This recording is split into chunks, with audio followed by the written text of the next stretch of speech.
Hello, hello, hello. How are we doing? Welcome to the stream. It is WardiTV Spring Championship Friday, and we've got some more games for you guys after yesterday's kind of crazy stream. We're back at it today. Let me just reset something here, guys. Sorry, I'm a little bit slow going just because I had to go pick Ellie up from daycare, doggy daycare, and I got stuck on the road back because a big lorry had to reverse down a side street and it took them 10 minutes. So, yeah, not a thing, but we're pretty much good to go. This first series of the day is from replays.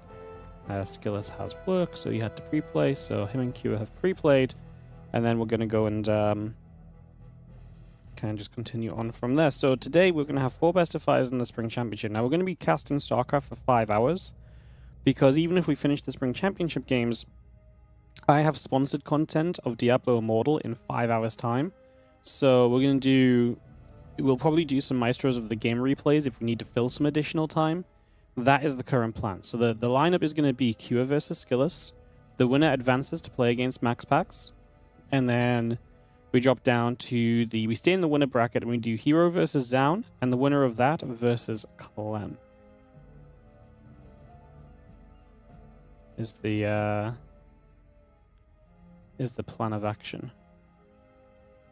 So yeah, we'll be kind of going with that, and then I'm gonna have to put some time to put in the schedule up for tomorrow. So yeah, that's the thing too. Cool. What do I think about the PTO update? Yeah, all I got from the PTO update was slandered on... Oh no, the slander on Reddit was because of solar balance whining. No, the PTO update... Yeah. Honestly. Like... I don't even know. I honestly, I don't care. Like... There are other people that know more about the balance of the game than I do. I'm not going to make any comments on PTRs anymore. So yeah, my interest with putting opinions out in the world of StarCraft are truly at an all-time low. Like anytime I say something, people just decide to hate on me and shit on me and chat shit. So I'm honestly done caring. They can do whatever they want to the game. We'll just keep casting because as long as there's players to play games, we're gonna try and keep them having tournaments to play in. So. But yeah, I don't know the ins and outs of what Wolfgate going back to the Cybercore does with these new other changes and stuff.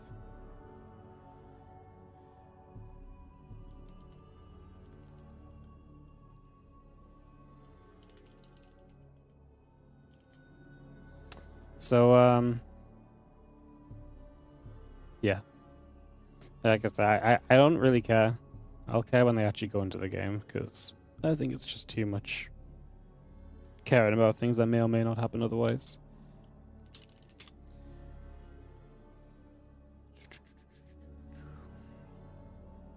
Alright, let's jump into our first match of the day. So it's going to be Skillus versus Q. So this one is a replay series, guys. This was played this morning. Yeah, this one was played this morning, so it's super fresh as usual. These replays, these are not played 2 weeks ago and everyone's seen them or something. This is fresh games. No one has seen these apart from the 2 players. Just Skillus has work, so he can't play during the time frame. He can't play during the time frame that you would like to play in otherwise. In the bottom left, red Terran player is going to be Team Liquid's Q. There's a Team Liquid team kill here in the lower... sorry, not in the lower bracket, in the upper bracket, of course, so there is a second chance for either of these players if it does not work out for them in this one. In the top right-hand side, our blue Protoss player is going to be Skillus.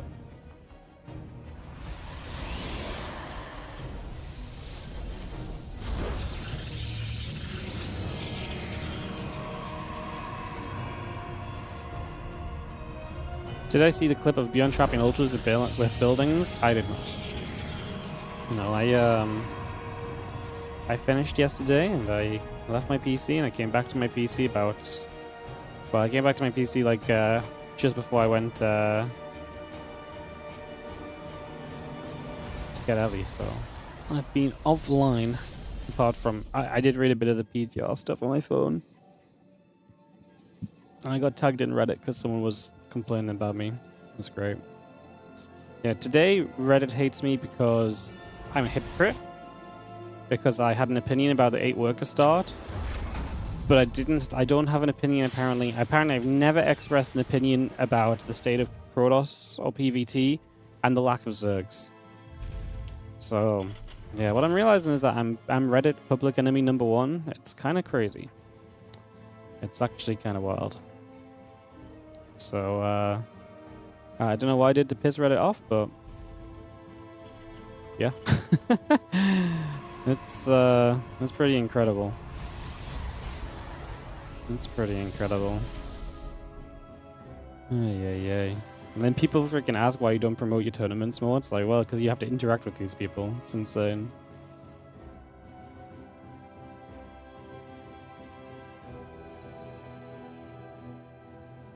People with silly takes have access to common weird things. No, I mean it's very true. Like it's just baffling. Like it's just truly crazy.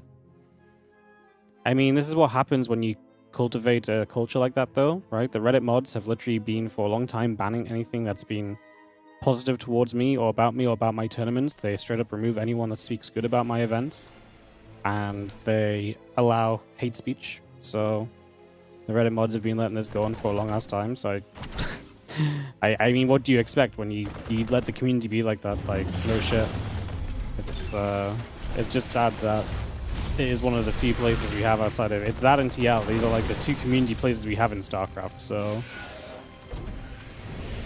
yeah.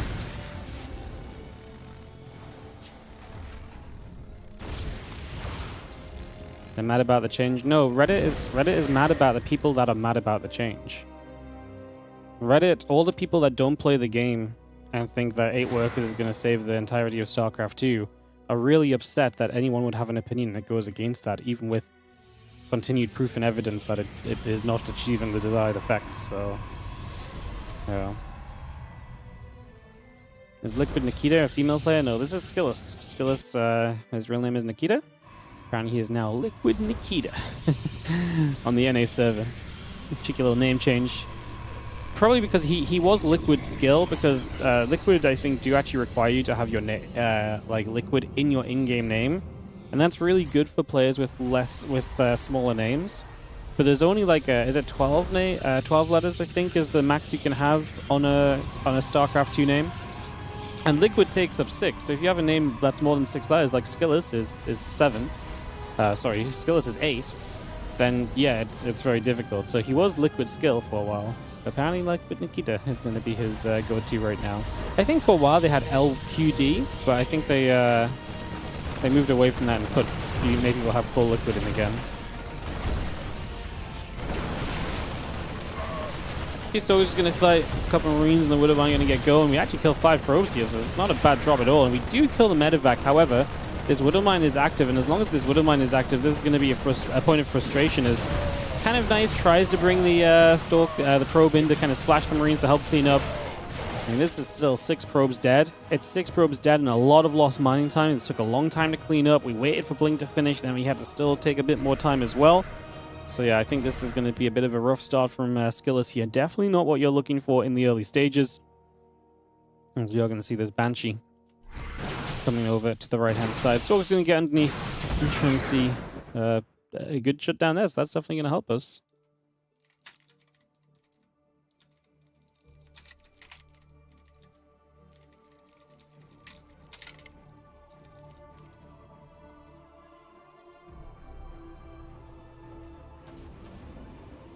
These Stalkers heading down to the bottom left-hand side. We're just going to be seeing a couple bunkers to set up.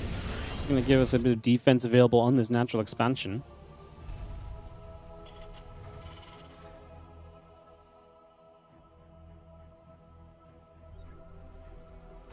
I think killing the Banshee is really nice. Like, not having to deal with that any further is a pretty big deal just in the first place. Like, that really is such a major positive. And then, like I say, obviously, it's still pretty bad for Skillus early, but killing the Banshee at least means you're not pulled back any further. There is going to be Banshee number 2, but of course, there's only a limit to how much one Banshee can do, and the fact you know there was some Banshee play coming into action means that you should have a little bit of preparation against this as well at this stage, although there does not look to be anything. I wonder if you just presumed that was just going to be the one and only Banshee. Where's the Observer? It's in the main. So we actually can get here and deal with this. It's just going to be probably 3 or 4 probes lost before we do get there, especially with the Observer. It's a bit slow moving. The Stalkers can blink. They are going to blink down. Poor workers. So Banshee number 2 gets a little bit of value. Q has actually moved out onto the map, heading up the left-hand side. Pulls back in the center. These Stalkers finally find this army, so now you know where this is on the map, and you can start to try and get some damage. Got to be careful. That one Stalker in the front was super low already, and it does take 1 tank shot. That's what you have to be careful of, right? Eating tank shots is probably not going to be a good thing for you here. Let's just take a second to step back and away. And just have ourselves the Zelts and the Stalker still gathering back up. Is this new patch gameplay? Nope. We're not playing anything on the new patch because it's too unfigured out to be having competitive games on, especially for like big tournaments. As a few Marines are going to go and try and grab a couple more of these Stalkers. We're going to get a couple of them killed. The few Stalkers continue out over to the left. Charge still coming up. The Stim Pack is finishing. Storm on the way. Charge on the way. Immortal and the additional probes continue to come over.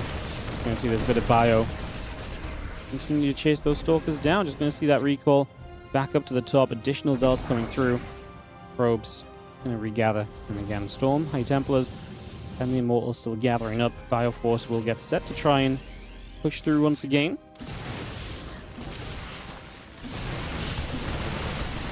A couple of Stalkers just blinking back immediately. Concussive Shells is about to be done. The High Templars stepping up. They're about to have their Storm also. And it's just going to have those couple of Widow Mines continue to spread out and still push forward. First Storm is not bad. Obviously, having Storm in general is nice. Dealing with the mines ahead of time would be great, because if these Zealots could actually probably run into this fight without just getting blown up, that would be a whole lot better. You see so far, 2 Zealots go down because we're kind of hesitant about truly running into this. Going to use a little bit of zoning now. We lose a bunch of Zealots. Yeah, Widow Mine's finding good value and good efficiency before the fight really breaks out is exactly what you want to be seeing. There's an armor upgrade coming up from Kua. His +1 attack already finished. On the bottom side, the command center morphs into an orbital. Tech lab coming up, a couple of refineries in the reactor coming through there as well, and we still hold out. Just going to see the High Templars, Stalkers, the Immortal gathering, a bunch of Zealots warping in. The Marauders start to latch themselves onto this as the Stalkers get a Widow Mine picked off, taking that down. And you'll see the rest of this Bioforce with the Medivac still regrouping back around and repositioning ourselves, heading to that bottom left side once again. Here's a few Zealots slip into this low ground mineral line. A few of these SCVs begin to drop, a couple going down, a couple more begin to get picked away at as well. So that's going to be 3, that's going to be 4. So SCVs being killed off so far. A little bit of bio just coming back the other way. The couple of Zealots are going to get chased. Bio Medivac force regathering once again as we just have the Prism, the Forges, the Nexus all coming through for a few moments. Hey, what's up, Growling? Thank you so much for the 28-month resub on the Prime. Much appreciated. Thank you very much. This sequence of fights was just not good for Skillus. He's obviously kind of late to a 4th for Protoss in the PvT as well. Resources lost is pretty even. That part is nice, but the Terran economy has been really good, and now we've got Ghosts up.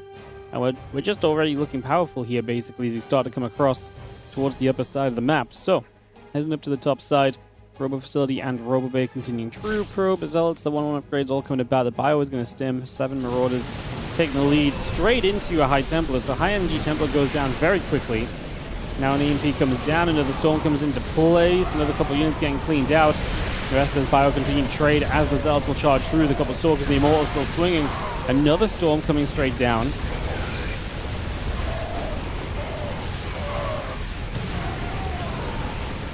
Here is just 150 supply. Again, the 1-1 upgrades are massive as well. Not having those upgrades to Skillus makes it so difficult to stay in this. There is another Storm remain, which is why Kua probably backs away now. Back away, get some of these units healed up. We've stimmed a few times over. Get your reinforcements here, and we should just push through this, right? A couple of EMPs on these High Templar, and there is nothing really that's going to hold any sort of defense in this position. As Storm comes down, it's fine. A little bit of damage on the Ghost. They get healed back up, and I'm just going to try and preemptively set these mines. We're going to lose one, but... Oh, not even. I always feel like that's similar. Like one of the signs that's just like, it's not your game. This mine barely goes down. You have to drop a storm on it. Storm is such a scarce resource for Skillus at the moment. He does not have that much. I think Kira is very good to, like I say, see this one through and get ourselves through to the victory screen. A couple of EMPs on the Archons. That's a lot of High Templar, but if they all get EMP'd, which they just did, then they can become Archons and just probably die. Do we have EMPs for the Archons? I'm going to drop one just to speed up the process. I mean, they're going to fire a couple of times at best. Vikings load back up, seeing a Colossus, but Skillus is just going to say GG's. He's going to tap out of this one, and Kira is going to take the opening game of this best of 5 series. So Kira taking the opening map. We head into a game 2 here in just a few moments' time. So we'll head ourselves straight to a game 2. Get that ready to go. Get this ready to start. We're going to be going on to Old Republic for our second map here. And like I say, just a few moments' time. Get everyone invited in. And we'll send this.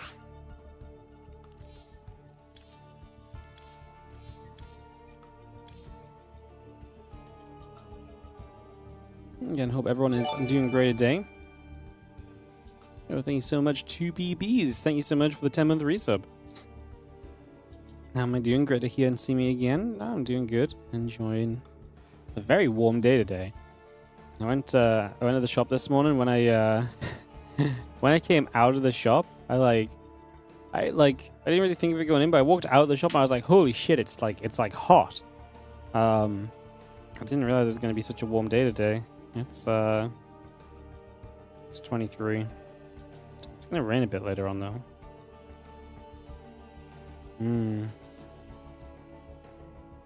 Yeah, it's hot. And apparently next week it's going to be a really hot day, jeez. It's not stupid hot, but it's like England hot, you know. England hot. But no, doing good. Excited to watch some games.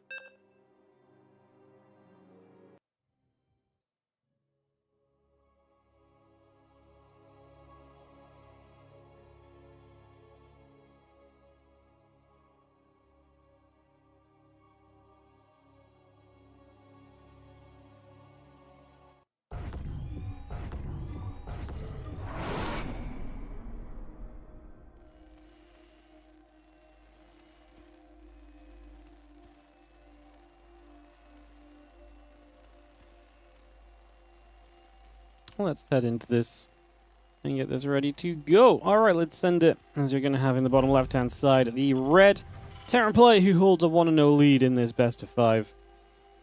It is going to be Kua.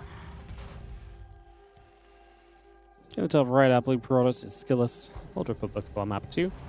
We'll get this underway. How hot is it compared to Saudi?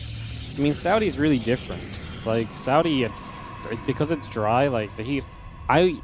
So first of all, obviously you mostly work inside in Saudi, right? So when you're actually having to like focus and pay attention and do stuff, it doesn't matter because you're in aircon. But like I actually wore jeans the entire time I was in Saudi, because like for when you are outside, like because it's so dry, it's not like a sweaty heat. So like it's hot, but like it's not miserable to move around in.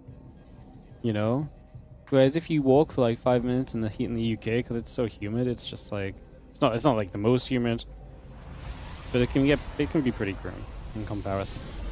That's what it comes down to. There's different types of heat, right?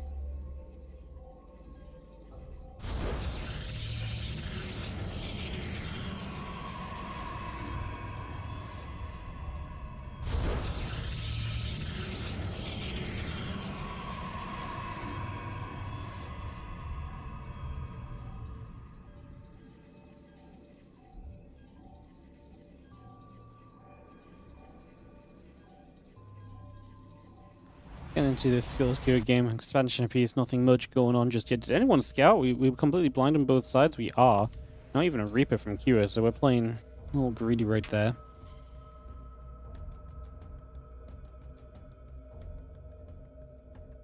In the UK it's colder, but it's more humid, so it's worse. Yeah, exactly. Like, you feel it a lot more.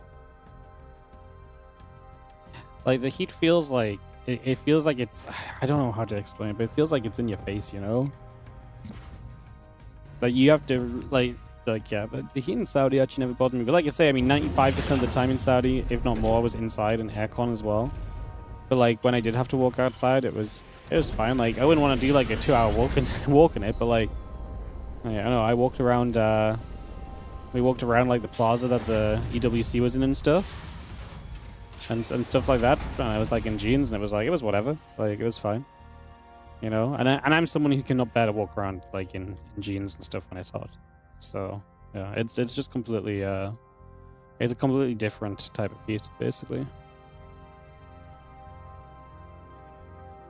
And one of the things about the UK, I think, that makes it the worst is obviously like the houses are designed to retain heat because the country usually sucks.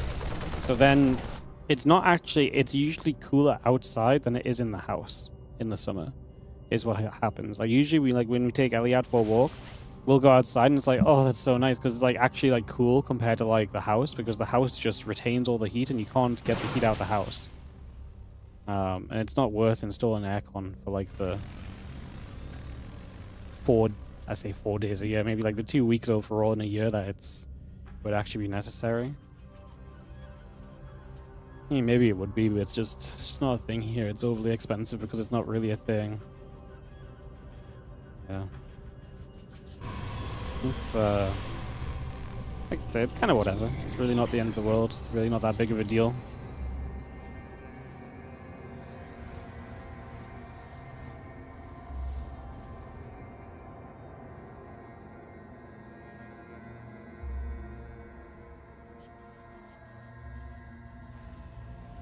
Well, he's given a hole about. Hallucination gear everything through.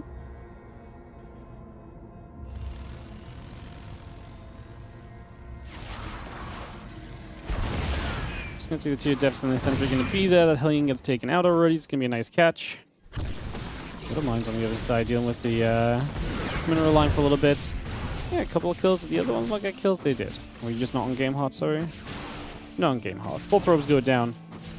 Units killed. I mean, this is okay for Skillus. Like, you killed everything at least. But you're also playing Phoenix, right? And if you're playing Phoenix, I think you should not be taking 4 workers of damage. You should be jumping onto that a lot of the time.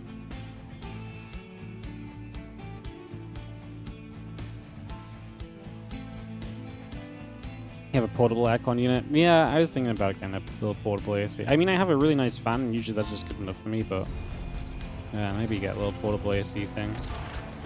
Honestly, more for Ellie than us, because she gets really hot, and she's really dumb. She knows it's cooler downstairs on the hard floor and that it's nice to lie on for her, but she doesn't like the idea of not being with us. So she will lie upstairs on the bed in the heat, and she just like she like comes upstairs, and the moment she comes upstairs, she's like, "Oh my god, I'm dying of heat," and she's like, she like looks at us like, "What am I gonna do?" I'm like, maybe go downstairs where it's cool. And she's like, oh my god, I better just snuggle up to you guys because I don't know what else to do right now. Yeah, it's a thing. Does have detection? No, he does not, does he? And not even a battery. Oh god. Oh god. Love is greater than comfort. Yeah, I mean, sure. But she could also just be comfortable and give us loves later. I don't know. Dog brain. Yeah, this is pretty screwed up for Skillus, man. He's going to take so much damage.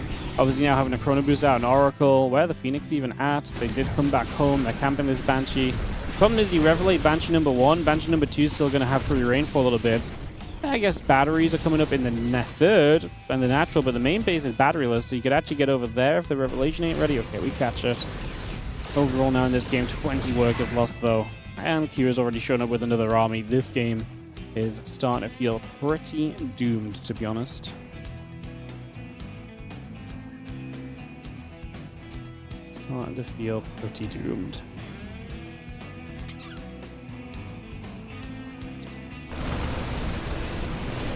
Skillus walks down the ramp, try and meet this on his own terms. I mean, let's be real, the cannon wasn't going to save anything. Maybe the force fields if you run up and you cut the force.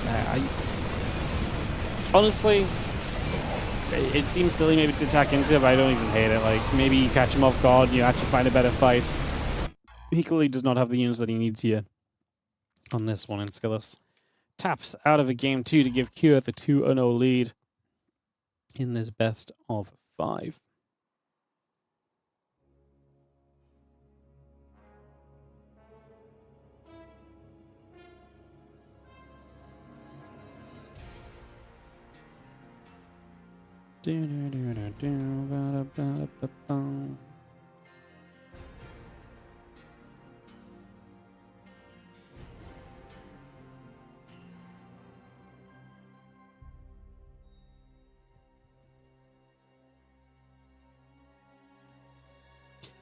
Cool. All right.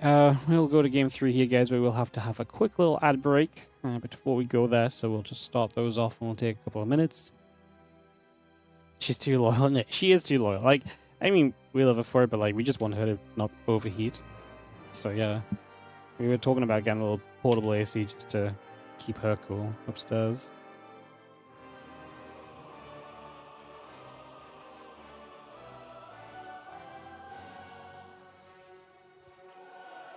Again, this is our bracket for today, guys. So I'll just quickly mention this while we have a minute or two, but today, obviously, we're starting off this Skillus match. We're going to go into the winner versus Maxpax. And then we're going to have... So the schedule is wrong here, so we're going to go winner versus Maxpax.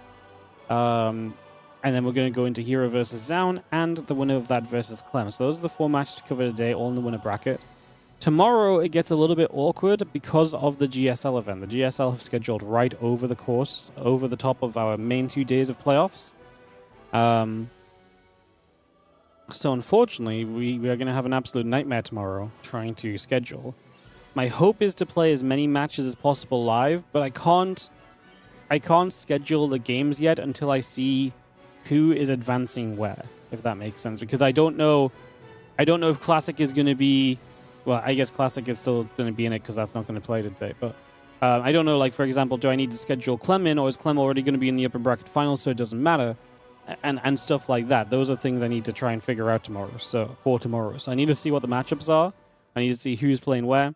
And then we can have a little bit of a better idea as to what we need to get pre-played, what we need to get sorted out, and stuff like that.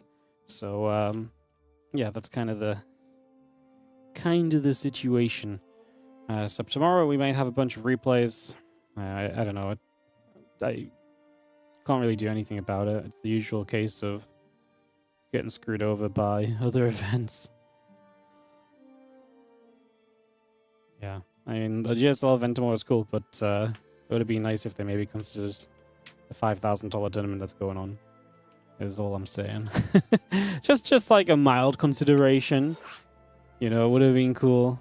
But it's also difficult. There's a lot of other events going on. It's difficult to schedule, especially if you want to run on a weekend. Running stuff on a weekend is very tough to find the kind of spare time for right now, because everybody is running everything on a weekend all the time. Like, every event in StarCraft 2 basically runs on a weekend. Yo! Rolling Thunder, my boy. How you doing? Like, am I crazy? Have I not seen your name in a while? Thank you for running these SE2 tourneys. Good to see you, man. Thank you so much. Hope you're doing well. Thank you for the £50 donation. The last 2 days on the stream have been crazy. If you went here yesterday, we had a £50 donation yesterday, and like, I think yesterday in total was like a 200 sub day or like a 180 sub day or something. It was close to 200. Yesterday was wild. Thank you so much for the £50. Crazy business. Thank you so much. We are good to go into herO Skillus, game number 3. Let's kick this off and start this off. Get this ready to go.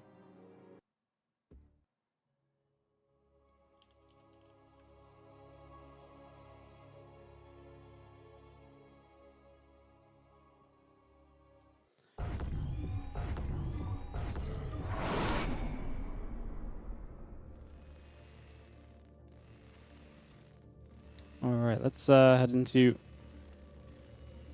this next one. 130 sub was crazy. Yeah. I don't think anyone's dropped 130 in subs like that at once before. I don't think you used to be able to. I thought the max was 100. We've had people who have done like There was like some crazy days like Hybrid did like back-to-back 100 subs or something, but like I've never actually seen 130 in like a single gift before. That was pretty that's pretty nuts, to be honest.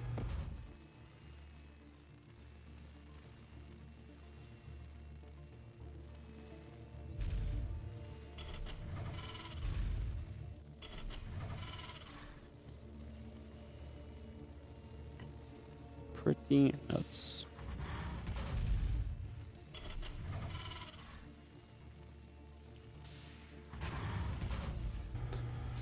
Alright, game number 3 of this series, Q with a 2-0 lead. Wish Blizzard would ever do a skin sale. They do put skins on sale sometimes, no? Oh, am I crazy? Am I crazy? Maybe I'm crazy. Long time no see Kyber. Kyber's here a good amount. He's here for a few days. They've been full price the whole time. Really? They've never been on sale? That's crazy. I always found SE2 skins very expensive. Like, I always thought... I don't know why, but like... It doesn't feel the same paying for a skin for my SCV as it does. And this comes from someone who pays... I will happily buy a skin or two in other games.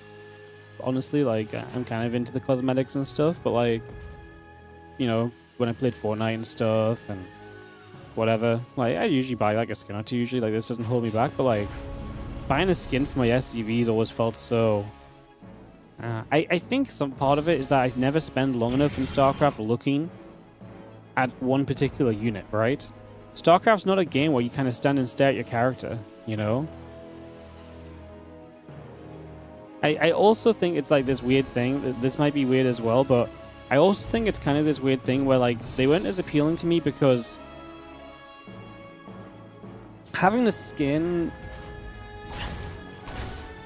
I guess there was something about like usually when you have a skin, like a low percentage of people have that skin, whether that's like a MOBA because not everyone's playing that champion. So first you have to see the champion, then someone sees you have the skin for it, so it's kind of a bit more unique. Or maybe it was just the lack of skins in StarCraft. Like, if everyone has SCVs, if every Terran player has SCVs, and they either have the non-skinned SCV or the skinned SCV, I'm kind of like, I don't really care if my SCVs have skins, you know? Yeah, like, and we don't even spend that much time looking at our units because we're not really meant to stare at our units. We're meant to go back home and macro and stuff. You know what I mean? Like, it just didn't work in StarCraft. It just didn't work in StarCraft. What I actually think would have been much better, which they kind of did a little bit more of, would have been just like... Yeah, like, kind of like maybe even like... Maybe like your main orbital, not even every orbital, but like your main orbital. Maybe could have like a different skin or something. Like the first base you start with in the game has like a different skin. Would be kind of cool.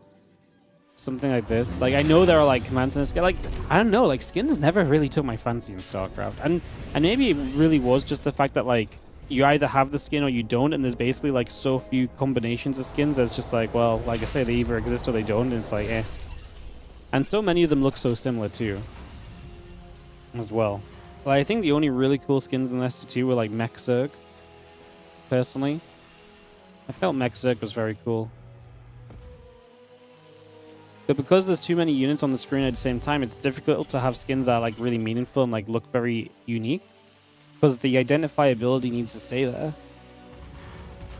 That's why I think StarCraft 2 was never really designed to have skins in the first place, right? Like, it wasn't built in that era. And as such, I think it was very difficult for them to add skins to the game, because you're adding skins into a game where the units were never really originally designed to have skins on them or to look different than they were. And it's really hard to get over how well the units work in their base skin, I guess. Yeah. It's definitely an interesting discussion. Building skins made more sense than units. Yeah, they definitely did, but I just, like I said, I never felt like they felt unique enough, you know?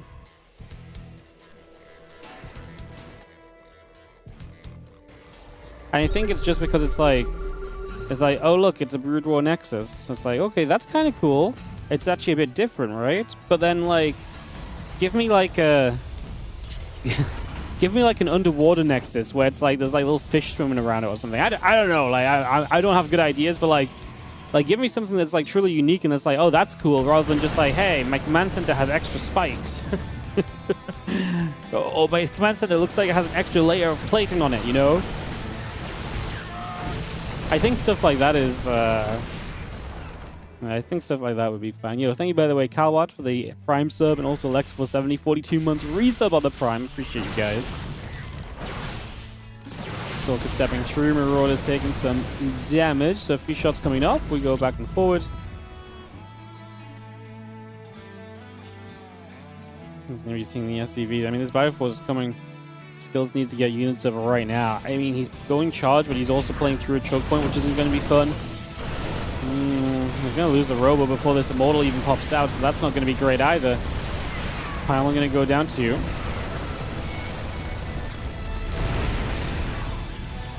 Nexus with the Pirate Hat.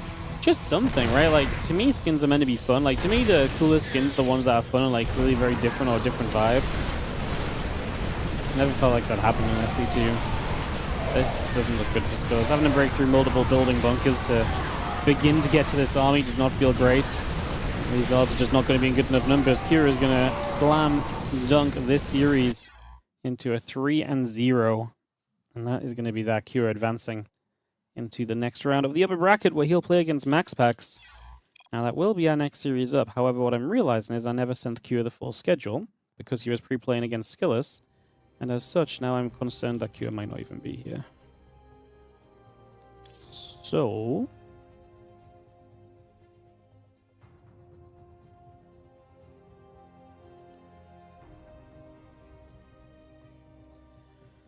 let's take a deep breath and hope that Kira is just here.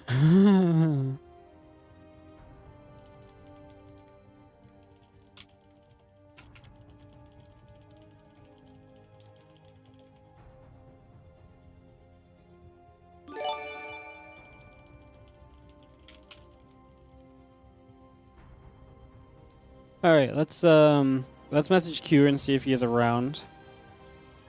So we'll do that.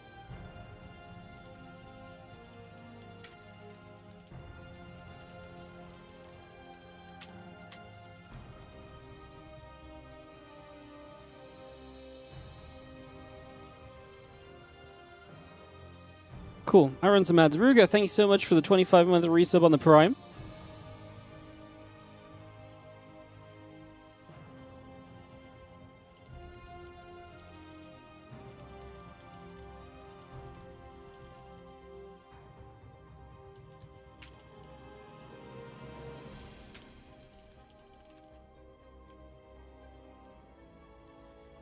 Oh, I feel like today is about to turn into a disaster.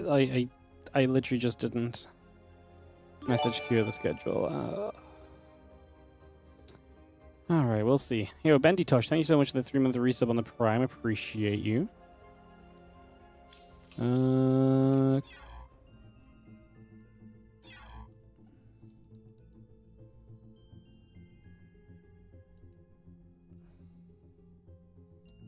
Yeah, thank you so much for the 3-month resub on the Prime. Second, guys, I'm trying to log into Kira and see if Kira is even online on SC2. Oh. If Kira's not here, this screws up everything. Not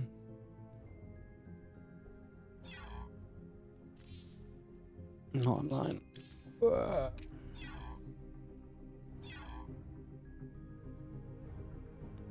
Alright, we'll just have to wait and see, guys. I might have screwed this one up, though. Oh, too much going on. I didn't send Kira the schedule because it was confusing, and then Kira and Skillus were meant to play, like, yesterday already, but they didn't, so then they played this morning, and so because they played this morning, I never sent on the schedule. I only was able to send on the schedule to the other guys as well much sooner, so... yikes. So yeah, I might have screwed up. But the TLDR is when I originally sent out the schedules, and basically the schedule for today said match 2 will be Kira versus Cure versus Maxpax or Shin, right? Because it depends on. It doesn't matter who wins Skillus or Cure. It would always be the Cure matchup because Skillus can't play right now. So I told the other players that it would be the Cure match, but I don't know if I told Cure. Although I did just see Cure go off and online, so maybe he's coming. That's a good sign. So maybe there's some hope. Yeah, Liquipedia is just wrong, guys. I don't know why Liquipedia had it like this.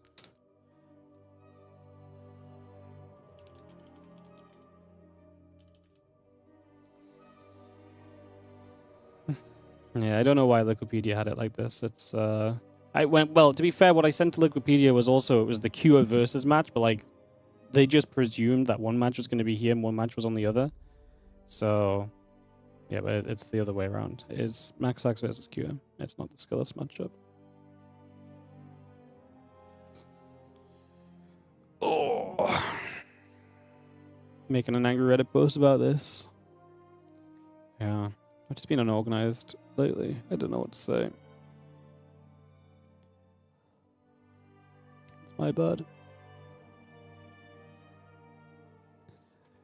Yeah, I was meant to send him a bit of an update later.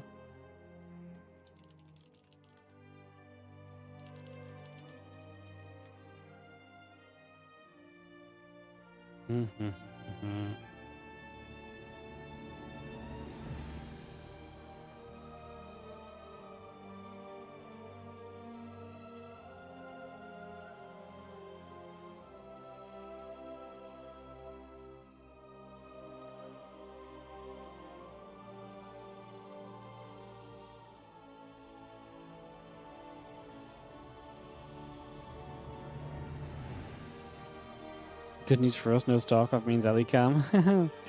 Ellie's fast asleep downstairs. She went for a sleepover to her best friends yesterday and just came back this morning. So she's even been at the beach this morning with her best friend, running around in the water, and they like to play what we call bitey face, which is where they bite each other's faces.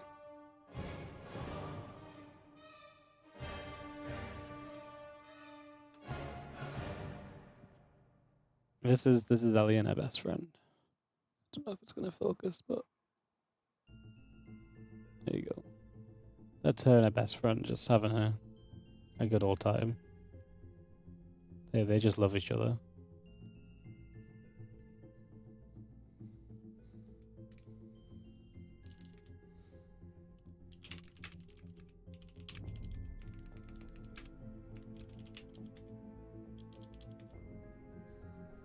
Yeah, they're very cute. Yeah, they actually just love each other. Like, so basically, she's the other golden retriever is the dog. So the girl that we use for daycare has her own golden retriever, which is why Ellie loves going so much, because they're just best friends. So yeah, she just loves her. We like send her for daycare, but like she made a best friend out of the other retriever, and yeah, they just love life.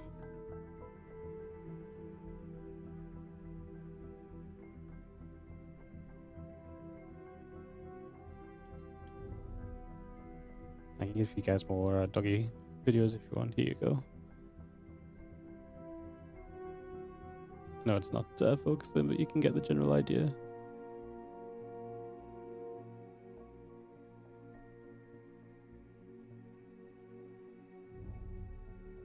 Yeah, they just love playing. They just love playing.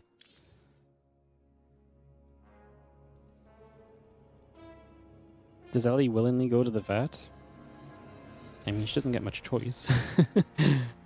She walks into the vets. What she doesn't like is when we go into the vets is like the waiting area. When she gets called into the room, she doesn't like going into the room. She's very hesitant. She's not as bad now, but she's very, she puts her breakers on. She stabs her foot paws and she's like, no, I will not move. So yeah.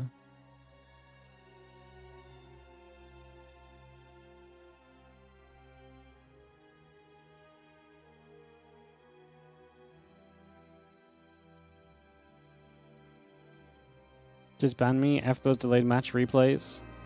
People got provided info, so many subs, that's why. Ban me. I don't care. That was super sketchy. You didn't even talk about the match. I already knew. Yeah, I did already know the result because I had to schedule the players to play their next round, which I failed to do. I managed to tell Maxpax that he was playing now, and I managed to tell Shin that he was not playing today. Yeah, I did know the result of this one. Because, unfortunately, to organize the tournament, I had to know the result. So, I shouldn't do it like that anymore. Because it was weird. Well, you know what? Then we'll just not run the tournament. We'll just cancel it. Because that would be even better, wouldn't it? Just having no StarCraft. We just not have any games. It would actually be a much better idea. Great thought process. Ay.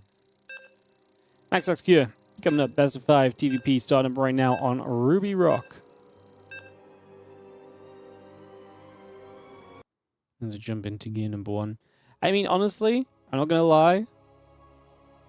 Game 1, I didn't actually know the match score, so I actually didn't know if there was gonna be 3 games or 5. Skillus sent me 5 replays, so I actually didn't know what the match score was, but it did not feel as though he was winning game 2 or 3. Some games are just like that, honestly. Some games are just like that, and this series, those games were kind of giving me that vibe. I actually believed a little bit in game 1 early. When he killed the Banshee, I was like, oh, he's getting back into it. But, yeah. That info spread somehow, and people mashed Q on the bet sites. I mean, literally no one knows these results apart from me, Q, and Skillus. Have you considered that people maybe bet on Q because he's a favorite?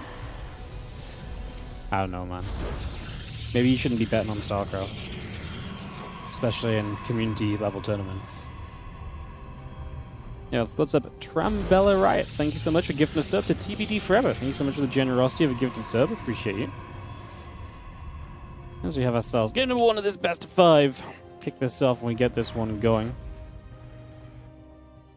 We are going to have herO coming across the map and getting over to the bottom right hand side to start us off and get into some action. What's up, Hosey Benediction as well, coming in with a 9-month resub on the Prime. It's sub city lately, guys. What's going on? Everyone's subbing up the last couple of days. It's been a hot minute since I've watched. Always enjoyed the commentary. Thank you so much, and appreciate the 9-month resub using the Prime on the channel as well. Thank you so very much. Appreciate you. Thank you very much indeed. All right, Reaper in the orbital coming through. We are going to see the Cyber Core coming up. There's Probe coming down. The Reaper is producing. And we try and see what's going on. Wardy, don't you think it's a downgrade for StarCraft to have no betting officially involved? It gave a huge boost to CS2 and Dota. I mean, considering betting and gambling is the reason that StarCraft 2 massively fell off, kind of hard to say, you know?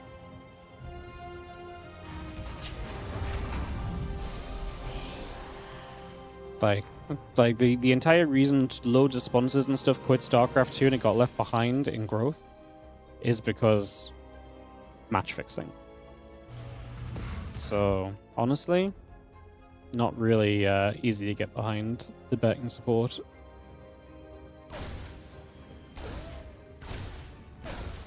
I did tell us yesterday. Yeah, I did say on stream yesterday that the Skillus match was going to be a replay.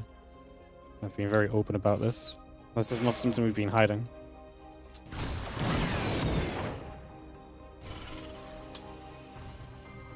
So, yeah, I don't know. Like I say, tomorrow is going to have a bunch of replays because we're going to have the GSL matches we have to figure out as well. So, take this as your fair warning.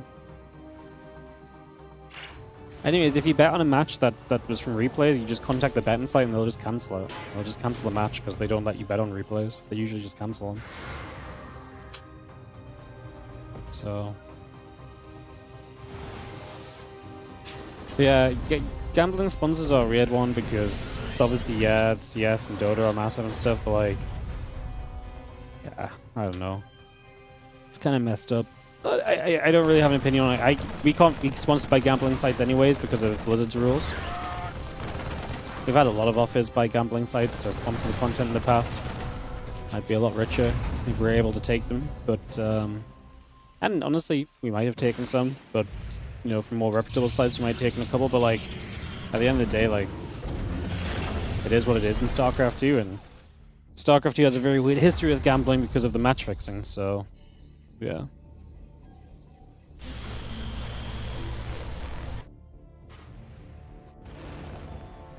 Medevac going to boost a few Widow Mines up toward the top. Just going to see the robo facility coming through, the gateway coming around. A few SCVs are going to transfer to the low ground. There's orbital command coming up for a couple of moments. And this Medevac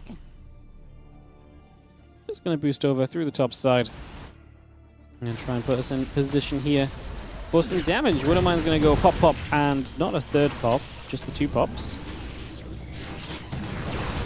Pops to start us off, and the Medevac evacuating away. Marines coming back over again. Tank, Marines, the Raven coming into place. The Prism and the Blink is continuing to produce. That Blink is about to be done.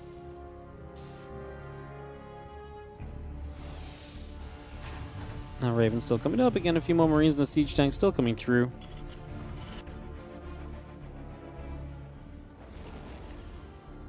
And this Medevac is still alive with 2 Widow Mines, which is actually really nice, so keeping that pressure up and available is going to be a major advantage here. As a couple of Widow Mines is going to go off, a couple of those probes get blasted. See the Stalker's already fighting back, and a couple of Widow Mines getting chased away for a few more seconds.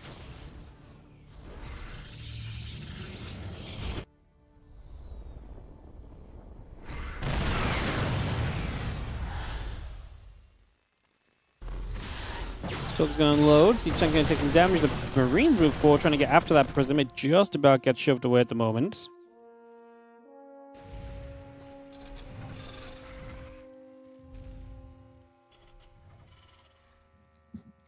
Charge building. Next is halfway done. Temple Archives will build through. The couple of probes coming up as well. We do have the racks and the Marines still building on. A couple of SCVs coming up and online as we speak.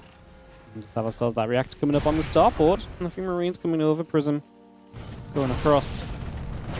The Stalker's going to drop a Blink onto this order turret. A few of these probes have gone down, so that's 4 workers killed so far. Again, Charge, Nexus, and the Temple Archives all coming up. The probes are going to keep on producing. We do have a stem on the way here from Q, so another 4 probes going down. I like what Q has done so far this game. 9 workers killed. Obviously, he's lost the mines, but they provided damage over a couple of different attacks, so generally pretty darn decent starting point, I would say, to begin this one. You can see that Chrono Boost on the Storm, that Gateway coming down as well. Charge is about halfway done still as also at the moment.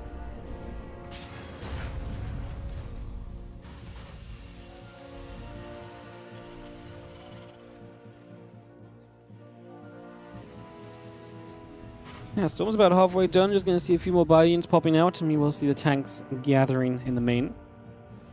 I'm just going to be seeing the extra gateways coming through. Storm and the Charge continue to produce by. We're now going to be having the extra gateways coming into position. Storm, Stimpack, Combat Shield, and that +1 upgrade continue to produce. And we are going to be seeing those extra gates morphing into walk gates. Is Home Story Cup really going to happen in July? Yeah, Home Story Cup is in 2 weeks. Yeah, 2 weeks today will already be ongoing. 2 weeks today is day 1 of Home Story Cup. So yeah.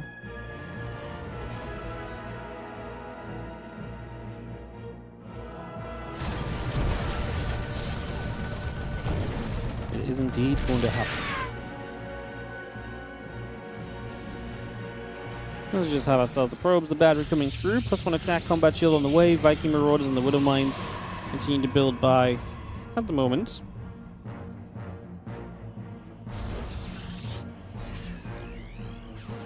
That Robo Bay just starting again, a few probes and the attack upgrade coming up as well.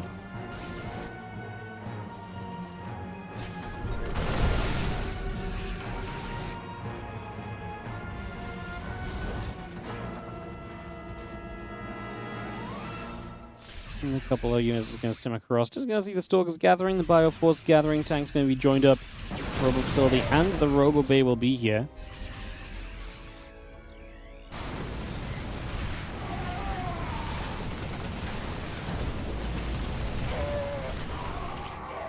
Alright, it's one thing to come in and be upset you lost a bet, but it's another thing to actually accuse players of essentially match fixing, so bye-bye. It's a permaban. You don't accuse people of that shit in here. be mad, say some stupid shit, whatever, but don't accuse my players of match fixing. It's fucked up. Simple rule. Stalkers, High Templar's gonna gather. Honestly, this storm could be massive here. Honestly, Maxpax's army kind of sucks if Q can get to it. And it's gonna be seeing the Bioforce splitting up. The tank's gonna hold strong. Man, that was... I mean, Q, if he could have got through the storms and just onto that army, it just dies. Like, it's a bad army. It's Stalkers and a handful of storms. The position was good. He catches Q kind of coming down that ramp. He's very choked up naturally, and then the next thing you know, he can't really step over to the left side because he just saw it a little bit too late. Vikin's going to get there. This Observer goes down. A couple more Colossus coming up. The Extended Thermal Lance coming through. The Forge and the Nexus continue to build, and we do have the Ghost Academy's about to finish from Kira as well. Wouldn't mind trying to hit the Stalker, but it blinks away. Again, Concussive Shells and 2 more Medivacs continue to build by for a few moments as the Wouldn't mind connects. A few Stalkers come across. Additional Ghosts. The Vikings still just building through at the moment. Prism moves over the side. The few Marines are going to be there. Just going to see that Prism just about able to escape away. And we are going to be seeing that recall. Extended Thermal Lance halfway done. Tanks firing up quite nicely. Initially, the Stalkers will not do much. We lose one.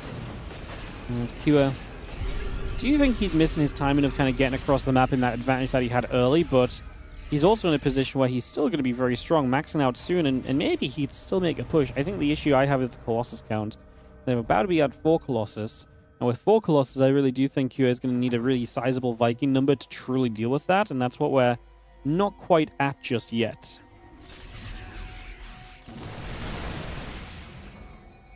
Maxpax does see this army moving up the right side.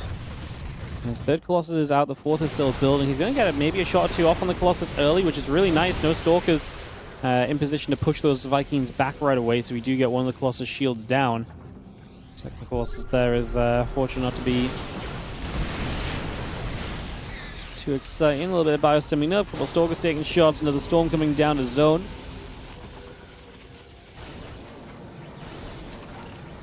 Being a strong start to this game from Q. Can he capitalize in this later stage? You're going to see the Prism on the other side getting dealt with pretty well. The Raven getting way too adventurous. Easy feedbacks there from Maxpax. As we are going to see this Bioforce just standing solid. You force another Storm. Every Storm you force out right now like this is really good for you, because it's buying your opponent time, but you're not over eager to commit in. You've got reinforcements setting up. You're just wasting the energy on those High Templar. As we are going to see the Vikings, again, just looking to threaten for some shots on the Colossus. I still don't think we've got enough Vikings to take a straight-up fight against this army. I think 4 Colossus are going to survive way too long against this. There's only 3 Vikings right now. Do we have any more on the map? No, we're at 5 in total. And now some units rallying around the left-hand side, just going to wander through. So that was a mistake by Q. Gives up a bit of supply. He is going to kill this base, slow and steady going. Got him there. Just put himself in the position and let it develop. Didn't, like I say, overcommit through or overcommit in or anything. Rest of this Bio army gathering back together.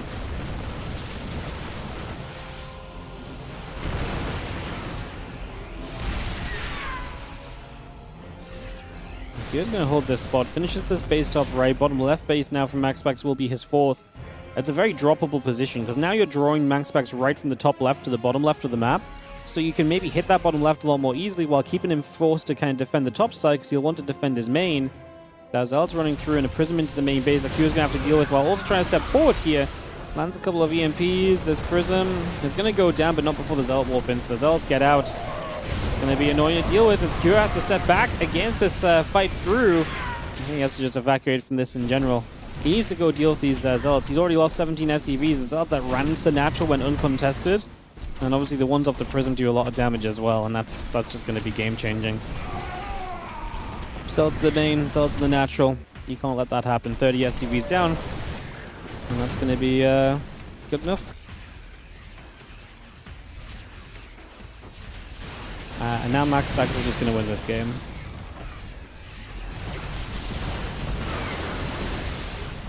Damn. Just didn't have the... He needed the Vikings to catch the Prism as it was on its way in. GG's to Kira. Yeah. Complete domination by Kira, apart from 15 Zealots that turned the game around. And then... Not just that, I mean, the problem is the 15 Zealots kind of kept some reinforcements back. I still don't think he had enough Vikings, to be fair, to fight the army. I think he should have fallen back a lot sooner from the top of the map. And that kind of solves the issue, right? Like, if you just fall back from the top of the map, what happens next is that you basically end up in this position where if you fall back from the top of the map, you also are at home to then defend against the Zealot attack as well, right? So it's kind of a double whammy. But this really did feel like one of those games where Terran was just in a better spot, and then you can't afford to lose 30 workers and get pushed back by the army at the same time. This doesn't work like that in PvT.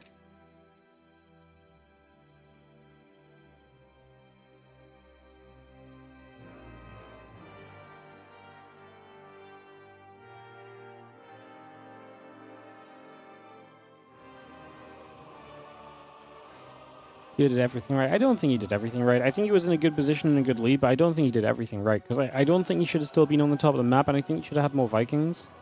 Because if he has more Vikings, he might actually be able to fight the army at the top while the Zealots counter. You also just can't have Zealots kill 30 SCVs.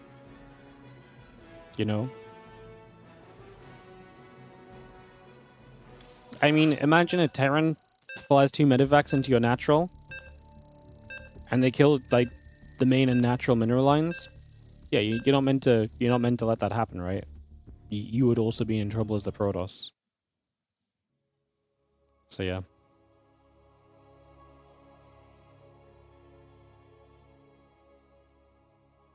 You can't let 2 mineral lines get sacked. The problem is it's not just 2 mineral lines. He also had some units there that weren't enough to deal with it, right?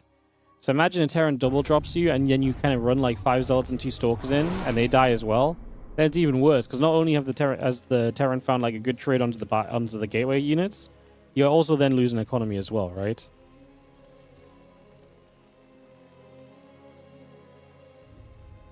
Yeah, good position for Cure, but he did not see it through to the end. As much as I want to balance wine along with you guys, there were mistakes made that you can't make at this level. Top left, I believe Terran is Cure. Bottom right, I read Protoss is Maxpax. The Terran flies 2 medevacs in the Protoss main, they just warp in units and defend it. Well, not if they're maxed out. If they're maxed out, then they can't just warp in units, then they would have to split units back. Which is kind of what the Terran had to do here as well.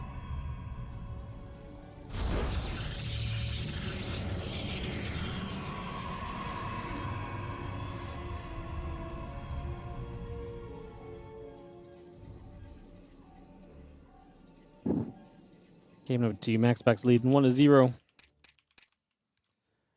As we have a probe.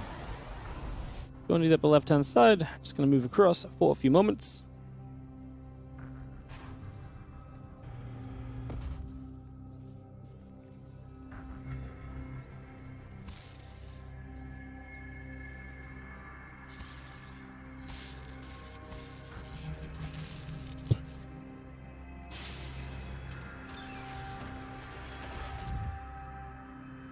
Does Gumiho still play?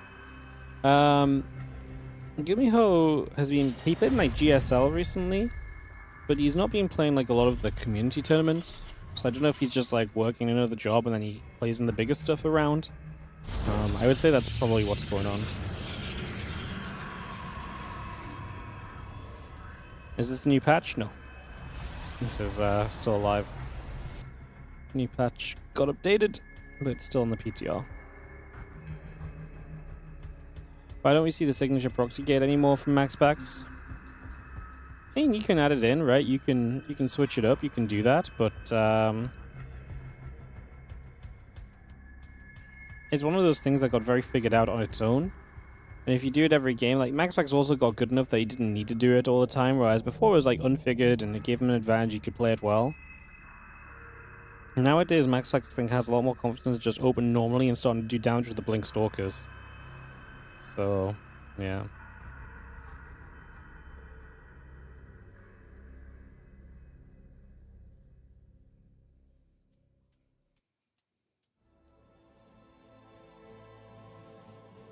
Yeah, dude. There are a lot of weird little betting sites that have WardiTV tournaments on them. It's kind of crazy, but they do exist. Most of the time, when the match is replays, usually people come in and complain because then all the bets get cancelled. So if this guy's mad, you should just tell him to cancel the bet. So Yeah.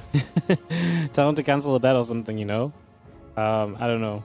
Like, but yeah, there's a lot of bet insights. I mean, a lot of is not wrong that a lot of our viewership actually comes from people that watch because of betting sites.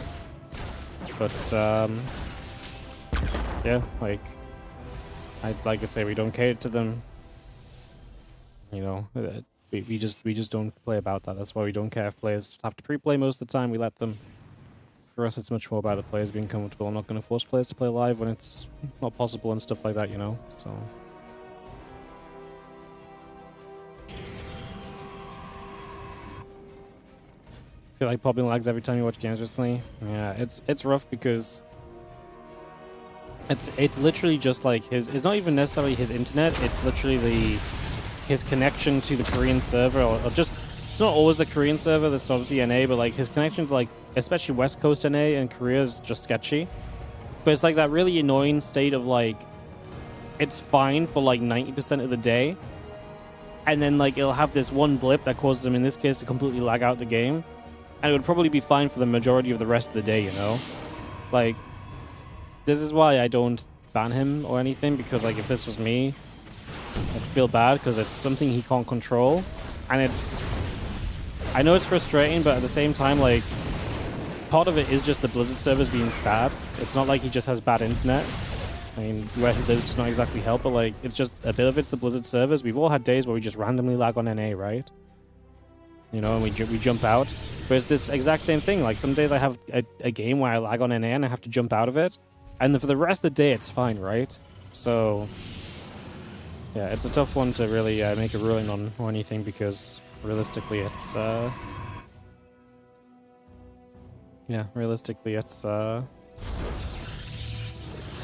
it's just a strange set of circumstances, you know. So yeah, it's real.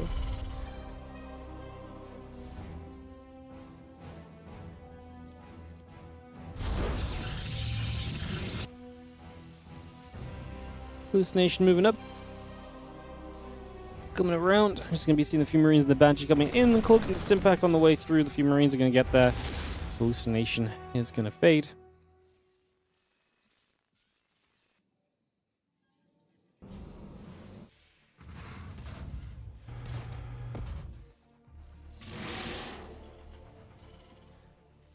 And this game too gets set up for a little bit. Again, there's that cloaking coming in for a little while.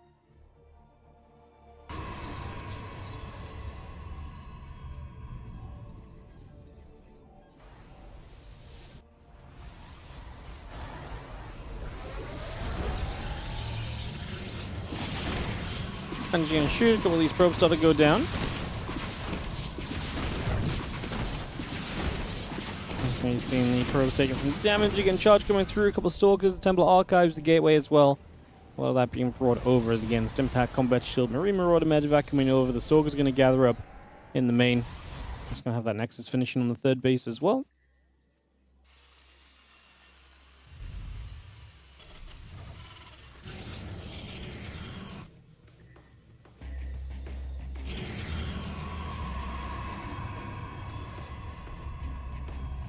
Banshee flies through the third. To be fair, there's a battery there, so what are we really looking to do? There's a battery in the natural. You can maybe get to the far right side of the natural and do something. Protection available, but the Banshee will outspeed the Obs just a teeny bit. Gonna find a chance for at least a probe or two. The Stalker stopped moving as well, so got some damage, but now the battery came in. And this is a dead Banshee, so the Banshee does not do enough in these early stages, unfortunately, and that will be that.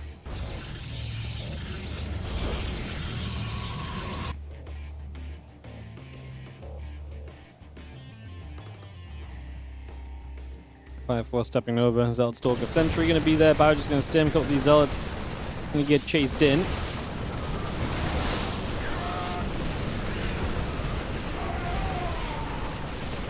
And tank is going to be sieged. That pylon going to go down. A few Zealots are still charging forward. Centering the Stalkers coming up. And Zealots will continue to drop. Just going to see the tank turning back around. Sentry falls. The Stalker's getting caught. It's going to be seen the next in these probes. Actually, going to be in some trouble. Secure really hitting the timing nicely. But with the way that the Banshee went, that he was maybe not finding enough early.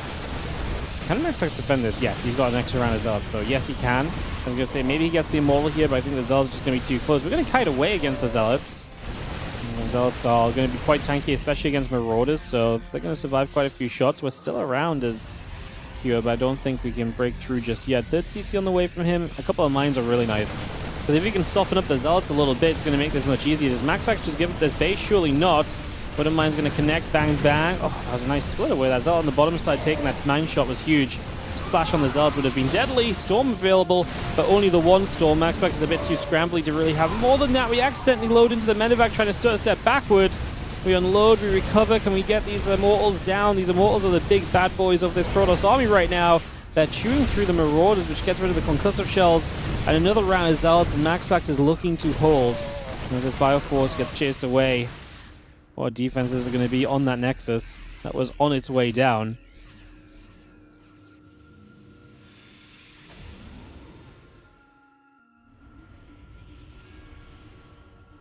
More mines. SCVs, Liberators, Marines, Marauders coming up. And just have this Bioforce pulling back over to the right.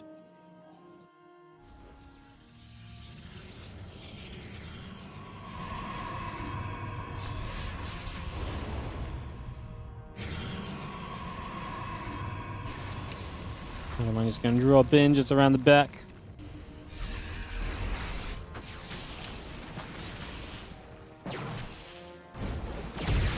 And seeing the Immortal just going to be picking up the mine. Just going to see the other medevac coming over. I'm just going to be trying to unload for a couple seconds. Just going to be seeing a couple Zealots coming around. On the other side, trying to put some pressure in. Q's going to have to back it off a little bit. Army supply lead in his favor. Going to have 1-1 to 0-0 for a little while as well. Be interesting to see if we can get a fight built around that or not. Should be kind of interesting to see. Well, the scan comes down, the Observer gets caught. So having this army still settling for a few moments. Just gonna see a Liberator sieging up on the right side. Zealots, Harkon, Immortals and the High Tempers going through. High Tempers looking to try and get involved there as we pull back against those couple of Zealots. Storm comes down, Zealots taking hits.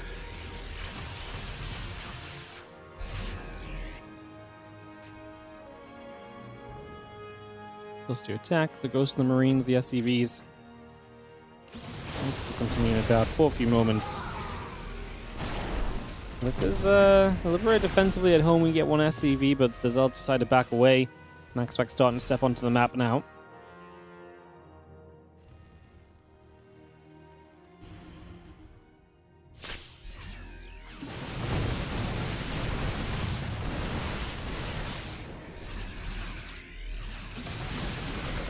The Bayern still just stepping away. Just going to be having the Widow Mine shots going off. Another Zealot going to get caught.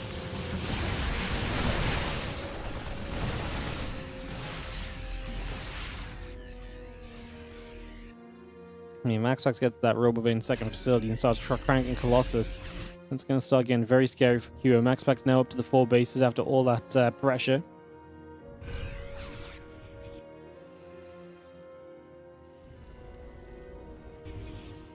Fire gathers on the medvacs, a few Stalkers stepping through. Just going to be seeing the ship weapons coming up. 2-2 upgrades, still about halfway done. Extra Vikings on the way. The Prism going to unload over and toward the main base. 2 Vikings.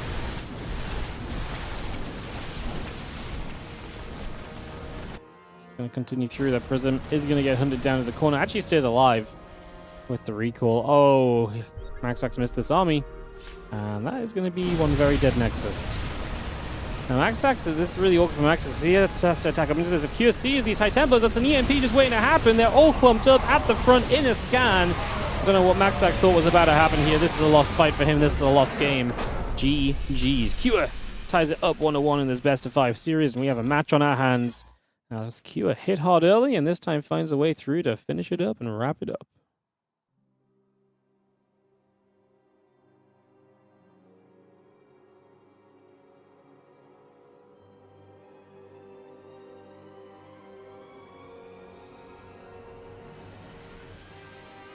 All right, game number 3 is going to be played on Tourmaline. Back to Maxpax's server preference here. He's the highest seed coming into this as we get game 3 started off.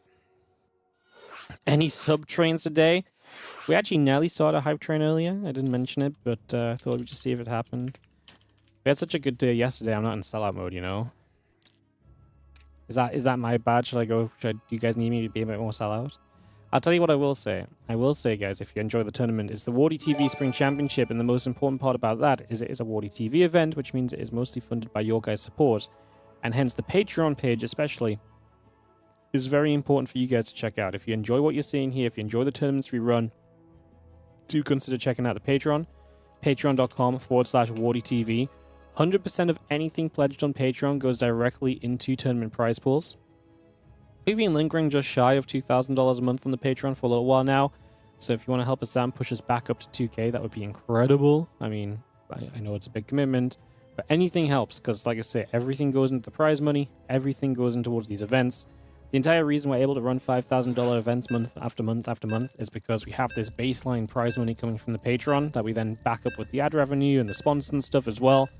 So, yeah, do check out the Patreon. Patreon.com/WardiTV. And like I say, one of the best things you can do is to support the Patreon because more StarCraft or more Patreon means more StarCraft, which means more players can keep playing, which means we can put on more streams, which means that we can keep the cycle rolling. So check that out. Like I say, patreon.com/WardiTV.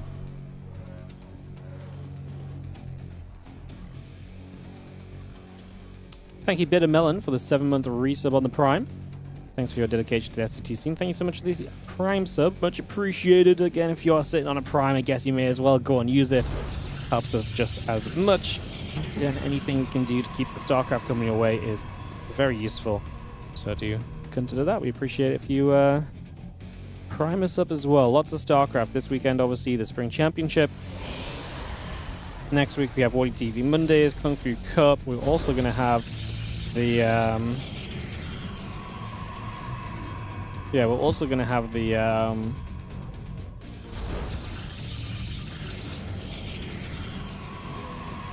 Doyu Cup over the next weekend as well, which is a fascinating tournament. $20,000 featuring players such as Innovation, Trap, Oliveira, Scarlet.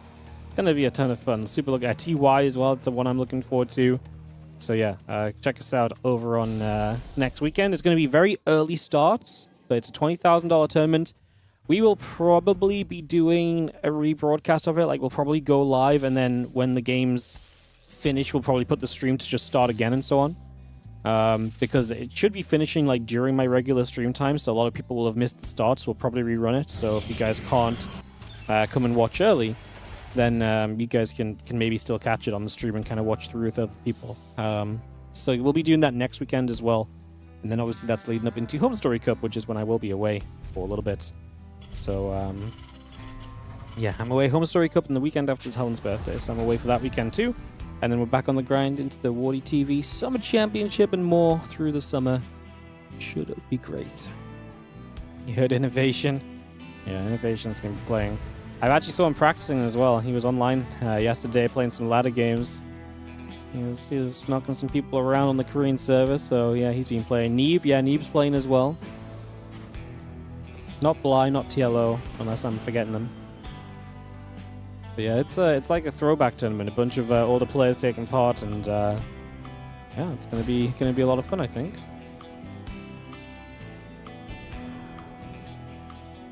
You guys want the full list? Hang on, let me read the full list. Group A. Okay, so the groups are not in order. The first group is Group D. It's going to be played on Thursday morning. 25th is a Thursday, right?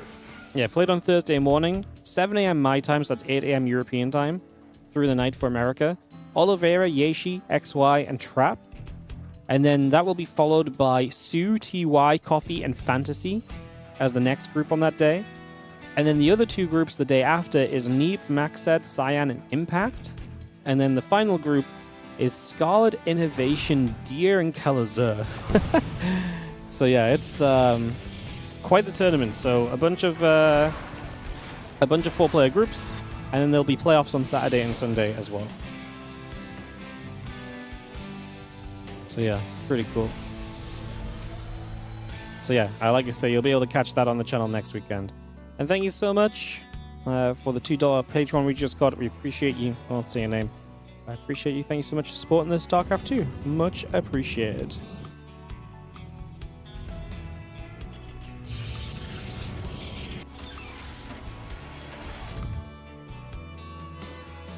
Alright, diving into this game 3 then. As we have here in Maxpax. As yo, a dog wearing shades, thank you so much for the 100 bits. Appreciate you. As the Cycle and the Reaper together, we'll get a probe.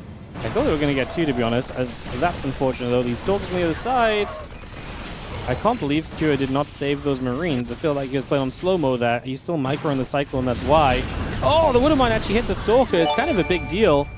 That's actually going to be a massive factor as the Stalker's going to continue up. The Cycle has to keep running away here. Obviously, the Stalkers can pull back when locked onto. And it's going to be seeing the Siege Tank coming across, and we are going to have, again, Blink on the way. Stalker coming through. The Stalker's going to go after the Cyclone. Just going to grab that now. A couple probes still coming in. The Medivac is going to try and hunt down this one hurting Stalker.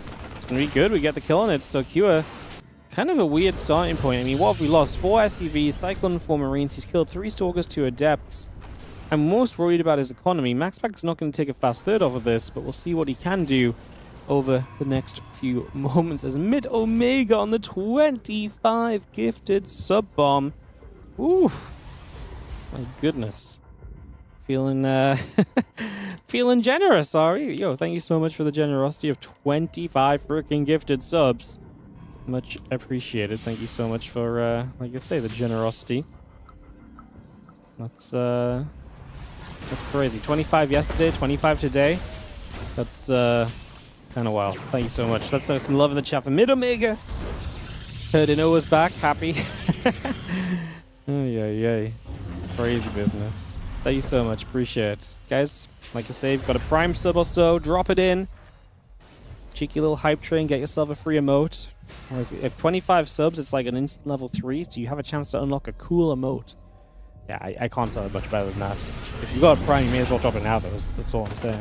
Alright, Marine, Adept, I'm going to get into a fight. Let's talk StarCraft. I'll do the shout-out of the sub-names later, because I do think this game's been pretty intense already with some of the back-and-forth early action, and it obviously has the potential to stay that way as a couple of the tanks get sieged up. The Marines step forward there to help us out, pushing them back the other direction, too.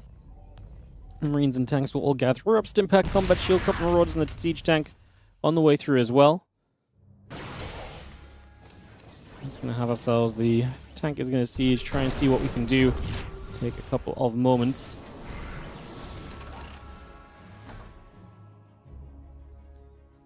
And tank's just going to step forward a little bit. The Stalker's coming over as well. So again, we take position here. We take a few moments, try and set this up. Trying to decide what we're going to do over the next little while.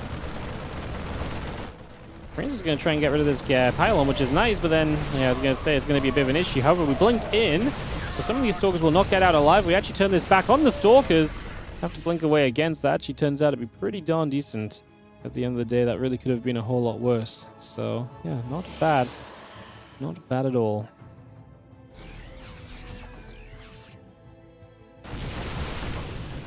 Couple tanks still just going to press forward, so again, we put a bit more pressure on the Colossus coming over.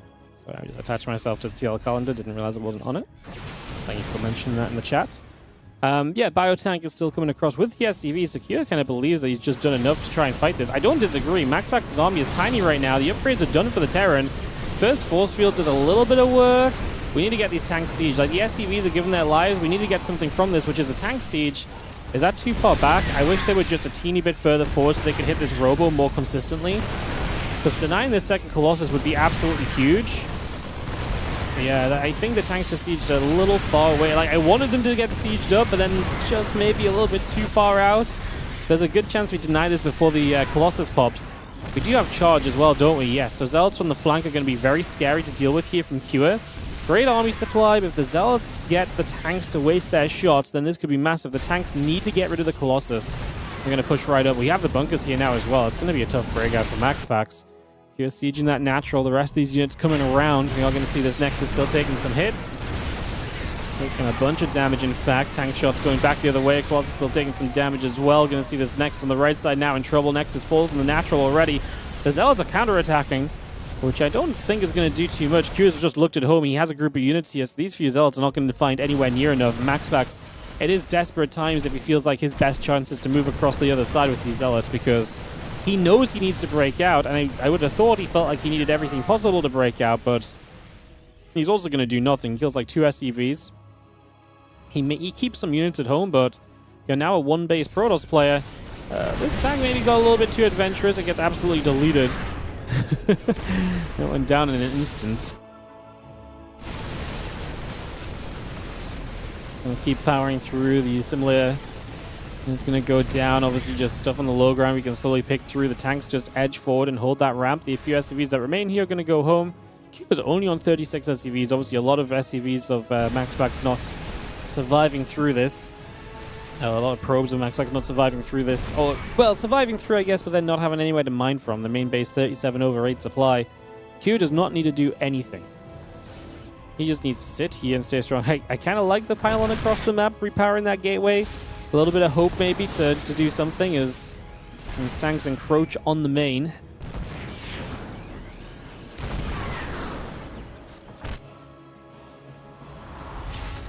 And then drop down, call down supply depot. There's DT shows up. That's nice because it's going to force scans out of Q.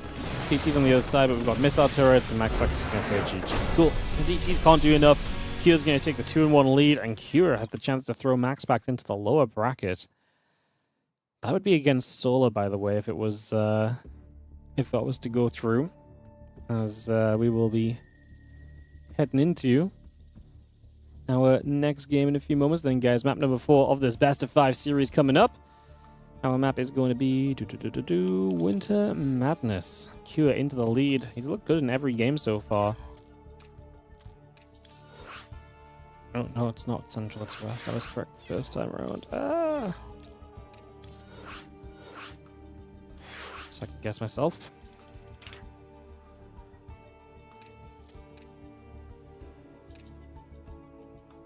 Perfect.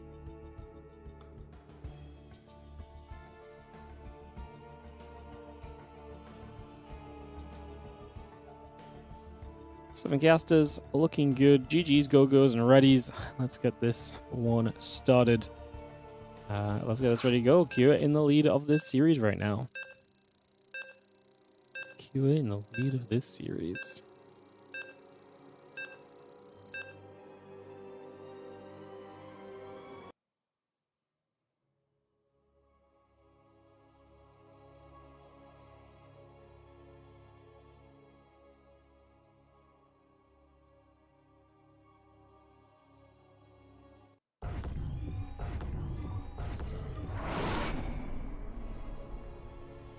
All right, let's jump into the top left-hand side. We're going to have ourselves the blue Terran player.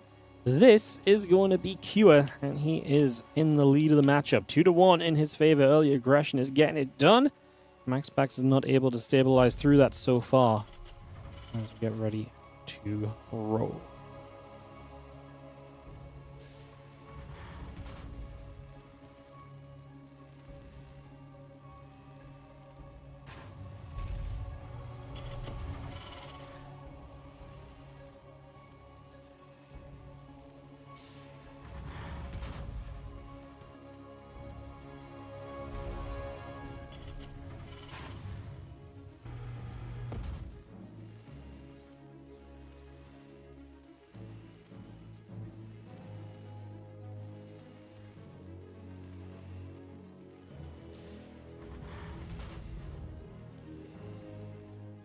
Alright, map number 4. Get this started up. Just going to be seeing the probie heading to the top left-hand side.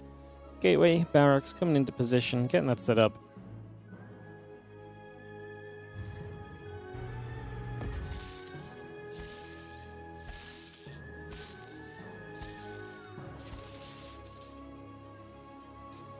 Let's see, he's going to be there, probe taking some damage.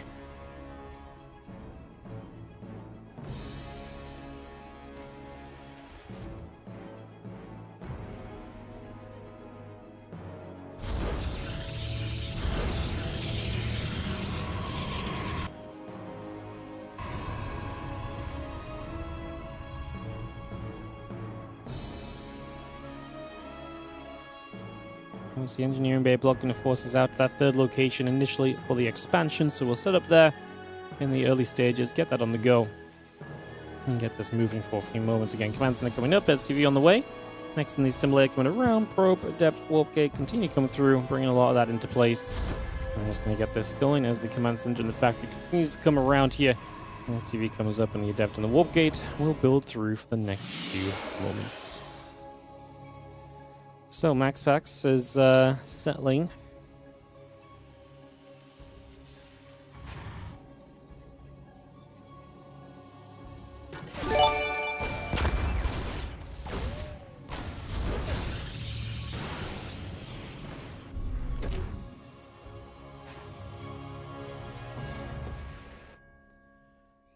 Twilight Council from Maxpax, not really too surprising just yet.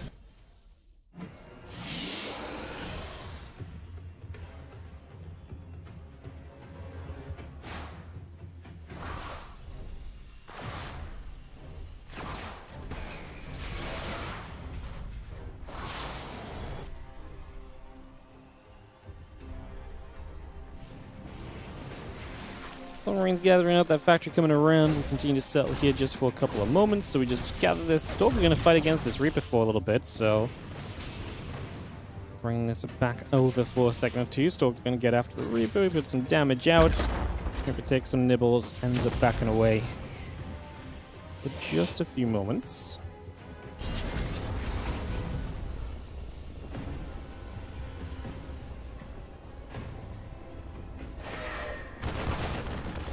Marines, the Widowmine just going to fight. Adept already taking some damage. We do have to tank the medevac. The Marines coming around. Just going to see that Widowmine burrows, and the Adept and the Stalker have to step away from this. Robot facility still building through. And just look to see where we go on this one. No, mostly innocent bystander. Thank you so much for this 3-month resub on the Prime going out. Appreciate you. Thank you so much. Thank you, as the Marines are going to be there pushing the Stalkers away for a couple of moments.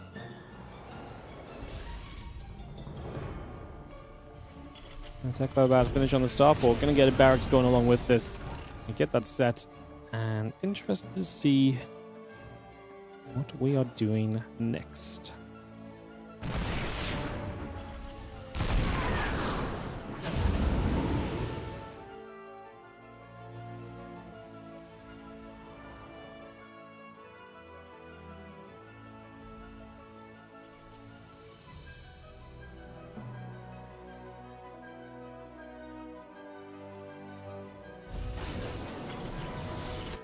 Bunk coming up, a couple more barracks still coming through, so again we get that settled. It's going to be having the Prism is about to finish, and 2 more gateways we'll be building from Maxpax. That Blink is about to complete from him in a second or so. And a couple of gates is going to start morphing.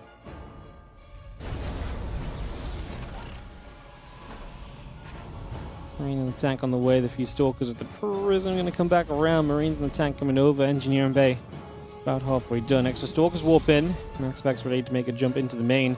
It's the siege tank that's sieged there as the starport with the reactor starting.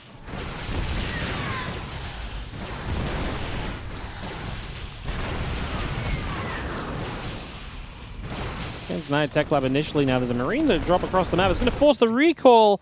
Maxpax brings a bunch of Stalkers back with this, while he leaves the Marines just to go after a few more probes. He just made sure the medevac got out of there. Did the medevac lift some Marines up as well? Yeah. I wonder if he meant to lift them all and he just didn't realize he didn't get them all and panicked a little bit. Great from Q though, because it denies the pressure. Right now you have to come back the other way as Maxpax and bring these units back over. It gives you some more time to get set up defensively here, and that I think is a really big deal. I think that's a major positive.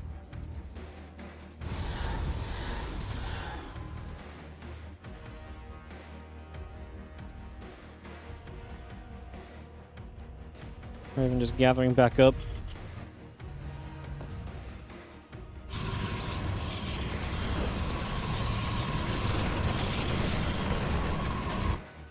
More Stalkers heading back down the bottom side, stepping over once more.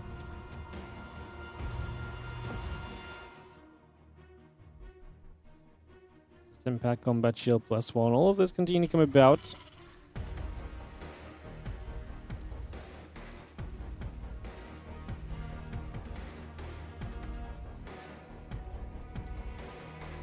Again, Stem combat +1 coming through. That storm is on its way. Charge on its way as well. Continue to settle for a few moments here.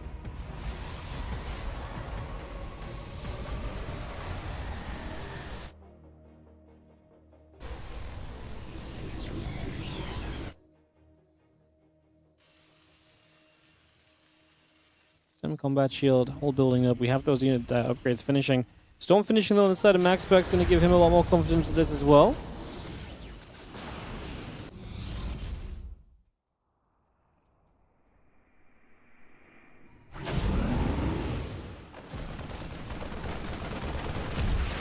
Download, just going to see the observer going down. Just going to grab that. You can see the SCVs coming through.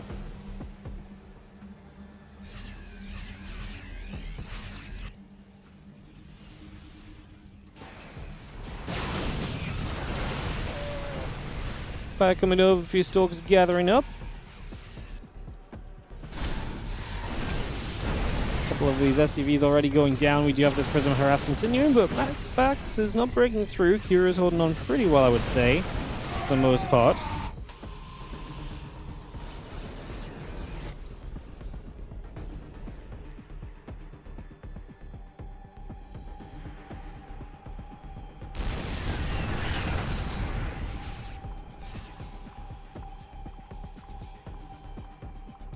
Obviously, Maxpax having the map control, but Q is setting up, and having those couple of tanks will help to solidify that position just a little bit, which is really nice.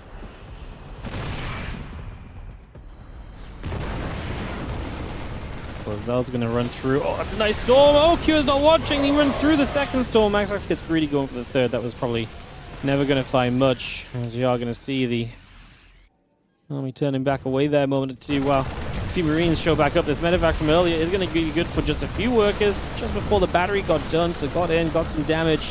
5, 6 workers maybe at the end. Drains the battery as well for the future perhaps.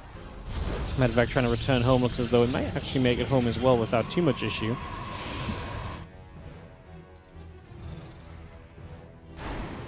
Falcons find the prison, which is also a major catch. Denying that is a big plus. Man, if Kira just hadn't stood in those couple of storms at home, it would have continued to look very good for him. I mean, it still does look good for Kira, I think, but those couple of storms hurting that army and just weakening it up, forced a bunch of medevac energy to be spent already as well.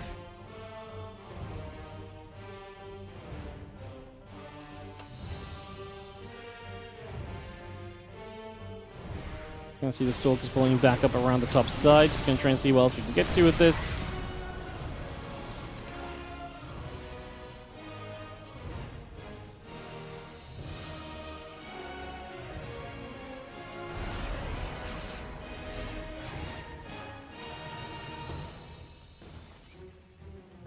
It's going to be seen again. +2 attack, +1 armor coming through. The extended thermal lance coming over as well.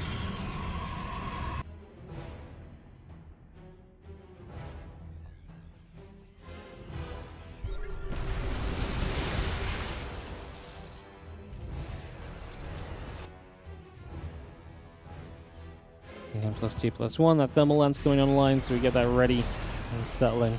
A couple of these moments just to initialize things. Again, the 2-1 upgrades coming about, 2-2 upgrades, the ghosts on the way.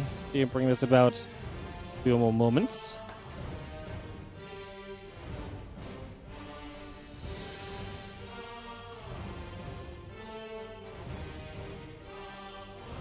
Big army in the center from Maxpax settling for the moment. We do have the 2-2 upgrades, the ghosts are coming through. 2-2 coming in on the side of Maxpax as well, continuing to get that going. Big whoopings from Maxpax as we settle ourselves into place and get this ready to start.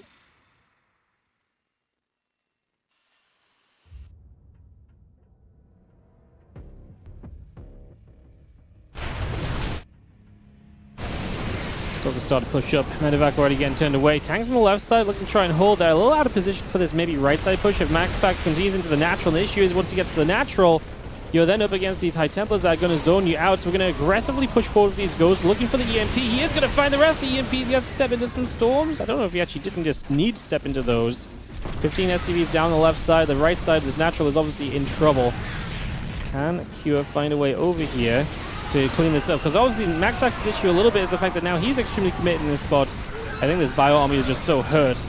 Those few storms that landed and just did the damage means that this army is battered and bruised before the fight even begins. Stalkers step in, aggressively chasing those Vikings, trying to keep these Colossus alive. A battered and bruised army getting picked off by the Colossus is not the ideal scenario here, and Kua is kind of running out of stuff. once Maxpax breaches up this ramp, it's so tough for you because then, like I say, you have to kind of go through the storms to get back in position to retake your natural. It's what Storm is so good at. You know, Storm is such a good zoning tool nowadays, and it is an issue. Like, if you let the Protoss take position on you, moving through those storms is very difficult, and if you can't move through them, they hold you out for so long now compared to before, you know, compared to old Storm, as well, is definitely also a bit of a factor, so it's gonna be that. All right. Let's get into a game number 5 then. Full distance, 10,000 feet to wrap us up in this best of 5 series, guys. As we go to one more map between these guys.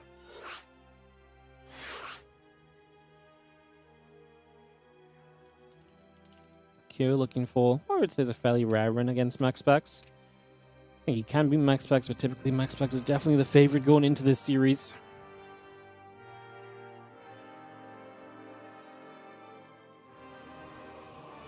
Our players are set. We are set. And kick this off. Let's do it.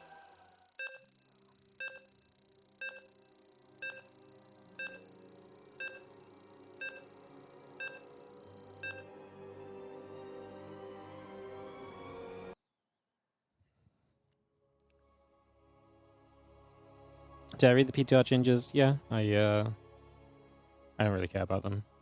Just gonna wait and see what ends up in the game. We'll figure it out then. I talked a bit about it a bit earlier, but the TLDR is, until it goes live in the game, I'm not too fussed about figuring things out. I'm not the person to be discussing balance or potential balance or how these are going to affect pro play. So yeah, we'll wait to see what actually comes to the live server.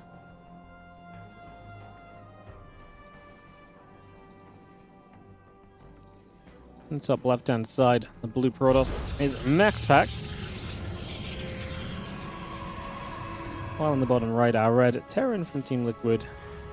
We have got ourselves Cure.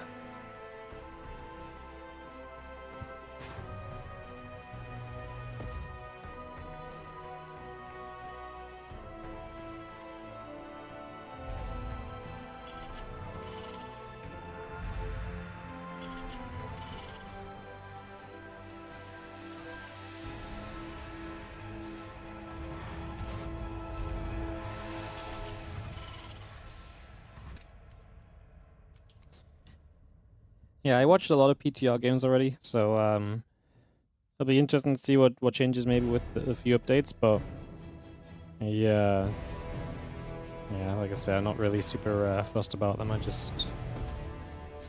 watch some gamers, but mostly just looking to see what comes through.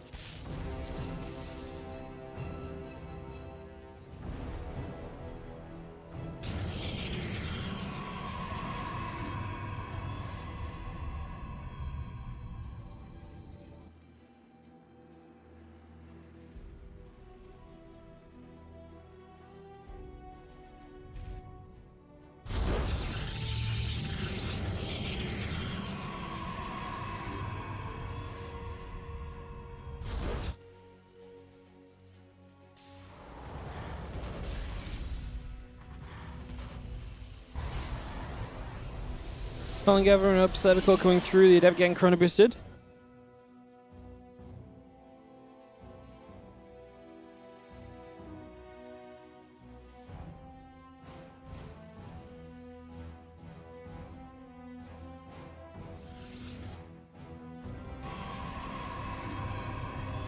Next coming about, we'll get in the adept on the way through. Did Q play against Skillus? Yes, that is why he's in the match afterwards against Maxpax. It's clever, right? That's how the tournaments work. Wait for Horsten, Pig, and Lambo to tell me what to think, because they'll perfectly agree. Yeah. As a lot of people like to say, all I'm good for is to say what's on the screen, so I'll wait for it to be on the screen and I'll say about it then. As the dip goes down, a couple of Reapers and the Hellion coming back through.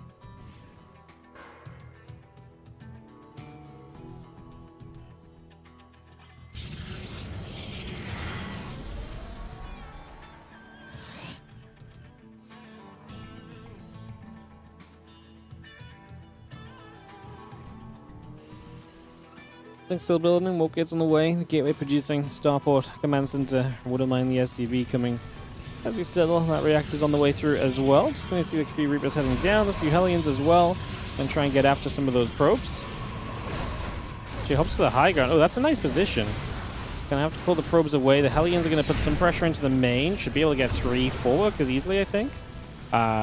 He had to step away from the herd probe, so the 4 easily becomes just the 3. Reapers on the low ground actually get another work kill though, and they're still very healthy and alive.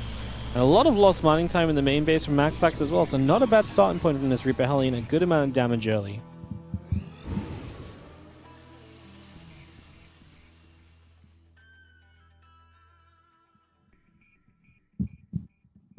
There's 2 Widow Mines moving across. Adept is going to spot this medevac on the way, so again a little bit of a vision on that. The blink still building through on the side of Maxpax, so bring that up into play as well. Bring that through.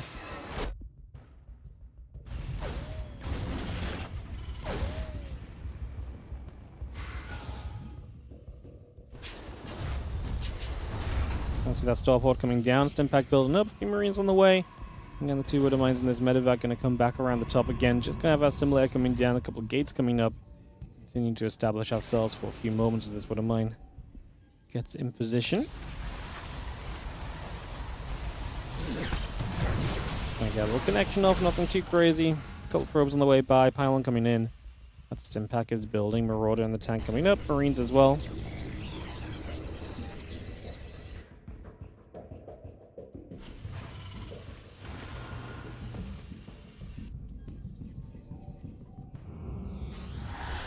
Prism is going to load, and we are going to head down to the main base. Again, Observer coming about on the Robo facility. Stimpack, Combat Shield, Marauder and the tank still coming through. The Reaper's playing cleanup there as well. The Stalker's going to blink to the main, going to start going after this reactor. And now after a few SCVs as well. So the SCVs begin to drop. 3 workers going down, make it 4, make it maybe 5. Get a little bit of play initially. We do lose the Stalkers. This was not completely free from Maxpax this time. And this Q. I think Maxpax kind of needed some damage as well. He's still only a 2-base Protoss, going to a 3rd base very late in this game. Probe count not super crazy for him because he's just a 2-base Protoss as well. As we see this Widow Mine burrowing is going to force the probes. And we're going to actually be able to save this mine. It can come back again later. So again, nice from Kua just to put a bit more pressure on Maxpax initially here. Observer's going to see the setup. Can Maxpax do much more with these additional Stalkers? Instant spot from Kua. Sees that Obs right away. Shuts that down. Gets killed off immediately. We're actually going to try and blink in for this. We have Stim. This feels like a crazy blink from Maxpax. So like, what are we doing? The complete belief in the Prism Micro to kind of get us out of trouble here. Now we have Blink back available again, but some of these Stalkers are going down before we blink them. This guy got left behind too, and this was just not it for Maxpax. And Q is back for that Widow Mine. Love the position. High ground, but there is a pylon to spot. If that pylon wasn't there, that could have been a good connection. Maxpax still seeing it though and reacting to it. Good job from Maxpax, because that absolutely could have been disastrous. That could have been a big step in the wrong direction. That was the herO blink. That was, I mean, that was just, like I say, complete belief in his ability to control the Prism Micro afterwards, but I don't think you could ever argue. Like, the Prism Micro would have had to be perfect for this to be reasonably good. We have to recall this Prism and Store, because we're going to need everything possible at home here soon. This army of Curas going across the map. 20 army supply lead. Few zealots warping in. There's not a good army here either from Maxpax. It's just... It's such a small amount of zealots, especially. Tanks are going to get sieged. This first zealot's going to go down. Stalker's going to go after a medevac, which means the tanks will live. One medevac does go down. But we could kill the pylon here. Okay, there's a pylon in the back powering the robos. The Immortal will still get to come out. Q will just take what he's given right now. That's a gateway. Another tank sets up. Oh, that's maybe a bit far forward. He's going to see the other tank just arrived. First tank taking some damage, but the Immortal going down. Maxpax is in serious trouble as this bio army will not start popping in. Stalker's going down. GG says Maxpax. Q's going to get it done in 5 games. A series where I think Q was just phenomenal, actually. Like, he actually played great through the early game. A lot of his early aggression was good, and a lot of Maxpax's early aggression was mistakes made. Q is going to advance through to the next round of the upper bracket where he will meet Classic. That will not be today.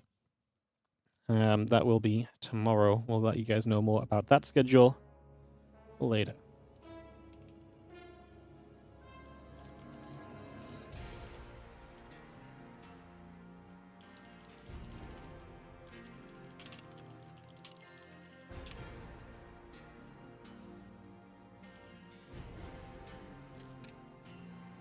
So yeah, Q advances through. He plays Classic, but like I say, that will be a tomorrow matchup.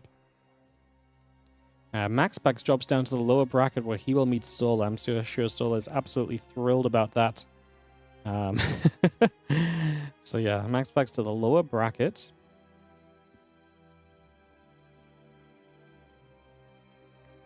Very exciting. Alrighty, guys. Alrighty.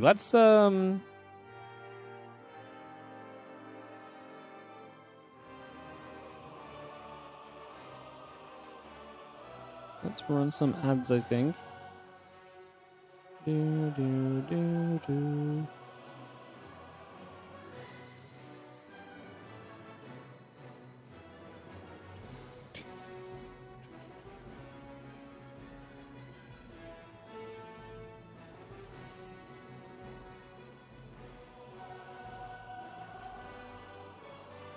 Alright. Does herO play Classic yet? Next, no. Next up is herO versus Zound. And then the other match we have today is the winner of herO Zound versus Clem. So herO versus Zound, then the winner versus Clem. And then today, that's where the Spring Championship ends today. Now, we do have some sponsored content that'll be coming up in 3 hours from now. I don't think the PvP and the PvT is going to take 3 hours. But I have to stream until then, so we'll probably cast some replays or something.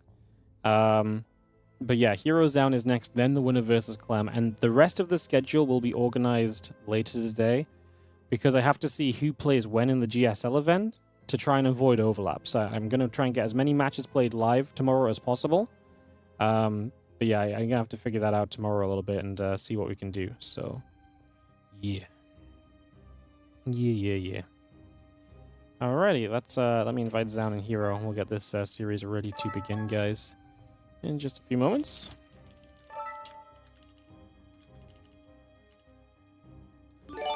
Oh, 1426, thank you so much for the 34-month resub. Do I actually have 49,000 YouTube subs exactly? No, for some reason the stream element only updates like every few... I think it updates every 100 on the YouTube. I don't know why. I think most things that pull information from YouTube usually pull... The subs get sent out like in numbers of like hundreds.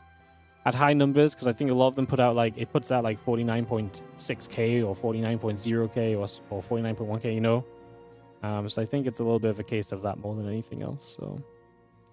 Yeah, but if you did mention if you are watching on the YouTube, do consider subscribing. Obviously, we are pushing towards 50,000 YouTube subs. We actually had 24 YouTube subs yesterday, which is kind of nuts. So yeah, if you're enjoying the stream, consider subscribing on the YouTube. If you're on the Twitch, you want to help us out on YouTube, just pop over, subscribe. It's like following on Twitch, so it just helps us out. YouTube loves it when people interact with the streams, and people subscribing makes more people end up watching because YouTube pushes it out to more people as well, so do check that out. I did want to come back to the 25 gifted subs coming in from, boy, Mid-Omega. 25 gifted subs, thank you so much for that generosity. They went out to Havs Panda, Dawet49, Chaos Fire Dragoon, Rambo Pod 6. So much room for activities. Togu Garrett1234, Nuka XD, I Am Chrysos, No Crash 00, W Teller, Agamemnon UK, God of Kodo, Ace Azia, Shadowman, Neo has left the game 19, something, I can't see the rest of that one, Fahad Babadgi, Oida, Sventilator, Aya Yona, Didu Dadadi, Nightmarish Pies, Slappy Slap, Mehuj, and Linena, and Katok. Thank you so much, Mid-Omega, for the 25 gift subs earlier. Much appreciated. Wonderland is going to be the opening map of this PvP, guys. Hoping for a little bit of a long PvP. Like I say, we've got some time to kill. We've got 3 hours until Diablo Immortal sponsored content. We're going to be checking out the new Warlock class in Diablo Immortal. So that will be coming up in about 3 hours' time. We'll be doing that for 2 hours today. So 2 hours of Diablo Immortal coming up. Should be fun. I'm actually looking forward to checking it out, to be honest. I actually do think it's genuinely going to be some fun. Alrighty, everyone's joining us. Referee myself. We've got Zound in here already. Double check we get everyone in.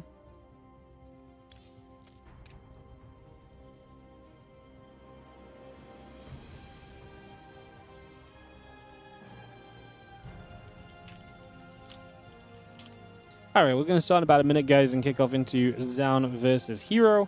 And, yeah, more StarCraft 2 action coming up today. Yeah, thank you for the generosity. 740 subs is obviously pretty darn crazy. We were just talking yesterday about how 700 is a really nice number to be at. Obviously, it's very heavily propped up by gifteds right now. If you do enjoy the stream, you do want to support, like I say, consider subscribing, consider supporting. All that kind of stuff goes such a long way to helping us out. It allows us to do so much more StarCraft 2 for you guys. I do everything I can to put as much StarCraft 2 on the table, as much prize money as we can on the table as well. So if you guys enjoy the content, you want to see more of it, consider supporting, whether that's a sub, even if it doesn't even have to be the monetary support. Like I say, just showing up and watching, the viewer number being high matters a lot. And obviously, even if you just like and subscribe on YouTube or you follow on the Twitch channel, all these numbers going up always helps us a whole bunch. So even if you just watch a YouTube video a day, you know, all these little things help. They all add up. So appreciate you guys. And with that said, I think we are good to go into this next matchup, which is going to be Zound against herO, PvP time. And we are good to go. The players are chatting, but they were ready. I told them to stay ready, so we will count down and get this best of 5 on the way. Upper bracket match. Like I say, staying in the upper bracket. I see Wikipedia has not been updated. Let me log into Wikipedia and just update that, guys. Give me a second. I'll just update the Wikipedia page because it's not updating. No one's putting the results in today. Let me do that for you guys, and I'll be a bit more up to date. You guys can see a bit more easily what's going on.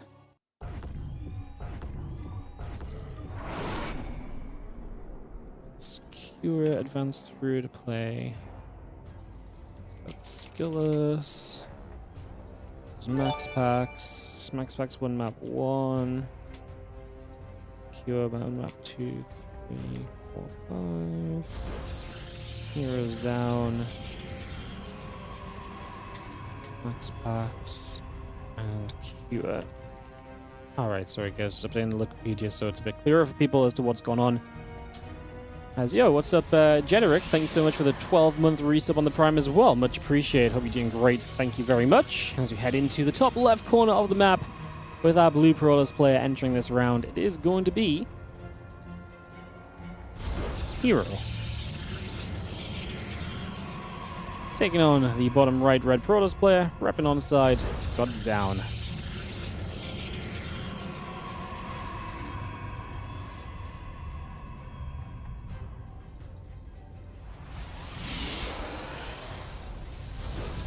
Game 1 of this best of 5 as we get this ready to go.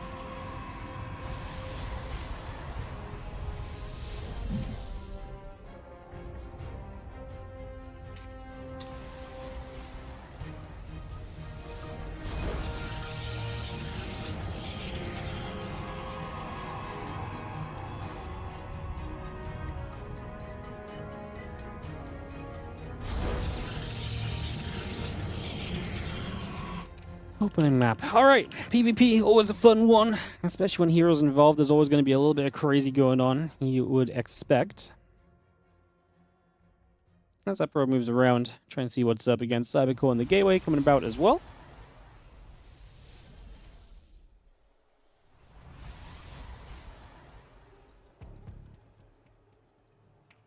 And you just get this move and a Stalker and a Sentry on the way in. Bring that about. Again, the Warp Gate coming through. Stalker Sentry on both sides of the map initially. Bring that over for a few moments.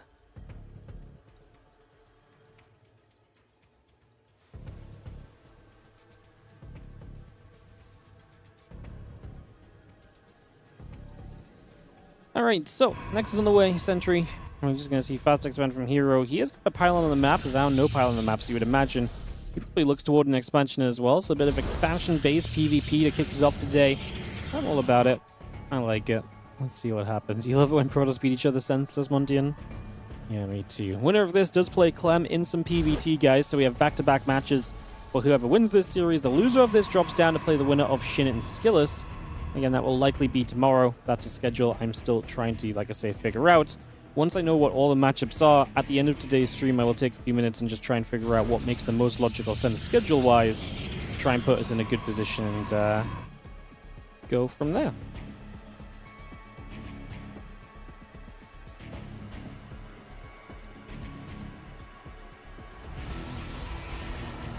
With this nation coming about, the Twilight Council coming over.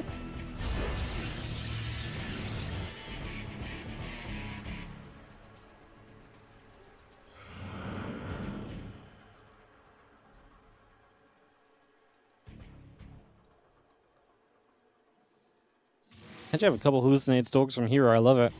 Can try and apply some pressure. If these hallucinations eat a bit of damage, that'd be awesome. But we've got the same vibe on the other side, so it's a little bit of a battle of the hallucinations. Whose hallucinations actually tank more? And yeah, it's also a force field fight, right? Whoever gets better force fields here can be also in a better spot. But you do have an inherent advantage as Zound. You're sitting at home with the battery on your side. As we are going to see, the force fields are good for the hallucinations. Honestly, that's not bad at all for Zound. His hallucinations go down and a bunch of sentry energy gets used. He's probably pretty okay with this. He is probably pretty okay with this altogether. So I think he'll be okay with that, absolutely.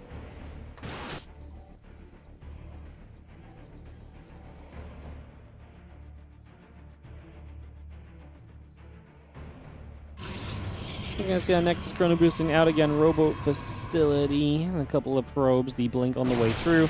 Stalkers and sentries just going to step across. A couple of depths going back the other way.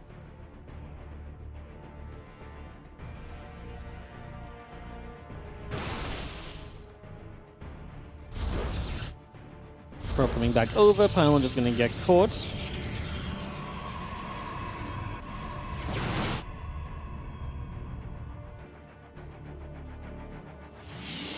Going to be seen again. Blink coming around. Nexus on the way up.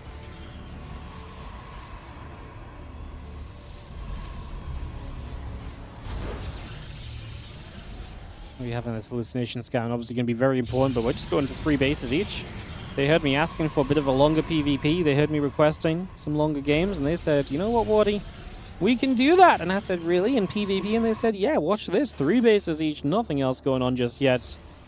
Crazy business.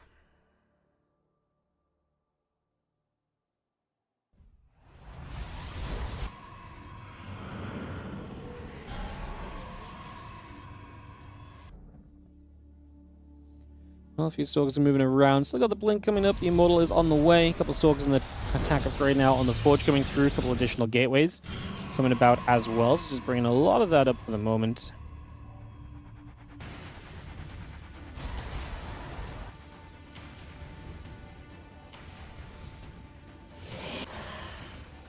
Chrono boost that Nexus, so that's coming along. We're going to see a few probes going down. Stalker's going to get there. Hallucination gets picked off. The rest of the units coming back over as well.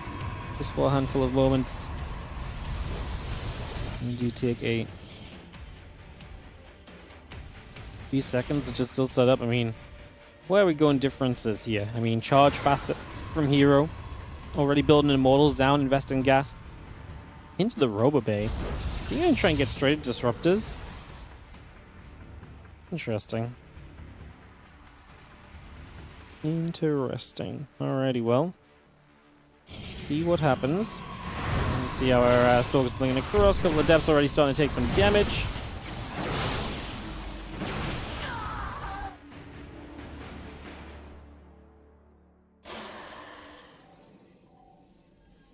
Three probes go down. Just going to see a Disrupt still chrono boosting initially.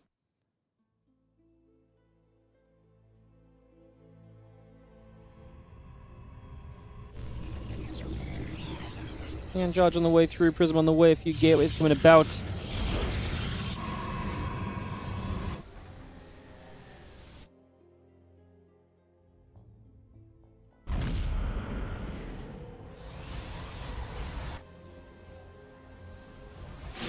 Disruptor coming around, just going to be seeing that charge coming through, the +1 attack coming about, extra charge.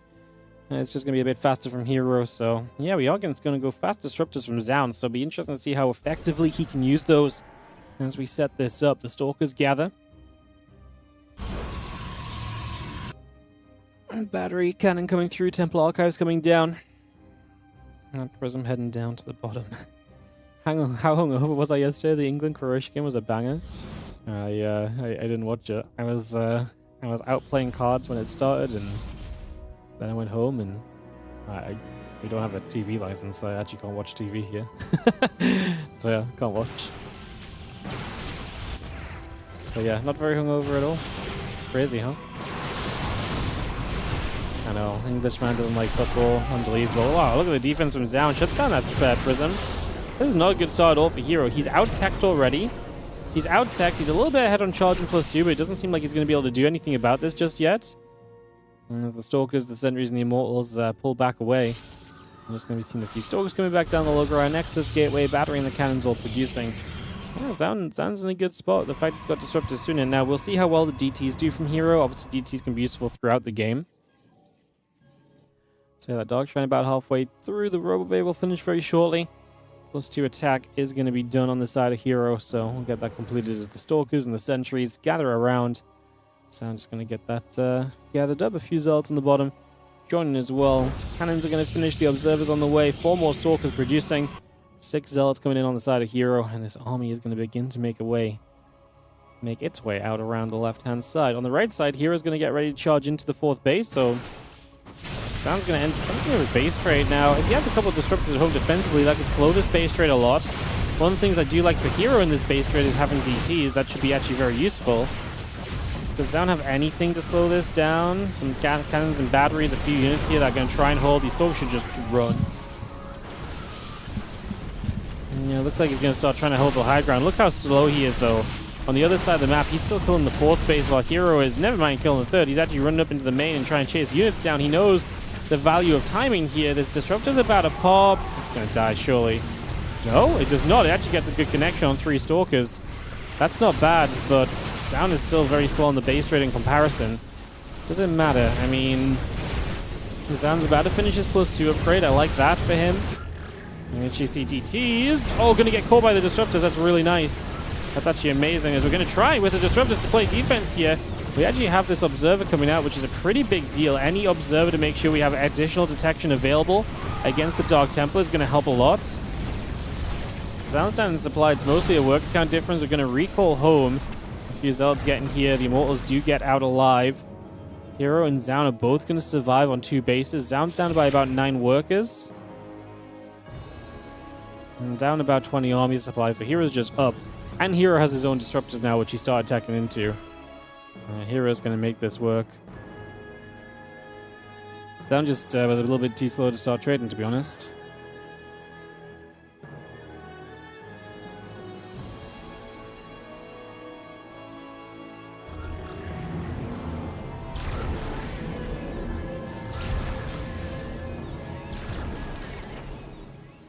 Again, the stalkers coming back around.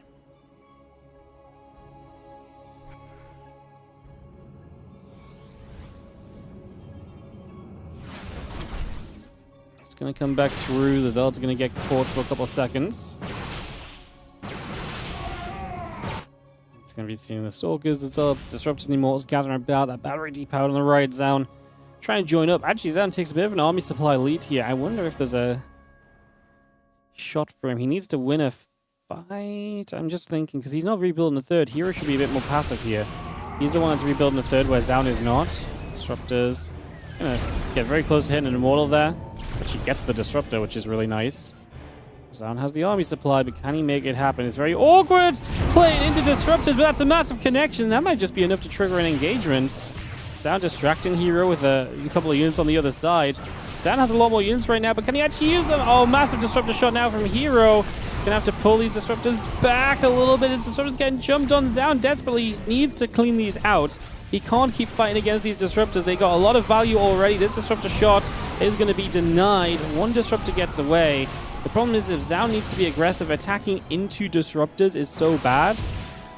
I mean, that was good for him, but like I say, he's down a base if he just falls back here.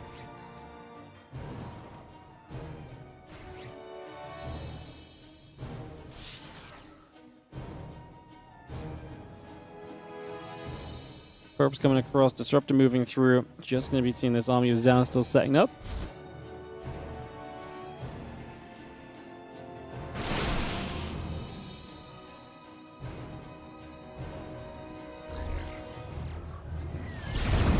Disruptor shots going down. See, the disruptor is actually going to try and get some shots of this. Why denying the disruptors was huge, because they're going to be the be-all and end-all of these fights potentially. herO just base trade, and Zound says GG while up on supply. Wow. I think he just sees how saturated this 3rd is and he gives up. But he actually has good army supply. I just don't think... I think he should have tried a little harder. It's rough because he knows the disruptors are alive. And like I say, attacking the disruptors are such a big deal. Dumb. It's crazy. All right, we go to game 2 here as herO gets it done in a bit of a crazy scenario. I was not actually believing it for him for a little bit. Old Republic going to be our second map of this. As we get this second game started. Like Zound had a really good chance there, but falls apart. I say, a couple too many disruptor shots.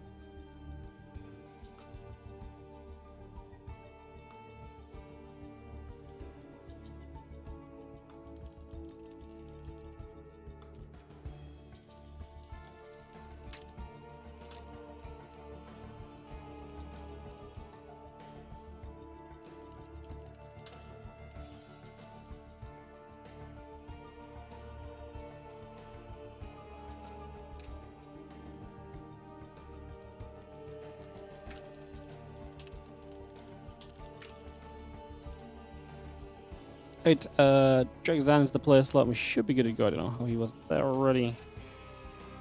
As the players are hopefully ready in a second. It's set to go.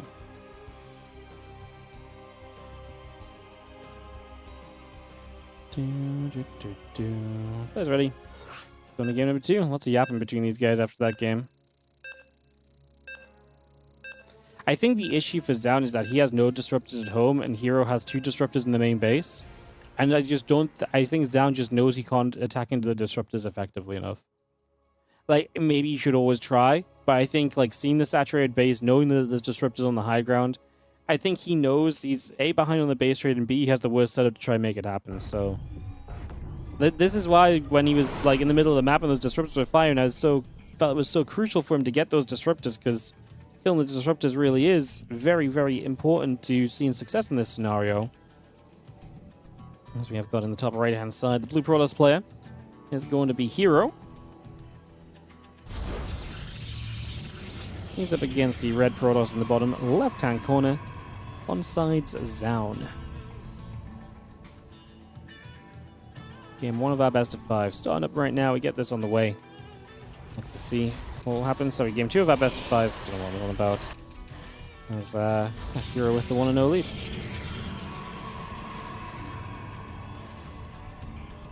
One side's base raiding, the other side's trying to avoid getting disrupted. Yeah, it kind of is like that as well. Because herO just instantly re-expanded off the back of everything. And like I say, Zound took an army supply lead, but he had to go, and he didn't really go, which worked initially because herO walked into him. But then he just had to go and never look back. And I think herO's very smart to start base trading because it really puts the pressure on Zound as well, just to walk into the disruptors a bit, doesn't it? So yeah, it makes a lot of sense.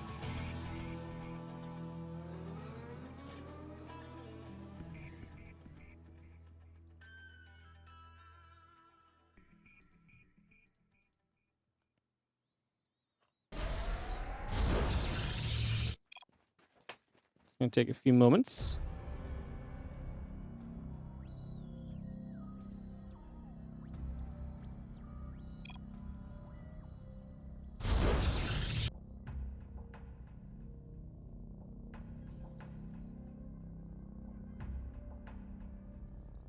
I'm just going to go back and forth again. Gateway, Cybercore coming through for a little bit.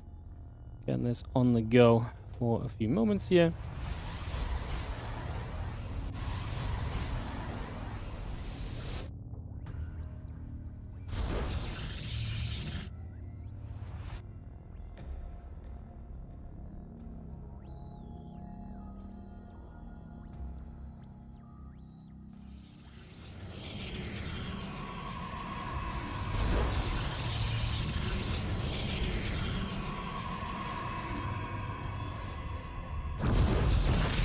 See all the cancellations, just going to come back around, we reset for a little bit. And again, the Adepts, the Stargate coming through, the Warp Gate coming in, so Stargate from both players this time to start us off.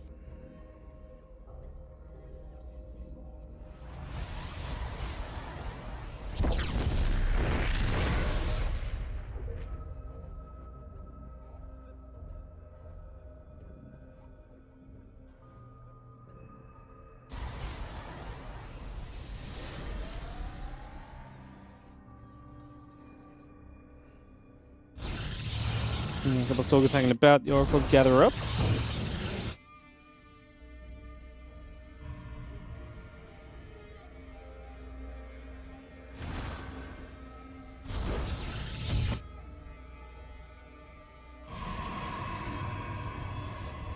Well, we'll have oracles going through. Robo already coming down from herO. He's expanding. Double battery from Zound as he preps himself. Obviously a bit of a wall, and so he's going to get in with 2 Adept to try and deal some damage. He's expanding himself. He will see the Robo too, so he gets a good read on what the follow-up tech already is from herO. So he gets to see this, gets a few workers.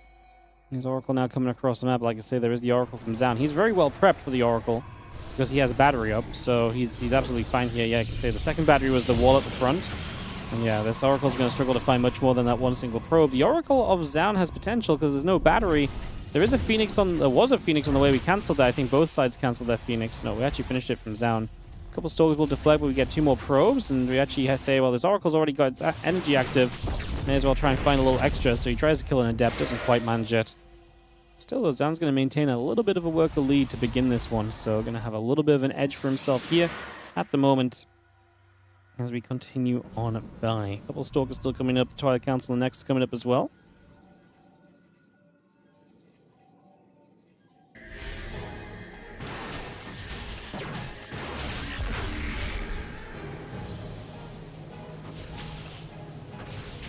Stalkers is going to be there. This Oracle getting taken away. The Phoenix going to go down the bottom. The Adepts are going to try and shade up for a couple moments.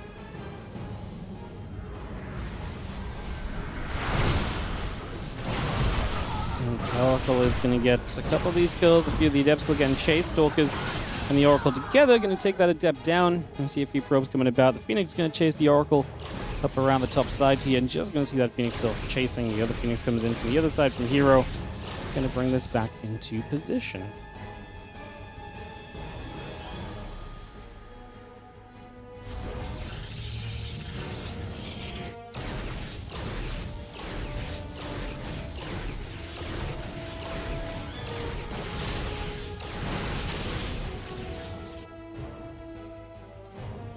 Phoenix get a little feisty here. Actually, I'm surprised he went up to 3 Phoenix in the end. You can obviously use those to lift a couple of probes and get some damage done, perhaps.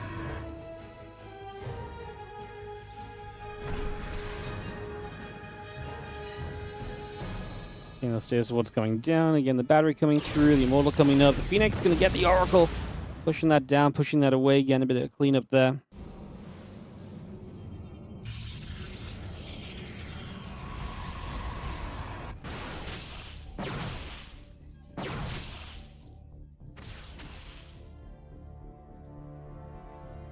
Having that Phoenix still coming back through again. Blink coming over, a couple probes in the pylon. In production, forging the Immortal, building Twilight Council away from herO, but he's very far behind on the Blink. Obviously, he has a much earlier Immortal, and the Robo we already saw and talked about earlier. So he's already got an Immortal out. He might want to add another Immortal on just because we are obviously playing into a... Yeah, he might want to get another Immortal out because we're playing into this situation where we have...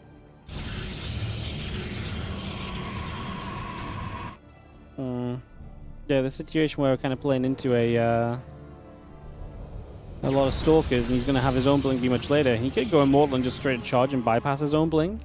Starts an Immortal +1, and what are we going to do with the Twilight? Remains to be seen, but he's not got a lot of gas, so charge is a possibility.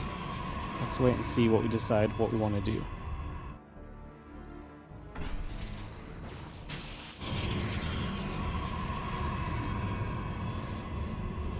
Kids coming up. Stalkers on the way. And let's see the Stalkers the Immortal coming around.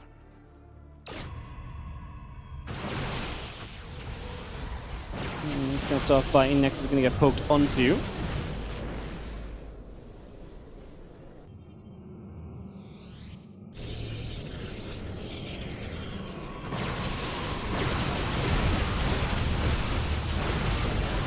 We've seen the Immortal really get caught. Just going to see a couple of things getting captured. It's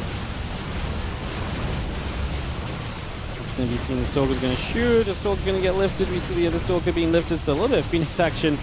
I mean, Zound is going to get a couple of probes. Army supply is still okay for him. He's down in workers overall. He needs to see a little bit more value here, I think, over long term. Otherwise, he's probably in trouble. You're going to see this Phoenix get another lift off. We're not going to focus on that Phoenix. Just going to focus on the ground. Here's the new Immortal showing up. I think that's a defense from herO, looking good for him to get up to a 2-0, it would seem.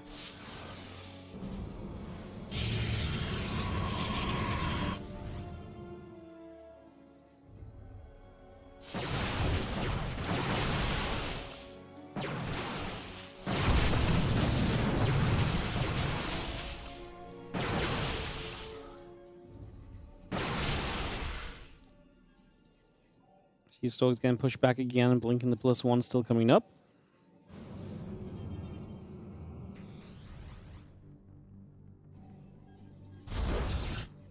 Again, Stalkers and the Immortals gather, blinking the Immortal coming about, a few gateways coming through as well here.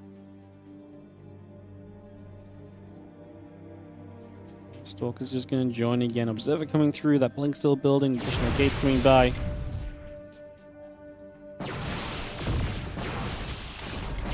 Oh, Stalker's actually going to get a blink through. Just going to see a couple of these Stalkers already going down. Nexus on the third base. Bringing that over for a couple seconds. Again, charge coming up, the Nexus on the way. Power goes. This is going to be herO clearing this position out, and he is looking very good at the moment. That's a Stalker still building.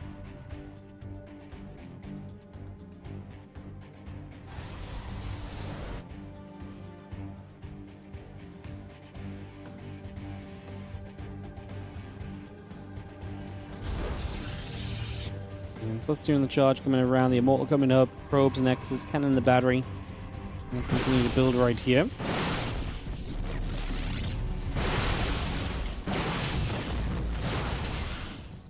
At this point, Zound just supply is really in the bin. It really feels as though this is such an upward battle for him at this point to try and bring this back. So I really do think he's in a lot of trouble here. I think it's going to be a very, very tough situation to kind of break back through from. Again, +2 attack on the way, that charge coming up, the Stalker, the gates, the Prism, and the +1 continue to come by. We will have ourselves herO just taking a 4th base, playing slow and steady, not rushing into anything.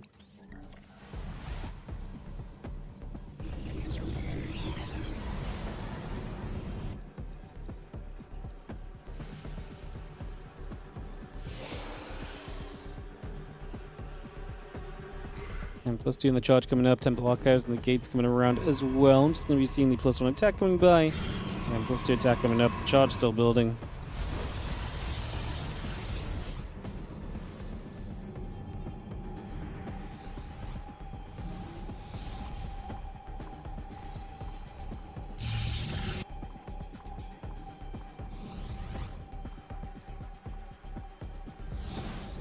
Now he's setting up to try and just send it again. Obviously, he's been super behind on the 4th. He's now behind an attack upgrade as well, with +2 finished on the other side.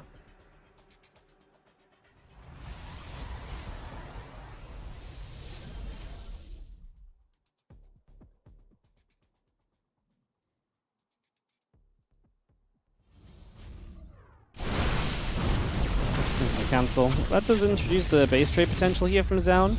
He's on the other side of the map. He's got the disadvantage, right? His army's going to kill things slow. He's a little bit later to start it, but he's also got less infrastructure. But you're probably not winning a straight-up fight, so I don't mind this so much. It's probably one of the better ideas at the moment. Solid Stalker Immortal pulling back through. Just going to see the couple of high templates going about. +2 attack coming in.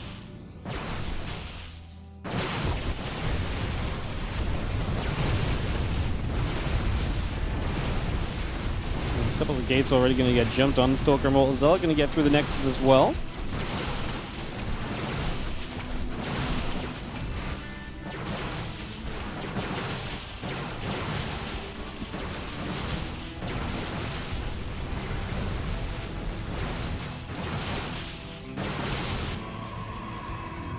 We've seen a couple of batteries still coming through. I mean, we've got Zealots all over the place. This base trade continues. herO starts to head home. All he has to do is defend this one base on the right-hand side. He's starting to build batteries on it. His army supply is incredible. And Zound has no Nexus to fall back on here. He's got himself the money, but if he starts to build an expansion, herO will know about it, and then he's going to have time to figure that out and work around it too, because his position really is just very solid right now.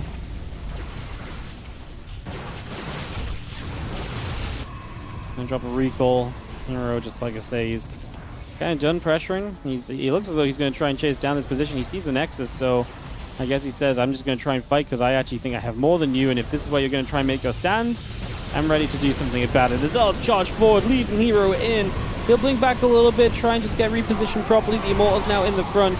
The Archon's getting a chance to swing. Nothing of note is going down for herO, as Zound does not have enough. All he has is the GG to be typed, and herO has a 2-0 lead in this best of 5, and that's why that first game is so sad for Zound, because when you're in a good position against herO, you got to take advantage. You got to take that advantage and run with it when you get the chance to. if you don't, the game can fall apart very quickly, very easily, right? So, GG's. And we are now already at a 2-0 lead from herO. They heard me ask for a long PvP, and they were starting to give it with all the expansions, and now they're bringing it back away from me. All good. White Rabbit coming up. Just waiting for Zound to hop out of this lobby, and we'll be good to go. Soulman, thank you so much for the 19-month resub on the Prime. Priming us up. We appreciate it greatly. Thank you for supporting the stream and being awesome. Thank you so very much.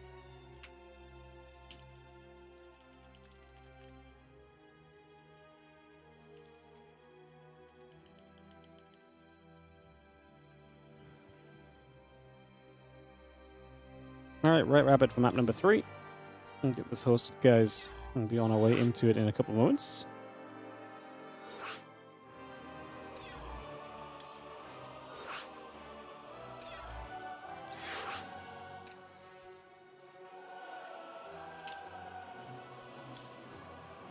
Do do do do do do do do do.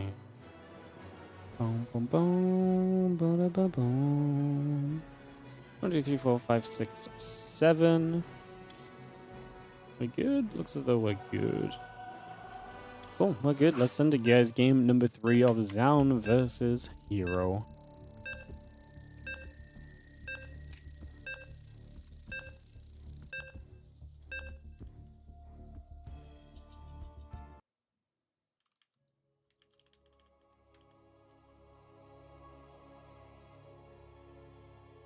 Did I do anything to celebrate my successful sellout yesterday? Not really to celebrate the successful sellout. I mean, Helen went for a meal, but kind of already had that planned, so it wasn't in response to the stream. But yeah, I mean, I guess kind of, but inadvertently. Unless I preemptively knew that that was just going to be the day, you know. I mean, we had Ellie and Doggy daycare yesterday, so we just went out for the night. But well, like I say, not really in a response to the situation.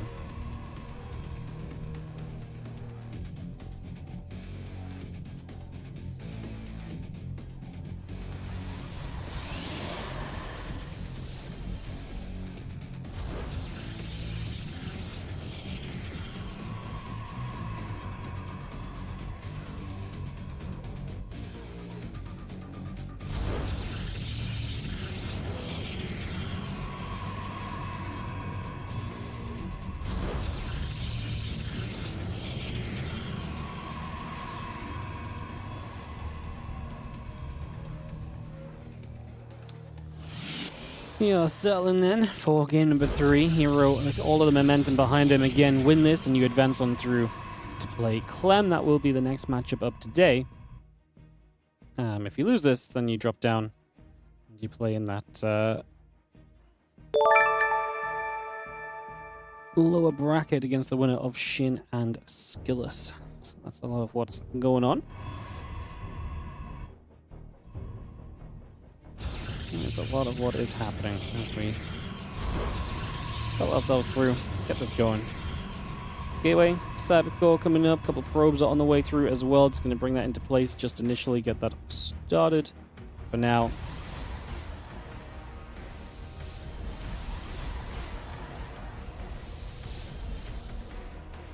Ellie enjoyed her time, yeah. I was talking about this earlier. Ellie had a great time. Not even buying the cute doggo down. We put her in daycare for the... We didn't even need her looked after. She just likes going so much. We put her in daycare for the day and the evening and the night. I was showing some pictures of her earlier. How she's like best friends with the dog that lives at daycare. Like they literally lie on the floor and just play or non-stop. They are truly best friends. So yeah.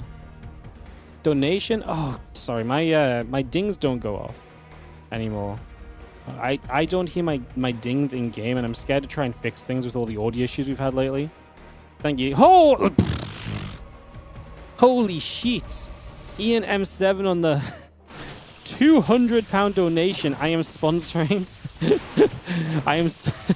Holy shit! Yeah, no shit. I didn't see that, guys. I'm sponsoring WardiTV Mondays 100. All right, man. I will tuck it away, and we will do what we can to add to that prize pool. I don't know what to do about number 100 because I don't know if I mentioned this, but right now number 100 is going to be lined up on a day when I'm not here. So I don't know if we're going to have WardiTV Mondays 100 as like a Tuesday Monday cup. That feels horrendous. I don't really know what to do about it just yet. So yeah, it kind of drops on a number 100 being on Tuesday is perfect. Yeah. We'll just see what happens. Like I say, I'm not 100% sure just yet, but I will add that to the prize pool of Monday Cup 100. And if I forget, then feel free to @ me and remind me. Appreciate it, man. Thank you so much for being the Monday Cup 100 sponsor. That's like a couple months away. It's crazy. Jesus, that was a big donation. What he spilled his drink, blames technology. It wasn't even my drink spill. I was worried that was the thing, but that wasn't the thing. It's just been messing up lately. Ay. Holy goodness, you guys are going crazy the last 2 days. What's going on? The last 2 days we are like plus 200 subs and like 250 donations or so. Like the last 2 days have been crazy. Holy. You guys just enjoying that spring championship playoff vibe? Is that what it is? Wild. Stargate from Zound is depowered. As he tries to move a few adepts around. A couple stalkers going to get onto them, so they're not going to go anywhere. Fan already has an immortal. He is playing against a robo of his opponent as well. I mean, herO has an expansion and an army supply lead. Zound has to attack. Like, there's pretty much no two ways about this. Like, you do not get a choice anymore. You just have to send this. Doesn't exactly feel great, does it? It does not exactly feel great right now, to be saying the least about this at the moment.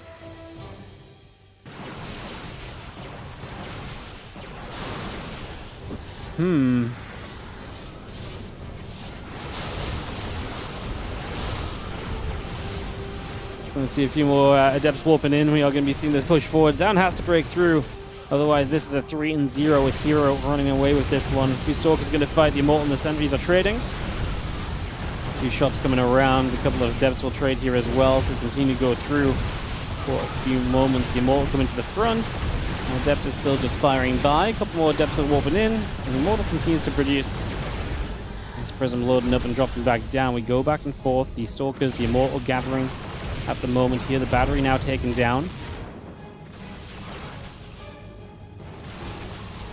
We're going to see this pylon taking a few more shots. Immortal on the ramp. Going to come across as well. Prism's still going to be here. We do drop a force field into position.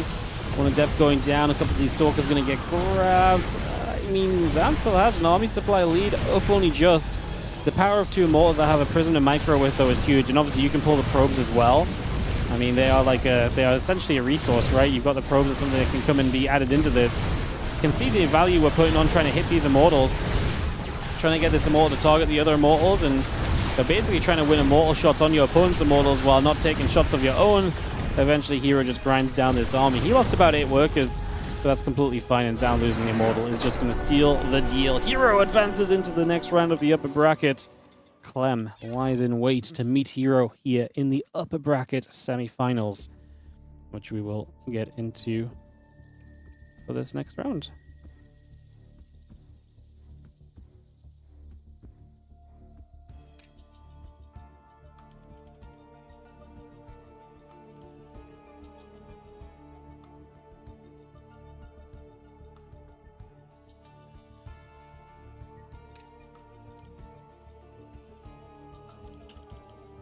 All right, we are going to be heading to NA for herO versus Clem.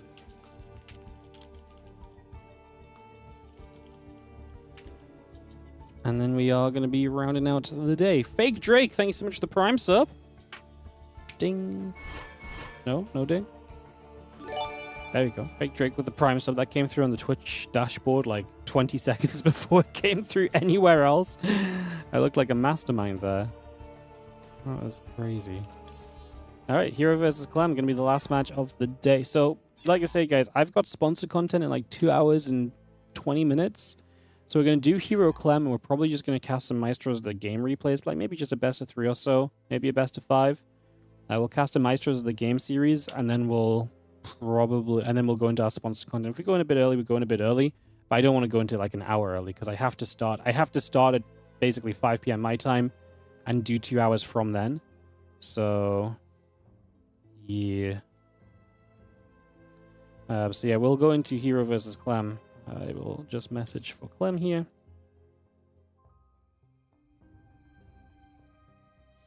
You have some questions now, you know I can look into the future. Uh-oh. Gonna run the ads before I get asked more questions. Hide behind the advertisements. Alright, let me message Clement. Now I'm gonna have to figure out these games for tomorrow, so it's gonna be Classic Cure, Maxpax, Solar, Skillus. Skillus are gonna pre-play. Well, these two matches are fine, so they're just whatever. Probably have to do...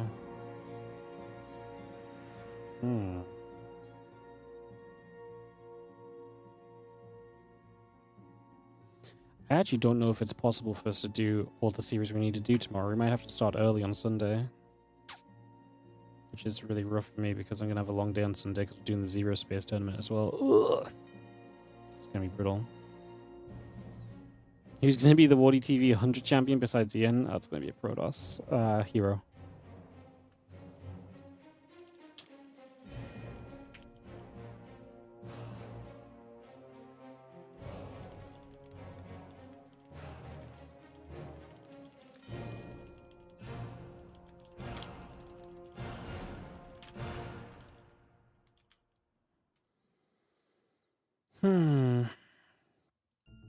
Yeah, tomorrow's going to be an awkward one of the GSL matches.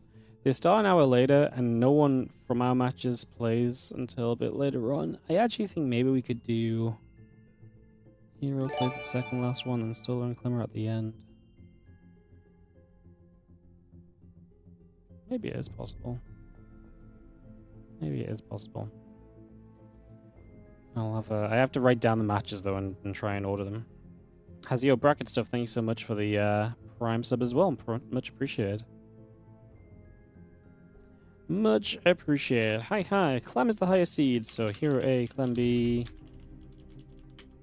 Like that. Perfect. Thank you so much for the Prime bracket stuff. So many Primes today, guys. We're nearly at 750 subs. That is bonkers.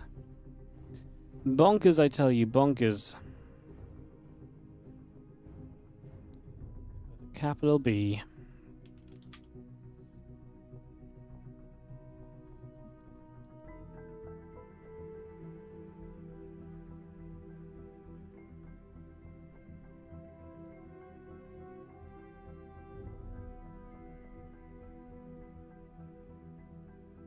Boom, boom.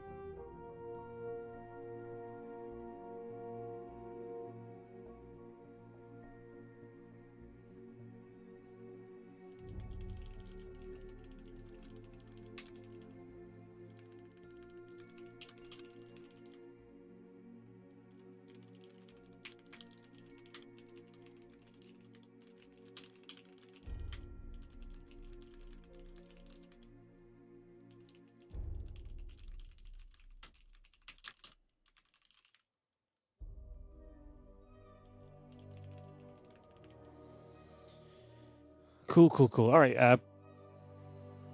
Some videos are coming down.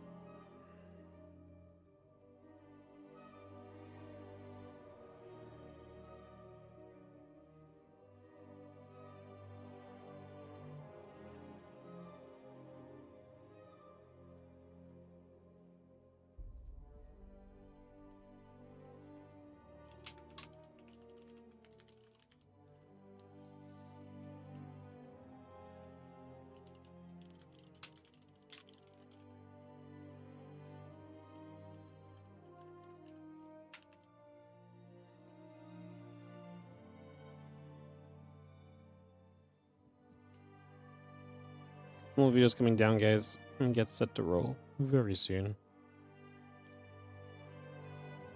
I can almost say it's prime time. Ay.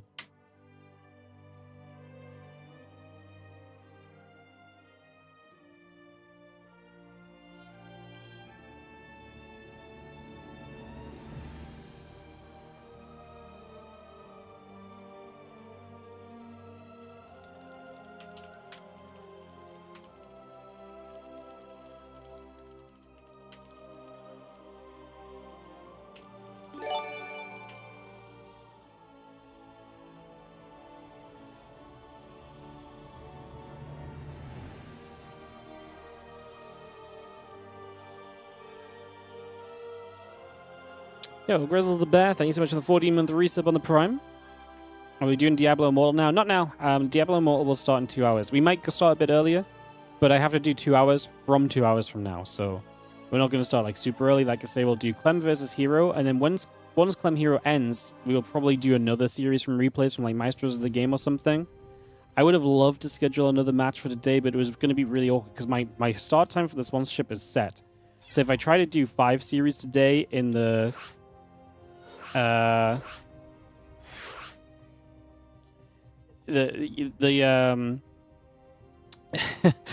we do yeah, I wanted to schedule 5 series, but it would have been really awkward if we got to the 5th series and it was like the same length of day as yesterday, and then this 5th series happens and I have to stop to go do a sponsor. It feels terrible, right? So yeah, it's not really great.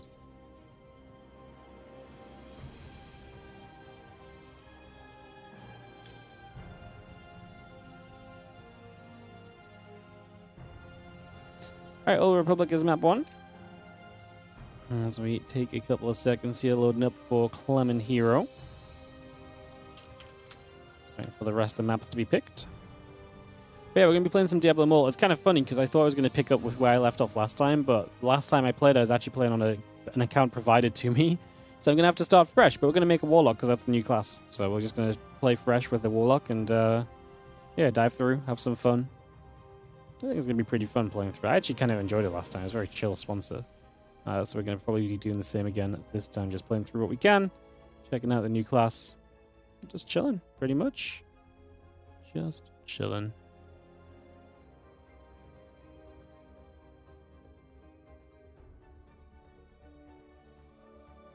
Third map Mothership, 4th map Wide, 5th map 10K. Alright, if Clem and herO could just play a 2-hour-long series, that would be incredible. Ready. Let's do it, guys. Somehow we've gained a caster. Someone decided to come and join us for herO versus Clem. They saw it and they were like, oh, cool. Alright, herO versus Clem, WardiTV Spring Championship, upper bracket, semi-finals. herO already has himself... You know what? Sorry, get me just edit the Wikipedia again. herO already has himself this 2026 championship seed. So let me just... add herO in here just to keep this update on Wikipedia because no one else is updating, so I will step up and I shall do something I used to do a lot more, which is throw the Wikipedia updates down and help out. Alrighty guys, again thank you for joining us. It is going to be in the bottom left, our blue Terran player representing Team Liquid. This is going to be Clem.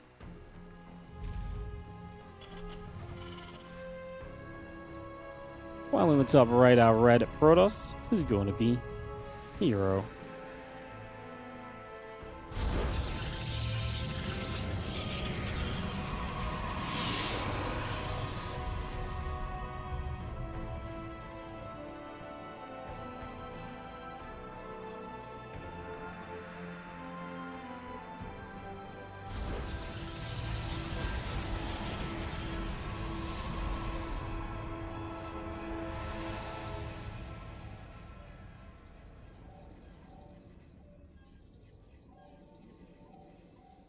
Alrighty, so we set this up. I'm gonna get this started. Let's see what will happen. How come each tournament all gets boiled down to Clem versus herO? Well, this is the upper bracket semis, you know. We've got Cure and Classic on the other upper bracket semis, so it's not quite all down to this. You know? It's not all quite down to this. Cure versus Skillus. Yep, that was played earlier.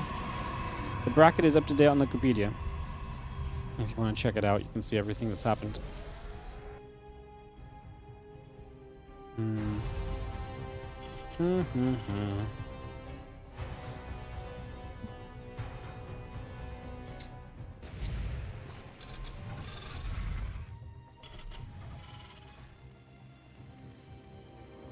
Gonna see Maru moving about a little bit, trying to see what's going on. Let's see if he's coming over. Cybercore and the Nexus coming through as well. So just going to get that going for a couple of moments, bring that into position, and see, like I say, where we end up for a little while.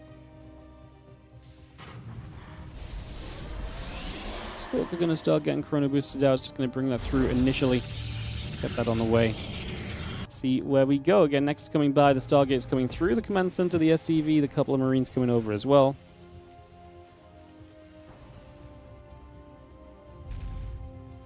How come the best players could do better than the inferior players? I know, it's crazy, isn't it? Yeah, this is the WardiTV Spring Championship. Clem herO does usually go up on the YouTube, so I actually just want to take a little moment to just say, if you're watching on the YouTube, obviously we have a YouTube live stream right now. This applies to you guys too, but if you're watching the YouTube VOD, we try and say this sometimes at the start of a series. Do consider hitting the like and the subscribe button if you don't already. Helps us out a bunch. It is free to do so. We're trying to push 50,000 YouTube subs right now. We are about less than 1,000 away, so we're pushing that 50K marker. So help us out with that.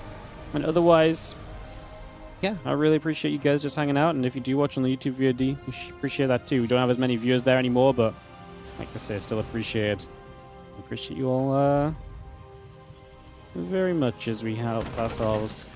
Big game number 1 of this BO5 coming through. Phoenix and the Warp Gate coming by. Gateway is on the way up. Command Center Barracks on the way into play. A few Marines is going to hit that hallucination for a few moments. Hallucination comes back over to the right side. It's just going to get out for a little bit. Oracle and the Warp Gate still building through. Continue to get this into play for a few more moments still.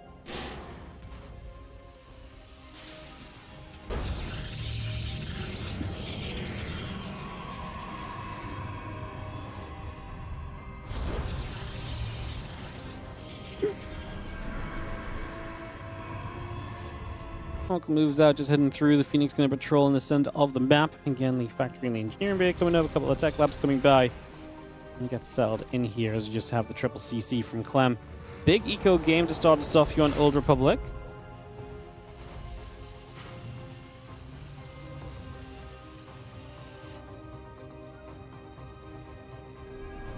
And the Oracle coming around just for a second. Just going to see the few Marines are going to step over. That Oracle will come about. You can see this Oracle activating. The SCV goes down already. Another SCV going down. These few Marines still chasing. Oracle going to come into some fire. Stimpack and Combat Shield still building through. This Oracle is good for another SCV. Another nice grab there just at the moment. Yeah, decent job of things so far. Stimpack, Combat Shield, M+1 all continuing out. Just going to have our Nexus, the couple probes, and the Zealot and the Sentry continue to build up as well. So again, a lot of that coming straight into play right now. Horrible Bay and the probes and the Observer coming through. The battery is in production. This Oracle tries to check out into the main base and get turned around once again for now.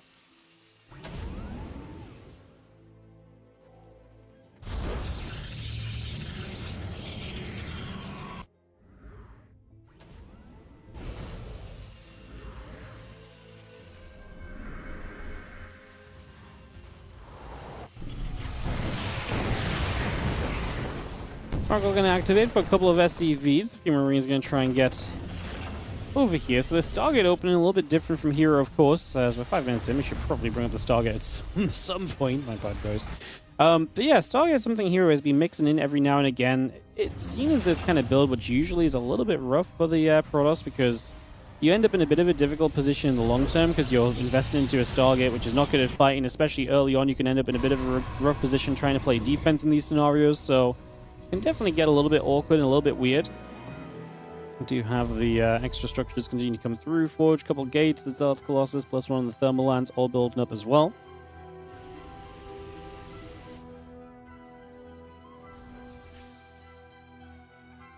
Marines and the Team Marauders just take a second to step on by. Again, the Concussive Shells and that +1 upgrade continue to come about, so we get that moving. This Bioforce is heading to the upper right side, so away we go.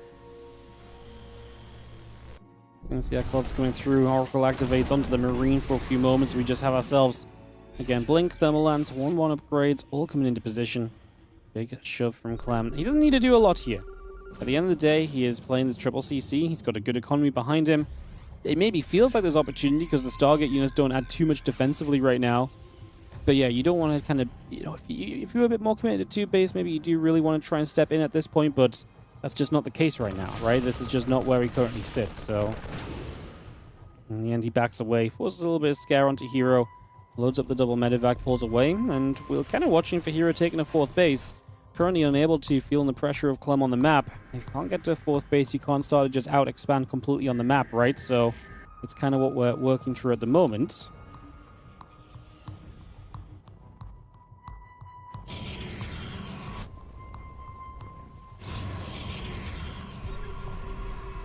kind of bell, a couple Colossus move through. But I'm going to stim in behind this army. The drop in the natural doesn't do much. We're just going to get maybe a pylon or two. We can also load it into the main base, right?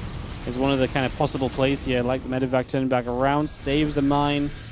Second mine being chased by that Phoenix. This drop over here, like I say, was well denied initially. Clem just forgot about that mine. He'd already given up on it. He presumed it was going to die, so he doesn't make any further moves to save it. He's already looking elsewhere. 3CC builds suck against Protoss nowadays. Well, against Stargate, it's really good because Stargate's a very safe setup. So if you can play a style that basically lets you play very greedy into someone that's not really going to be able to kill you, then it's great. In general, triple CC is a bit funky, but with Protoss players kind of being able to defend a lot of stuff and heading into that kind of big macro game, if you're happy playing like a very campy kind of style and like a Turtley sort of Terran style in TVP, which Clem is a lot of the time, triple CC can just set you up into a good economy and a good position to start going towards that position late already. This game is a bit weird because, like I say, the way herO opened allows Clem to still be on the map and aggressive despite the fact he opened triple CC. So you do obviously sacrifice map control, early push potential, and so on. So it's not good in that regard, but if you are confident playing the Turtley style, then yeah, it can still be good. Like, you know, it's accelerating your economy, you're playing a bit greedy. Protoss don't typically try and kill you on 3CC. Sometimes they do, but I mean, that's the same with, you know, any build, right? There's going to be some risks to it. It's not completely risk-free. Clan has his own fourth base build, and as the fourth of herO is about to finish, by the way, so again, just getting tabs on the economy of herO being very slow to build up in this game. Again, a lot of that is just the lack of map control, inability to take a fourth any sooner because it was lack of map control, and then stuff like Blink not being available, having to keep those Colossus safe. That's really slowed him down from being able to step onto the map and, like I say, have an impact in the early stages. Gets an Oracle here as Clem going to start getting some shots on the Colossus very quickly. Stalkers do now have Blink. If you don't get rid of that first Colossus very quickly at all, took a little while, but he will get after the second one. Stalker's not able to shut the Viking count down. Clem's getting a little bit too far forward with these Vikings. It's always tempting to go after that next Colossus. It's going to work out here, but he lost a lot of Vikings in the process with the double cannon and the Stalkers. Clem just read this well. He knew he had enough, and he's going to take down this fourth base. It is going to drop, and Clem obviously can take his own fourth into position behind this. herO is right in kind of just assessing this and saying, yeah, I got to kind of run up to this high ground and try and hide away. So he does exactly that for a little bit. Still got the +1 ship weapons and 2G upgrades. Continue to build through. Again, the Sense Tower is on the way. The SCVs and the medevacs coming up also.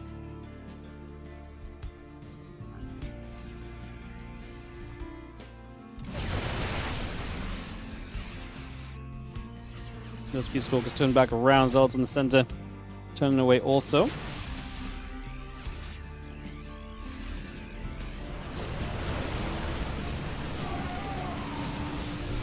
Fire coming through. The Vikings going to be there.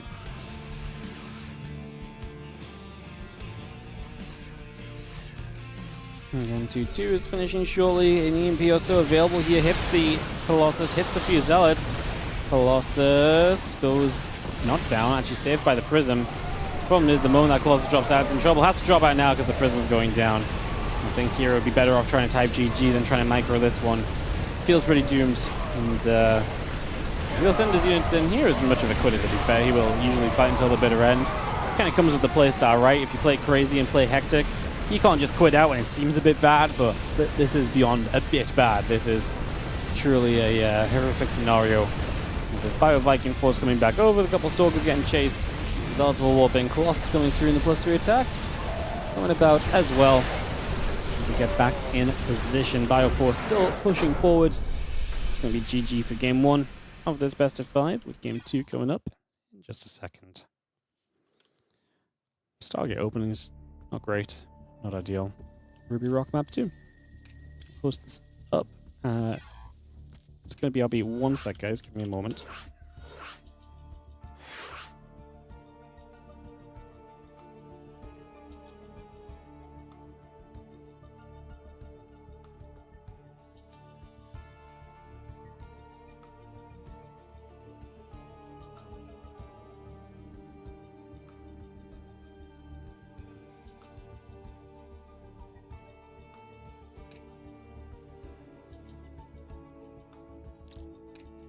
We are just waiting for Clem to join our lobby, guys. In a second. Game number 2. We'll take it easy, like I say. I'm in no rush. If this lasts long, this is good for me. Don't think the next 4 maps are going to last 2 hours, but if they do, then incredible. We'll take that.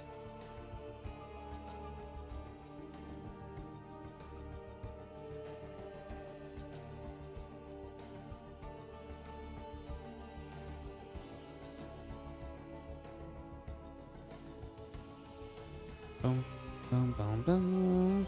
Boom, boom, boom, boom.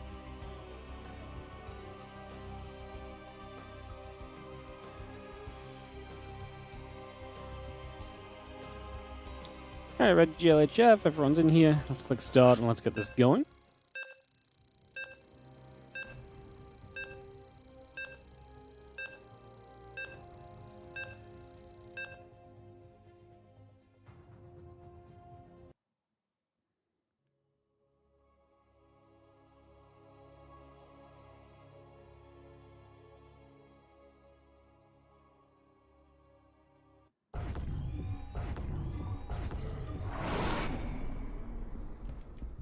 Let's do it. Alrighty guys, thanks for joining us. Let's get into the bottom right hand side. We are going to have ourselves the blue Terran player. Currently taking a 1-0 lead in this best of 5. Fighting for some Terran representation in the top 3 of the tournament. This is Clem. He battles against the red Protoss in the top left corner of the map. We have got ourselves herO.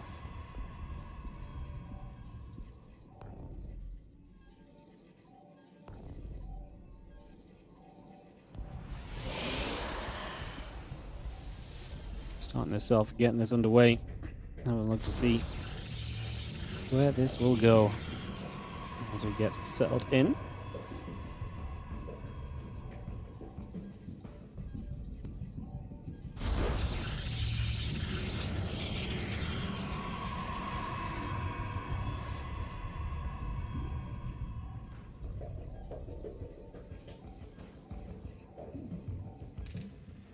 Probe across the map early. Is going to just check to see if Clem is doing any sort of proxy shenanigans, right? You get that info very early on. And also the additional harassment of SCV that has to leave the mineral line. So it's a very early probe scout, but you can force a couple SCVs off the line, you get one low, you force Clem to react to this. And like I say, you're confirming that this barracks is here. So from the very start of the game, you know exactly what you're playing into. You know exactly what's going on.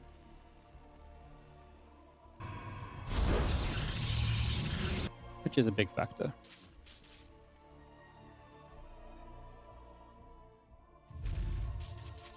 Big factor. Going to be seeing a few SCVs continue to stay in business right now. Again, Cybercore Nexus coming about. The probe is on the way. Reaper Command Center and the SCV coming over. Just going to see this probe escaping back up the right side. Let me take a few moments. Again, walking away from this one. And I'm just going to pop a pylon down on the right as well. So Command Center, SCV, and the Marine continue to come through. Continue to settle this in. Let me take a couple seconds to continue this about.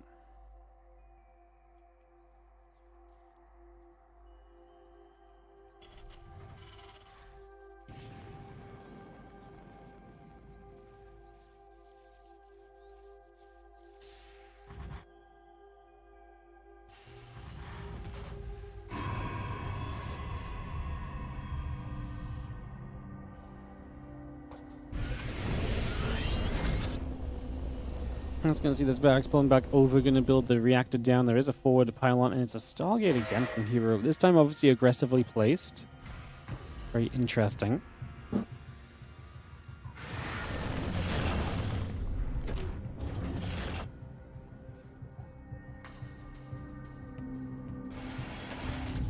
And all the command starport and that reactor continue to come through.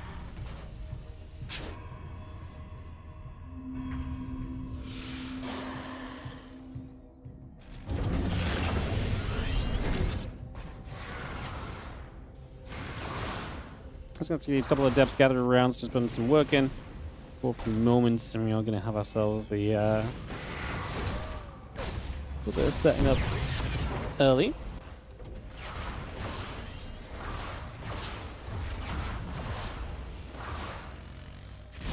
So we've seen the heli and a couple of Marines are going to step over.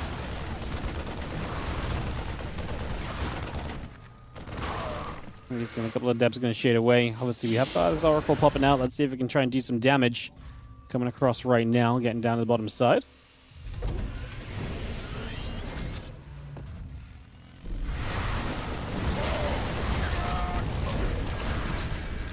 And the Oracle going to be there. The activation happens. Clem needs to get a little bit more anti. Oh, there's a Cyclone. Cyclones are great, and if we get the kill on the Oracle, it's amazing. Because now the second Oracle is not going to have much opportunity, right? With the Cyclone's still already out, alive, and the first Oracle not going to be able to move it around. If you keep the first Oracle alive, you can move the Cyclone around defensively. You know, the Cyclone has to follow the first Oracle perhaps, and then maybe the second Oracle gets some opportunity.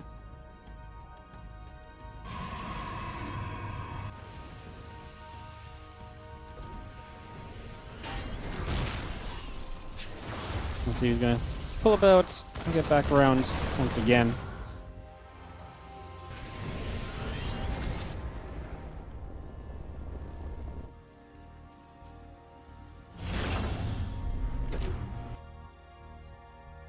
Oracle pulls back through, just going to see that stim pack coming about. Marines and the Marauder coming into place. A couple of SCVs and the barracks will build as well. Just going to see the Forge and the Twilight Council still coming through as the Oracle activates for a couple of these SCVs. Cyclone is going to get a lock on, but there's not going to be the reach or the distance to get the kill on this Oracle this time around. So, actually, are losing SCVs as another Oracle shows up in the main. Going to recall this once the Cyclone shows up. The recall is good. We're going to save it. Alright, so 2 Oracles still alive. We get a few SCVs in the end. herO does scrape something out of this at the end of the day. That's pretty impressive, honestly.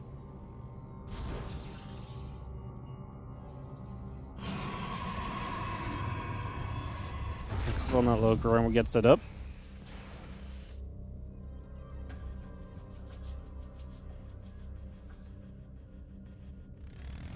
And then +1 charge building through the gateways, the probes, and that battery coming into place as well. A few Marines are going to step out the front. Medivac Marine Marauder still settling in here, as you can see the Hellion on that top side over on the left. herO and still setting up on a base. Robo facility, extra gates, +1 attack and charge continue to come through for the moment.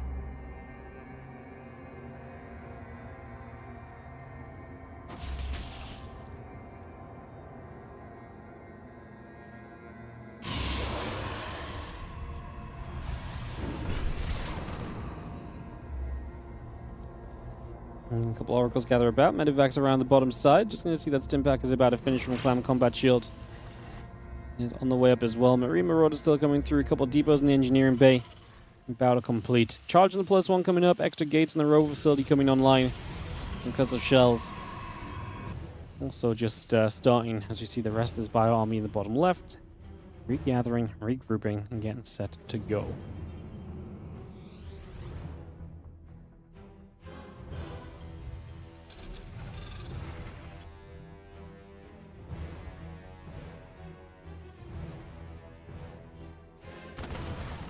Because the shells is about to be done. +1 attack coming through. Marine Marauder Medivac coming in. The command center building. This bio runs up straight into a stasis, so not going to find anything here. Pops the stasis is nice, but herO is going to very safely take the 4th. That would actually be a nice little push from Clem. If he actually gets these units up here, that 4th doesn't come down already. Maybe even get the probe delayed a little tad further. That would have been great. Obviously not quite going to be the case right now as the Zults, the Stalkers, gather on up. Bio 4 still pushing through. A couple of Hellions already poking. As Bio comes out of stasis, everything else shows up. The Widowmine's burrow. Do not have to use them yet, but it's nice to be able to fall back to them.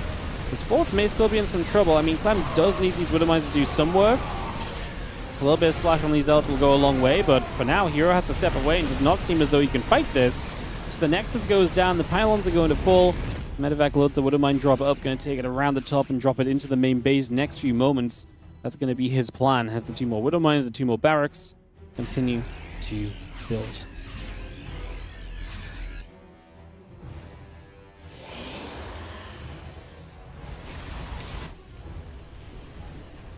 Well, the rest that's coming back through then.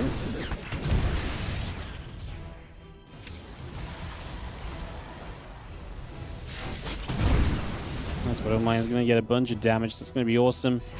Really good stuff on that one, as we do have the bio and the Medivac still gathering. Viking Marine Marauder +1 coming through.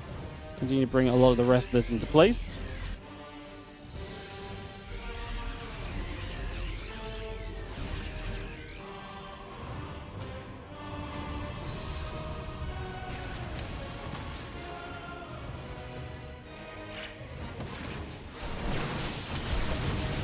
And Stalkers of the Zealots going to gather around a little, just going to regroup for a few moments.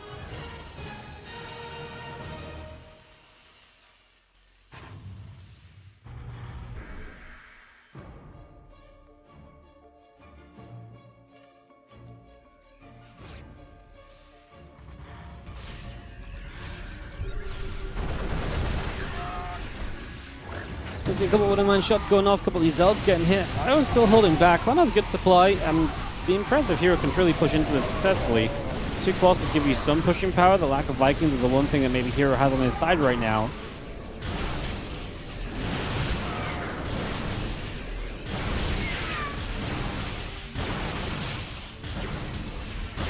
Let's see, the Zelda Storm Colossus is going to hit. The Orbital going to take some damage. A bunch of SCVs dropping.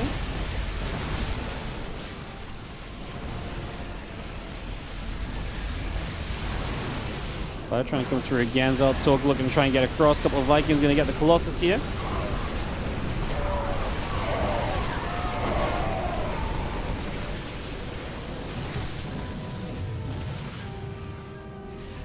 Clem is still holding this off, still keeping a good amount of supply, but the Medivacs are low HP. They're also low energy. So a lot of this army, as it stims again, is going to be kind of half health before it even begins. A few Vikings will commit through for the Colossus. Though without a Colossus, are we okay here as herO? He's running into quite a choke point, which is going to be good for Clem against those Zealots. I think Clem's going to overpower this overall, as herO is just not having the numbers to stay strong and, well, really just feisty at all in this game. Another Colossus shows up. Well, Blink going to be done soon. The fact he's fighting this without Blink, I mean, again, it's a Stargate opener, right? So some of these things are just not here that you typically expect to be there.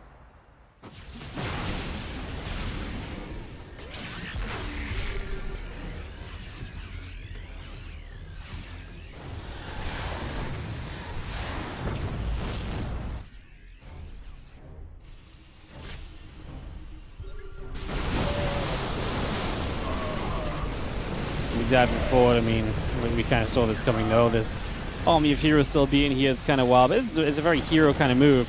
Still being out on the map and just doing as much as possible. It's just not going to really work in his favor.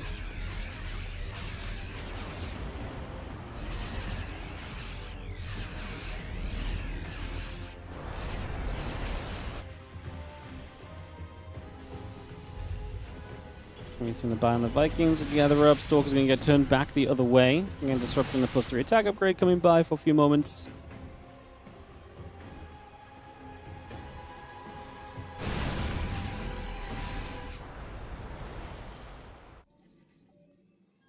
Again, Marines on the way up. Liberator 2-2 upgrades. Got the +2 and the Disruptor on the way.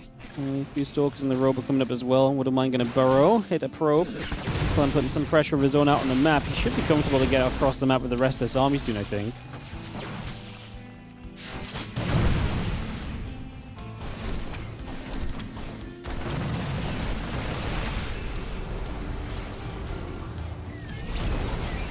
We've seen the rest of this coming around. This Liberator going to siege again, so it's going to pull back over.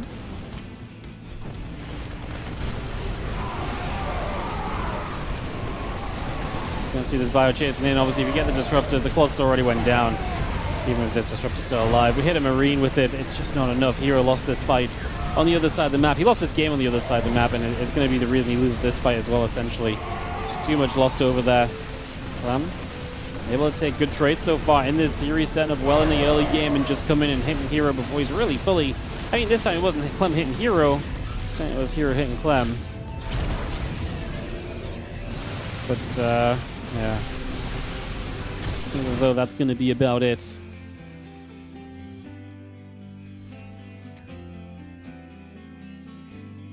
The bio units gathering about. So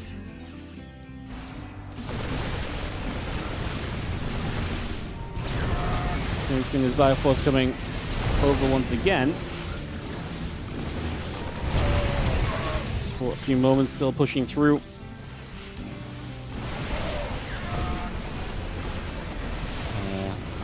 Hard to really bring much more excitement to this one, guys. This game is done. Clem is pushing up, looking for a 2-0 lead. The Zelt's going to try and charge forward. The Prism under fire, trying to micro Disruptor. Marauders are having a little bit more issue because it's just Zealots and Marauders are slow damage output here. The Medivacs are also a lot of supply that are actually out of energy right now, so Clem's got a massive supply lead. It's a little bit... it's not true necessarily exactly how much supply lead he has when you look at this fight, just because, like I said, the Medivacs are out of energy and not doing much. A lot of this army's low HP, but realistically, once he regathers a little bit, he could just absolutely still look good. herO's got the right idea. Counterattack, try and get some damage done.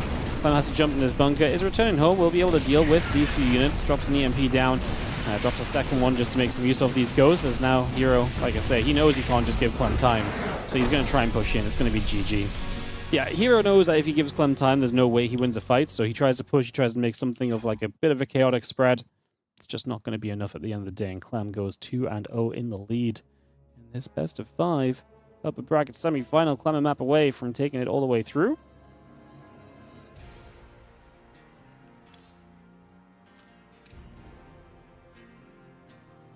Game number 3 is going to be on Mothership.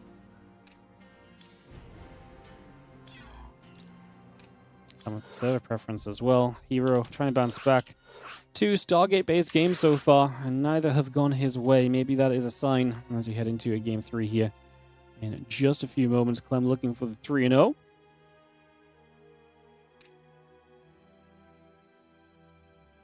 Casters, ready to players.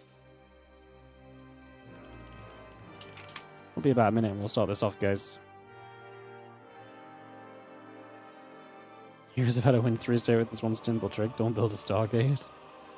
I do think that would probably help him out, honestly. Yeah, I do think that would probably be a pretty big bonus. I do not disagree.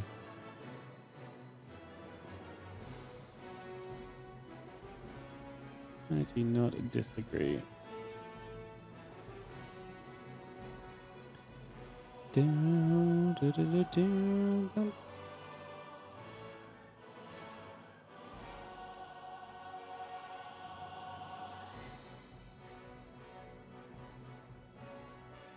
All right, just giving it about 30 seconds, guys, for some ads, and then we're going to be going. Kicking this off.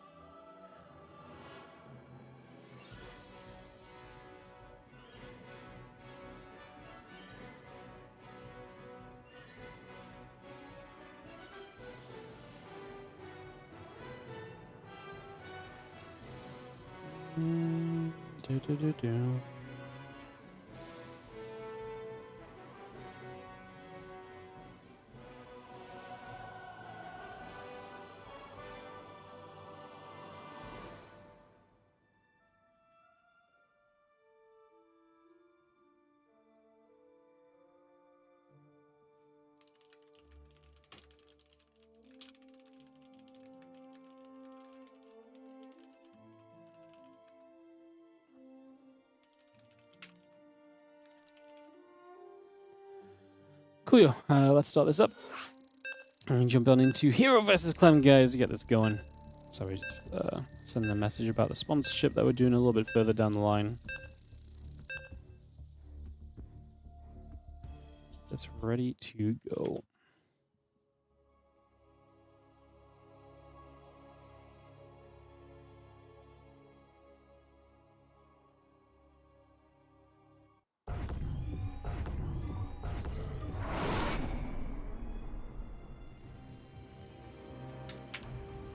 In the top left-hand corner of the map, we're going to start things off with the player in a 2-0 lead.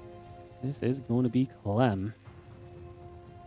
Again, this is the last match of the Spring Championship today, and it could be the last game today as Clem leads 2-0 over herO in the top right.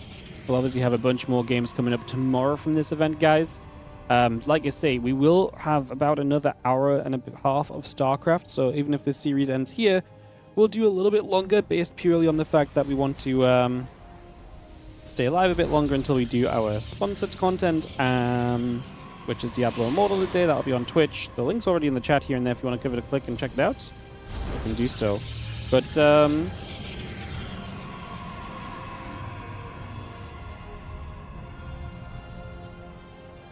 yeah, I think,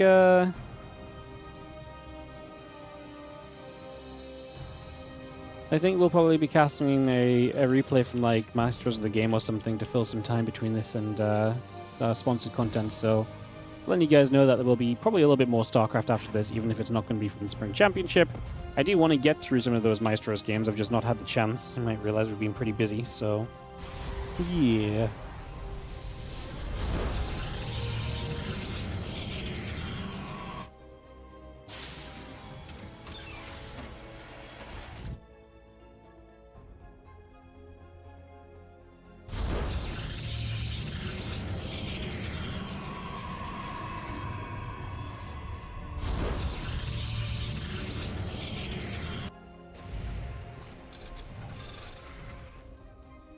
Well, this game is going to start off with a reactor, so Clem going to be blind, herO going to be blind, and the reactor is going to keep us blind because we have a Marine into that reactor, so no Reaper. Scouting going to be extremely limited here from Clem early on.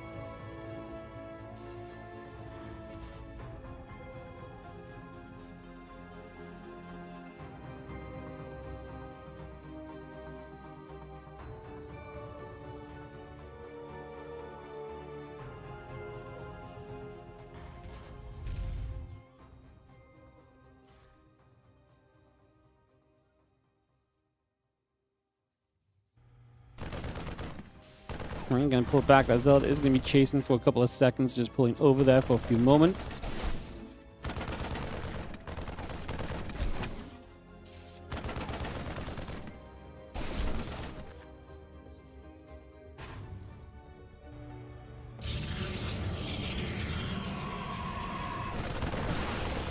We've seen that a couple of Marines going to pull back. That Zealot's still chasing. We're not going to see the Stalker and the Zealot coming through. So we actually get a couple of units going to go by with extra Marines from that reactor.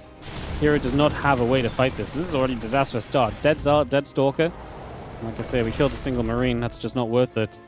I don't know what he was expecting. He's seen no Reaper, unless he presumes the Reaper is on the map on the bottom. Like walking past the bunker into two more Marines like this was probably just not going to be it. But obviously we know it's a reactor. Maybe herO misread this. Maybe he expects the Reaper, but it's just elsewhere.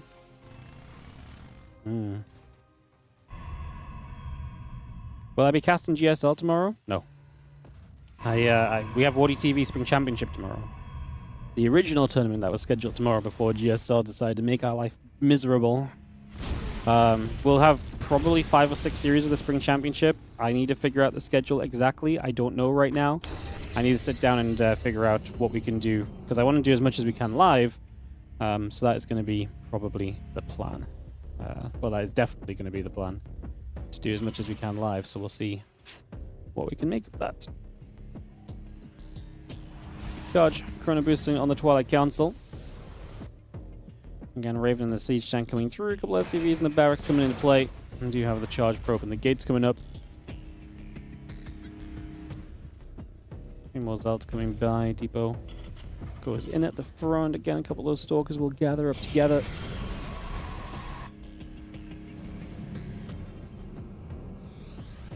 Another Zealot will warp in. That charge still chrono boosting. It's going to have this Nexus finishing in a few moments as well, bringing that online.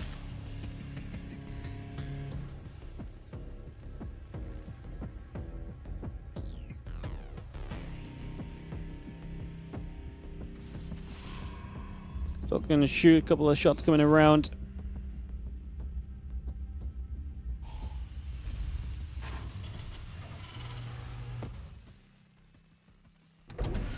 See that factory going to lift off. Tech Lab moving away.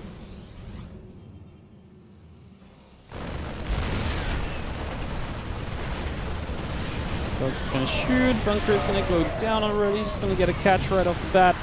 It's going to be herO breaking in. Gets the tank. Clem loses about 7 SCVs so far. I mean, I like it from herO.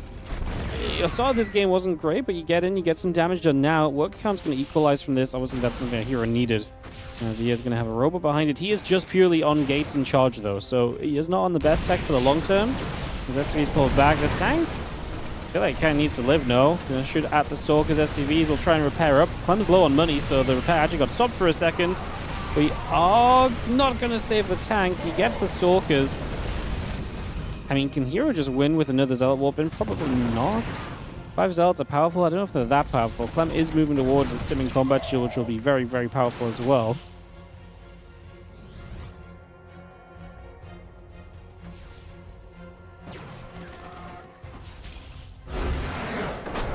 Clem just says it's enough. Okay. I think these Zealots... I mean, he's very close to stim, which would help a lot, but he has no healing. The medevacs, he's very low on money. And Clem is just going to drop down and die as we pick this one off, and that will be that. And we are going to be back in this series as herO. So, White Rabbit for map 4. herO going to keep us going for a little bit longer in this best of 5. herO just comes straight back in, and with the aggression as well, just ferocious, very herO-esque. And we get ready for map 4. Like I say, White Rabbit to continue this series.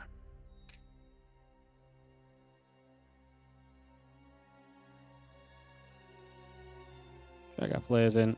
And we're going to be good to go for 8. Ready GLHF. Protoss on heroes setup. Let's send it. That was a fast game. We don't have to wait to get into this next one, guys. Getting straight through.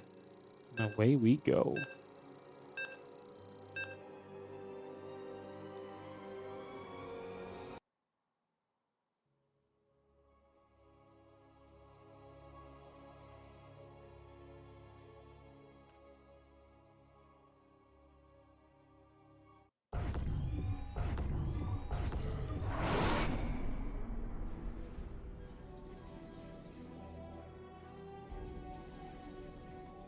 In the bottom left-hand corner, we have got ourselves the red Protoss player. This is herO.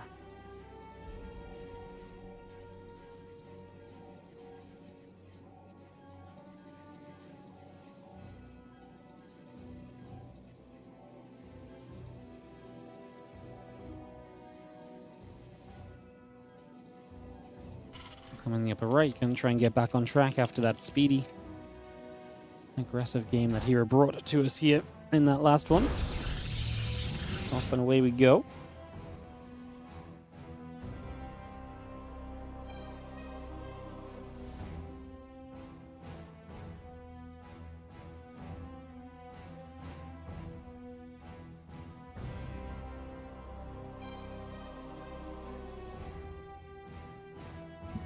So we're coming around, try to see where we're going.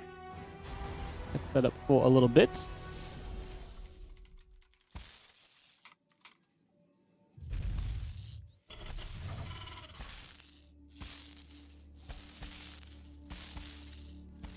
GoPro's going to nibble as we have the engineering bay block. The gateway is in the natural, so here trying to play some trickiness, but Clem is, I don't think going to be bothered because he doesn't know.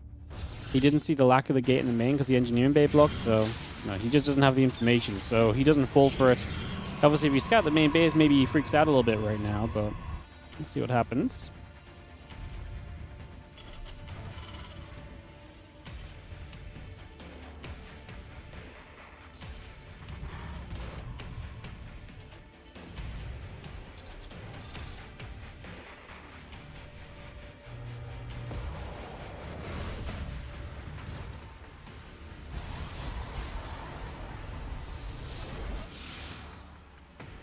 Factory coming up, tech lab on the way from Clem, so we are not going to be expanding quickly, so a little bit of pressure from him perhaps, a bit of a one base at the start, we'll expand behind it, but a bit more pressure early. Factory before the expansion gives you that option. herO with another Stargate.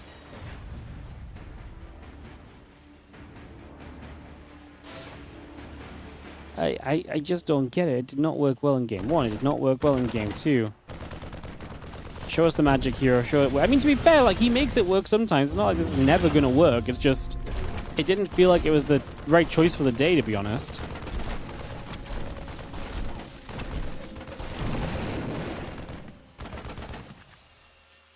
So, chasing Marine, getting hunted down for a little bit.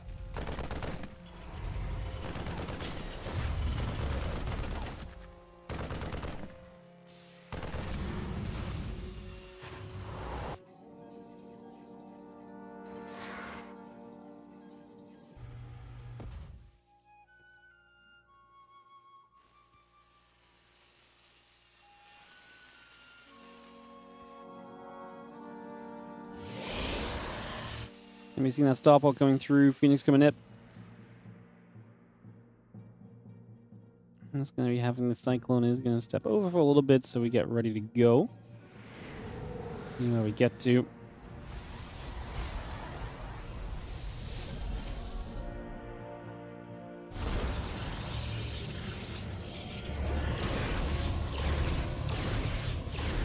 Let's see if Phoenix is going to lift up the Cyclone. It's going to get caught for a little bit, so just going to bring that around.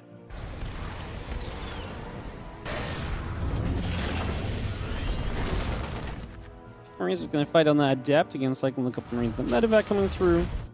It's going to be seeing the Cyclone coming back around also. So again, bring this about for now. And continue forward in the moment. Just going to see the few Phoenix going to get in after this, the rest of this here.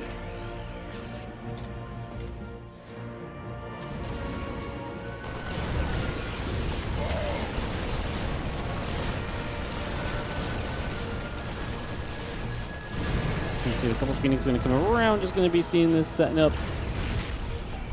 Just going to be seeing the Phoenix at least getting some damage. As next Phoenix flies in, needs to be a little bit careful.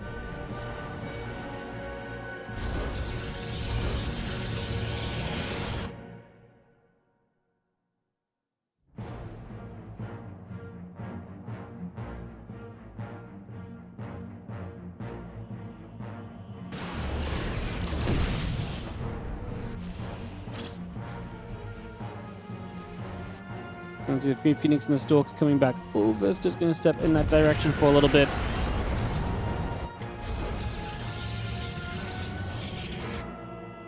We do have the Robo Facility cranking out the Prism for a couple seconds, so again, bring that around.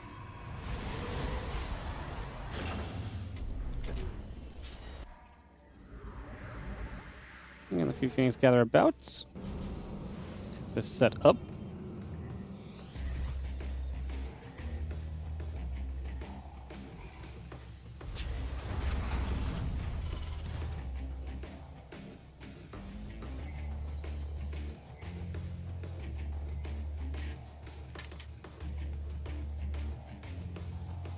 A few Phoenix going to gather around. Stimpack and the Combat Shield continue to come around here. Just going to see the...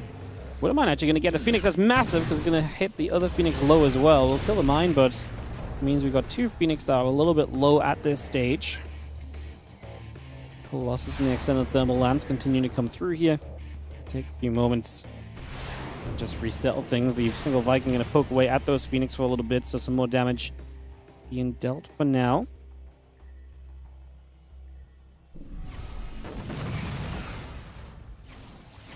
Oracle flies in, a couple SCVs getting caught. Just going to have the Oracle still moving around for a little bit here. Stimpack, Combat Shield, the rest is coming through. The +1 attack upgrade coming about as well.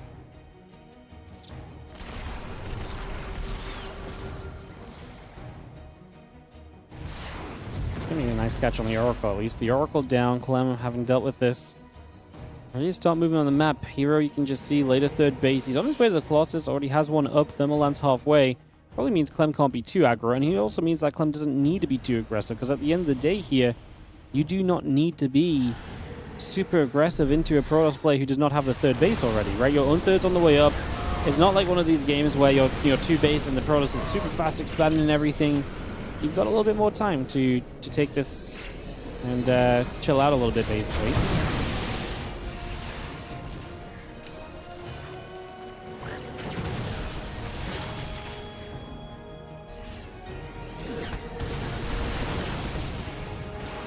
And we've seen the Stalkers going back the other way. Just going to be coming back over for a little bit. It's just going to push.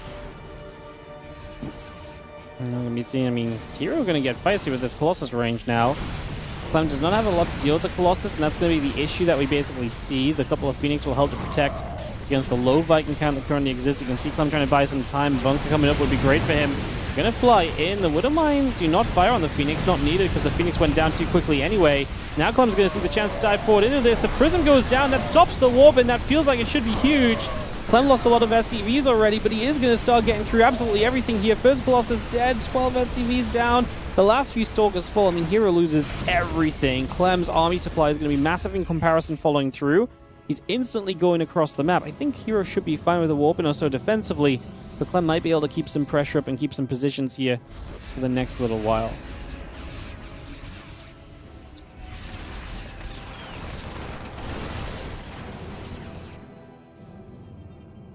Going to be having the Colossus, the Stalkers gather around. Take a couple of moments. And then Bio gathers, a couple of those Vikings just going to be coming across already. I'm just going to be seeing the couple of shots coming through.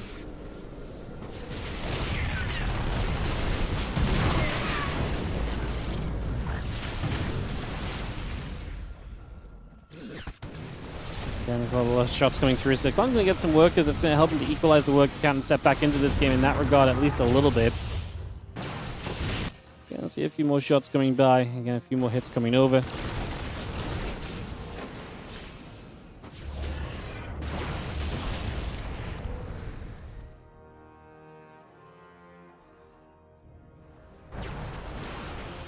Army still settles. We just have the Bioforce pulling back. The Medivacs gather up once again. It's going to be pulling back through there for a couple of moments.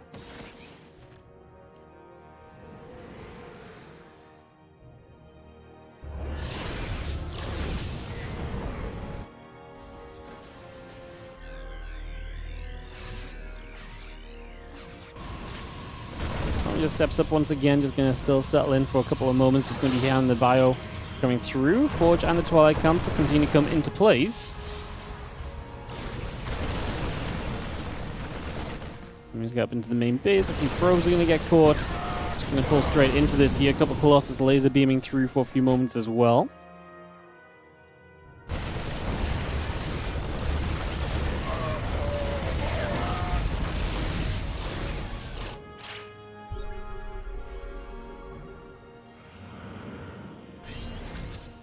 More probes going down. Again, the Vikings, the Marauders, and the Marine continue to come over. Just going to see the Widow Mines firing up once again.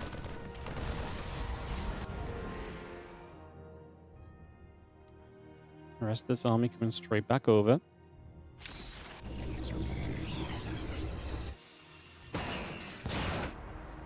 Starport, Ghost Academy building. The reactor coming through. Vikings, Marines, and Marauders coming up. The rest of this settling between the bases for a couple of seconds.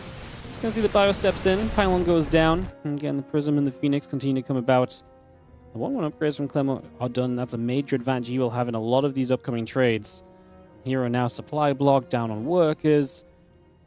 The fact he's building Phoenix 11 minutes into the game with less workers, with less army supply, with less upgrades, kind of tells you all you need to know. The reliance on something kind of, you could kind of call it gimmicky, right? Like, Phoenix are not like a core unit in the composition of PvT, but it's something that he set up for in this game, and now he feels like he needs more to even have a chance, which, like I say, to me, that almost feels like a bit gimmicky. It's like, well, I can't fight this with a more straight-up army, despite kind of being past the Phoenix stage of this game, so I'm going to rebuild Phoenix again and try and make something work. Just feels like herO is in a whole lot of trouble right now. Not really sure what we're going to be doing about this, to be honest. His Viking count, Clem's Viking count is extremely good as well. I mean, if herO can get up to Temple Archives and some Storm and so on, then sure, I can believe him in him a little bit again, but I'd be very intrigued if Clem gave him that amount of time. I don't really believe we'll be allowed that long to get set up and everything here, to be honest. I do not believe it. There goes Viking, regathering again.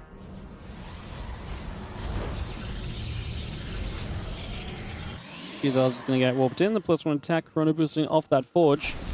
And a few Marines getting caught. 2-2 upgrades, Medivacs and these ghosts coming up as well. Command center is still building. Storm in the +1, continuing to produce also here. We also have the High Temple coming in. The Nexus being built, being added into play.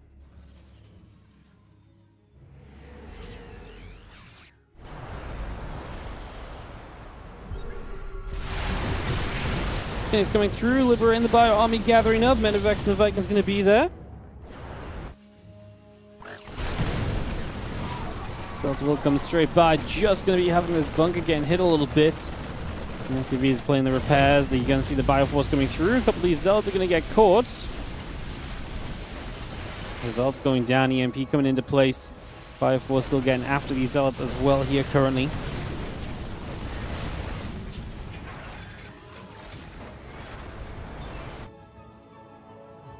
Again, 2-2 continues to build up. That ship weapons is coming by. Bio Viking force coming back over. Marauders stepping over as well, just at the moment.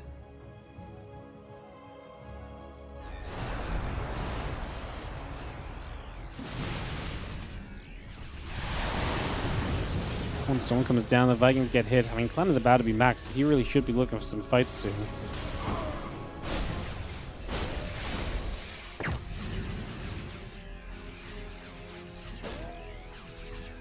Bio Ghost wants to come over.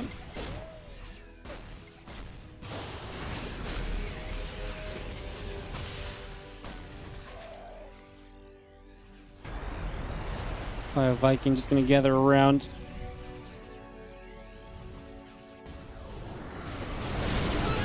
That is a mass hallucination of Colossus. We hit some EMPs. No Storm is going to get close to this army. The Vikings will get through some of the real Colossus here. Clem just cutting back. 50 army supply lead. 2-2 to +1 upgrades. I mean, everything about this is feeling pretty terrible for herO still. This, again, just another Stargate game that went wrong. I don't know, man. He woke up and he said, I'm playing Stargate against Clem today if I play him, and he really stuck to it. You know, if nothing else, herO really sticks to the ideas he has sometimes. Unfortunately, that oftentimes seems like it's for worse more than it is for better. Yeah, very weird series from herO. Very unconvincing game plan. Storm coming down, his army of Clem. 70 supply up now is looking fantastic. Vikings get the Prism. Fire swimming through. Archon, Immortals going down. Vikings landing as well. Everything getting cleaned up. GG says herO. Clem to the upper bracket finals. herO will be knocked down to the lower bracket where he'll be playing.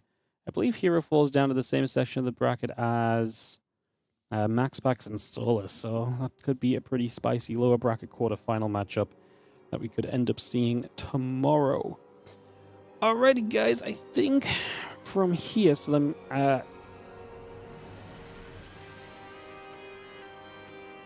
yeah, I think from here he'll write some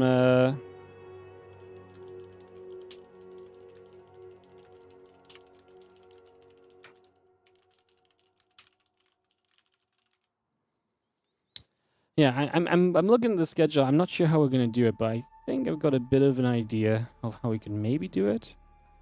Because we start 2 hours before GSL. Oh, sorry, we start 1 hour before GSL tomorrow, which is a good thing for us.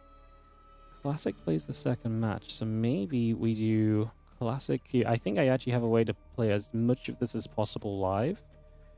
We just do Classic Q after Classic's finished in GSL. And we do... So we start Maxpax solo, we go into the match after that versus herO, which should be fine. He doesn't play GSL right away. So I think it's going to be... I think tomorrow, guys. So we are going to do another match of StarCraft here. It's not going to be Spring Championship, but we'll have some more StarCraft in case you're interested. But I think what we're going to do tomorrow is something like this. So we're going to probably start the day with Maxpax versus Solar. The winner of this plays herO.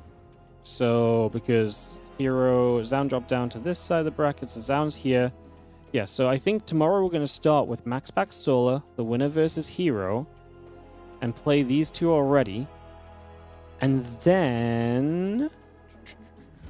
what can I do from there? We'll probably... GS Classic Reynor is probably not going to be done then, so probably then Shin Skillus. Into Classic Cure. The winner of that would be playing Clem, which is probably not realistic because Clem plays the last match in GSL. It's the only thing I'm thinking. If this plays earlier, it helps us out. If we do 1, 2, 3, 4, 5, that's already good. It would just be better if we did this one as well, potentially. So maybe 6. Yeah, maybe we'll be able to figure it out, but it's probably going to be Maxpax Solar, some lower bracket matches, a dip into Classic versus Q once Classic finishes up. I just don't think Classic and Q is going to be able to, the winner of that's going to be able to play.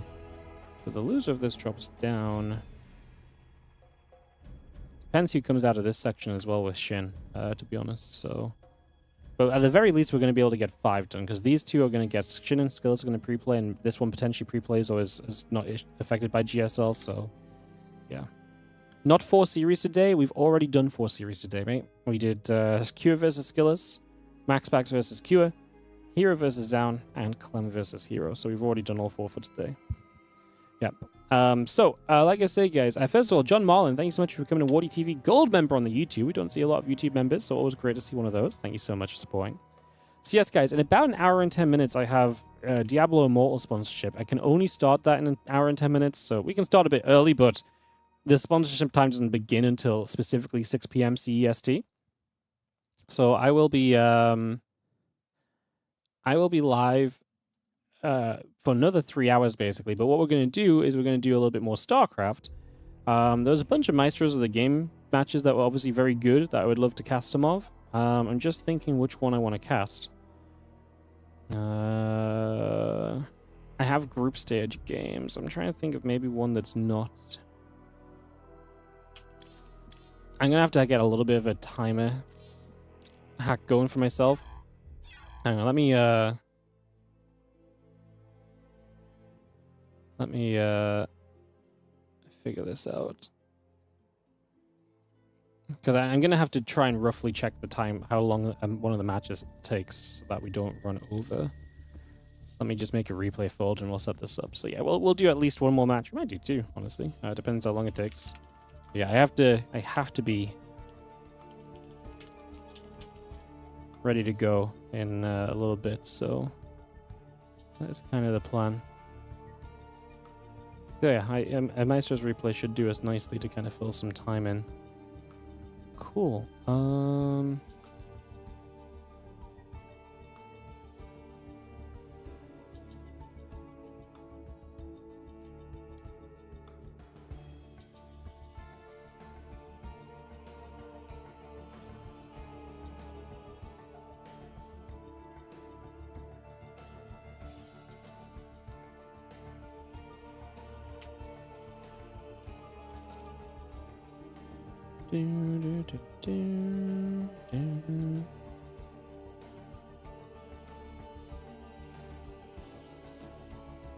I'm just copying some stuff across, guys.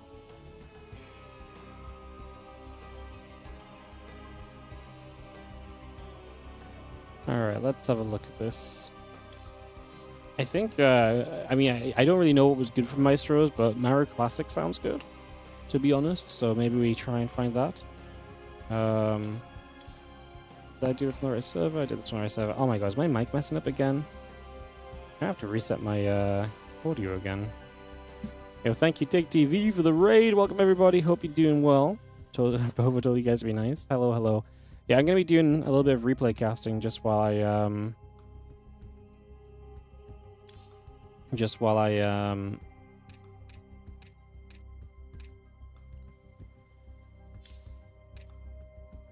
wrap up for the day, basically. So, yeah.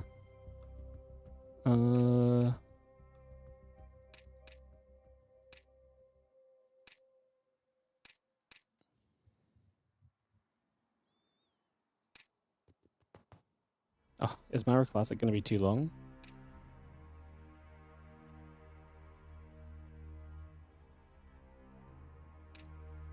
Yeah. Oh, that's so sad. No.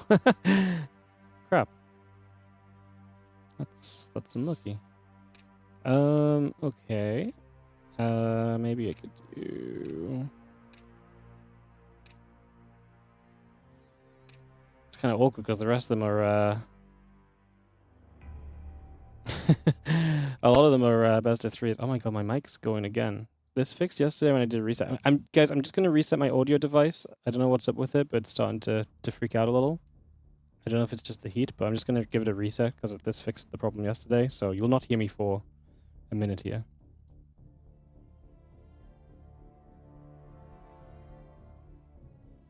Mm-hmm.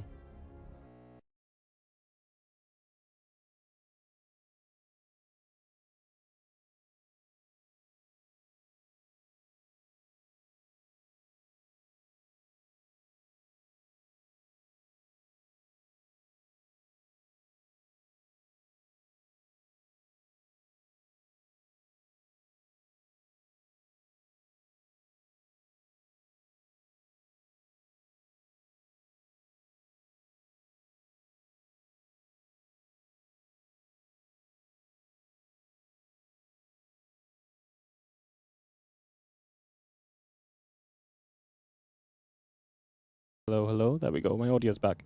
Hopefully that fixes. It was a little bit of a weird issue yesterday that we had. So, kind of just hoping that resetting just works. I don't know if it's just the heat or something or what, but...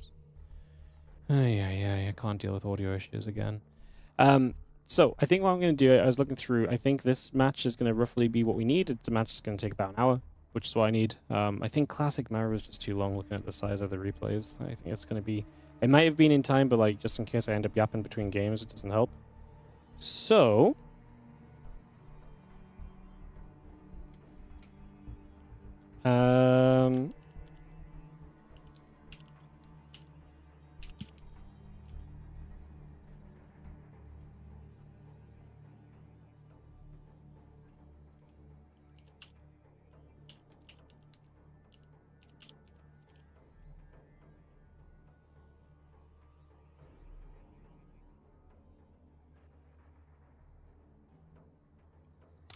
Yeah, so we're going to do Maru versus Reynor. So we're going to do this replay from Maestros of the Game. And then we'll do Diablo Immortal sponsor. Maestros of the Game replay. Let's put Maru versus Reynor, Maestros of the Game replay. I'm just going to nip to the bathroom quickly, guys, and then we're going to jump into this best of 5, okay? I'll be right back.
Alright, so yeah, let's do this Maru vs. Reynor. It's a best of 5 from Maestros of the Game, guys. So let's do this. Like I say, in about an hour. I have some sponsored content here on Twitch. If you want to stick around and hang out with us for that, feel free. If you do not, absolutely fine. Yeah, Maru vs. Reynor. I did not get to cast any of the Maestros games live. Oh, I didn't, hang on. Quick hide. I didn't get to catch any of the Maestros games live at all because the groups were kind of just at awkward times for me, and then the playoffs were unfortunately over the weekend. I was away, so a lot of the timings changed kind of late because of the Clash with Euthermals event, and I was not really prepped or ready to accommodate the new times, unfortunately, so it just didn't really work out in the end, which, like I say, was quite unfortunate.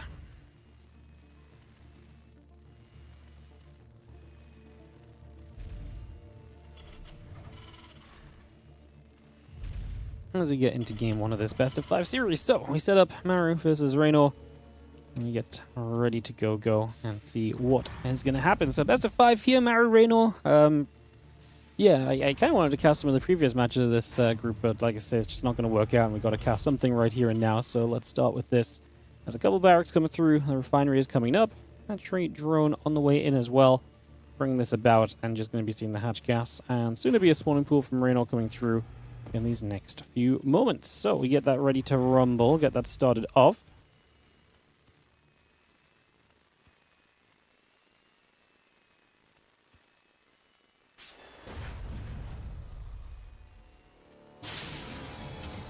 Reaper is going to be on the way. Maru's going to get a second barracks going as well, so a little bit of multi-rex pressure for us early. I was going to say, I am on somebody's camera waiting for them to start observing. They were just taking a second. But it is going to be a couple of barracks, and they're going to be on the high ground, so no low ground setup, which is intriguing. And seeing what the approach is going to be. Kind of a fun one for us to cast, because we don't see Maru in my tournaments a lot, so I don't cast him a bunch, and don't really see Reynor in our tournaments a lot. So, yeah, kind of a fun one. A couple of players don't get to cast much of. And, yeah, I always feel like Reynor is a very interesting figure, because obviously we know he can be so good, we can know how great he can be.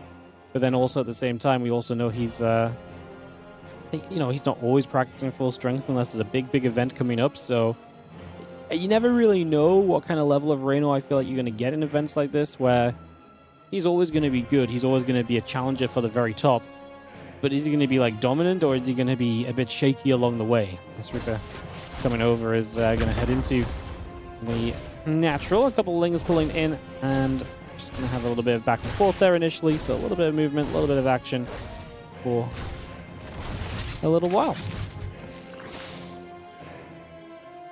you can see the couple of Reapers coming through, just having the SCV and so coming up, the link speed, the drones, and the hatchery continuing to build for a little while.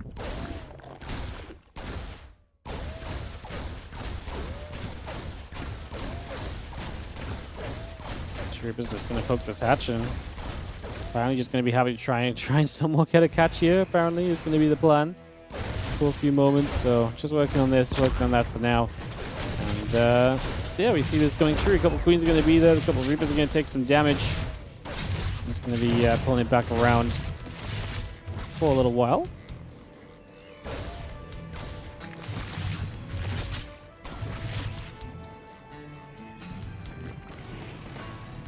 Let's hop up to the high ground. I mean, so far, pretty reasonable. Not too much from the Reapers. They're going to get a Ling or two here.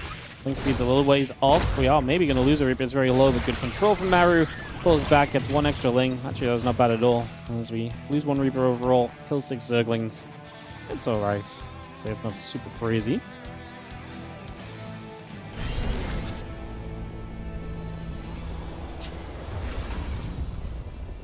Barracks is going to float back. Reactor is going to get placed, and we do see the Ling speed coming through.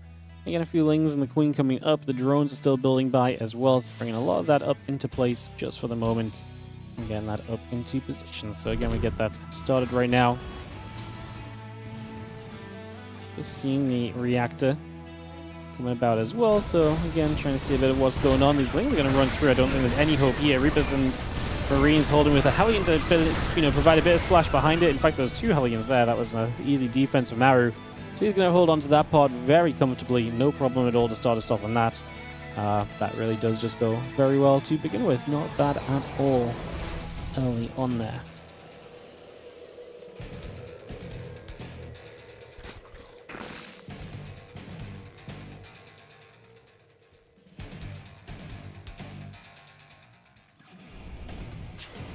And just gather up. Just going to be seeing again a couple of Marines coming through. 1-1 upgrades and the stim pack coming by. The Hellion and a few Marines coming about. Starport is coming to be about halfway done. Again, the refinery still finishing in a few moments. Drones, Evolution Chamber, a few Lings and the Queen coming around. The couple of Overlords will continue to produce here. And we just have a few more drones heading back down to the bottom side as we saturate at third base. Reynor's economy good, 55 drones at this stage of the game. Maru is going to be probably on some aggression soon. Starport is done. Medivacs can build, and you'll be able to move out with 1-1 in stim pack. I do think there's going to be a bit of a scary timing window there where 2 Medivacs of Marines actually have a good chance to get a lot done. So we'll see what that looks like as we do have the orbital lifting off. Going to float down toward the low ground, move that across into position. The few Reapers and the Hellions are going to gather. And we do have the, like I say, upgrades finishing very shortly in these next few moments. So Reapers and the Hellions still making their way across. There's a creep tumor to be grabbed. Goes down immediately. Good grenade is going to catch a couple of these Queens. The Queens take some damage. And you see the Carapace upgrade coming about as well. Still got the Lair coming through. A couple of drones and the Lings continue to come over. And yeah, +1/+1 upgrades. Stim pack coming by. Hatchery still building. And we do have the Medivacs having a bunch of Marines inside of them heading down to the bottom in the next few moments.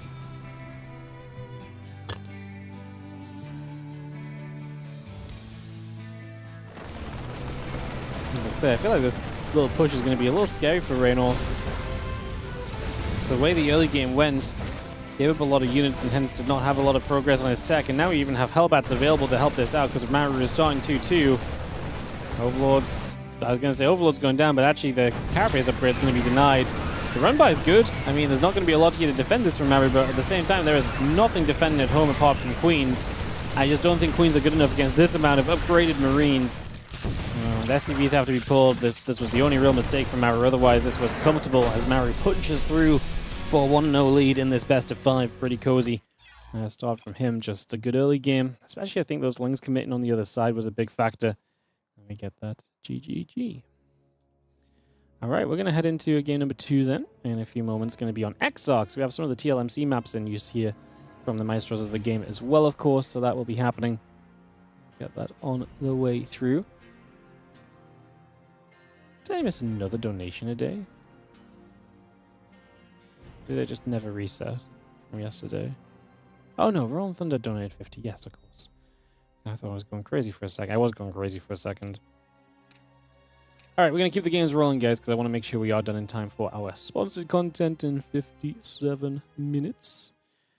Exile. Man, this map is massive. This is... I felt like in every match of the TLMC I watched, this map was...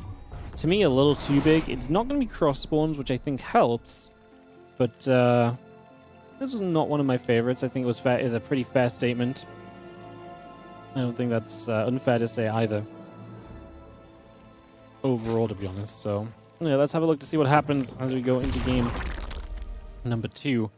We'll start in the bottom left corner of the map with the red Zerg player, Reynor. He battles against Maru in the top left corner of Exarch. Yeah, kind of cool to see some of these TLMC maps. Of course, we're expecting some of these maps to probably join us on the ladder fairly soon, within a month or so. So I would be hoping, probably when the patch hits, or when the PTR hits live as well. There's the SCV barracks coming around, Hatch and the drone coming into place. Massive map. It is obviously 4-player. You can spawn anywhere, I believe. I don't think horizontal spawns are banned. I can't remember on this map exactly. Maybe horizontal spawns are banned, but yeah, it's a big one. There's a lot of space on this map. There are a good amount of rocks in the center. This natural's very weird because your mineral line does point outwards. So if your natural gets breached, your mining gets halted pretty much immediately, which is pretty problematic to say the least as well. So that part's definitely a little bit of a challenging scenario.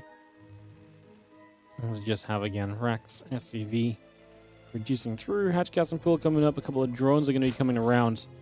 A few more of these drones just continue to pop through for the moment. You can see this Reaper is already on its way. And the command center starts to morph into the orbital. So it's going to morph that straight into action right away here. Get that on the go. The way we continue.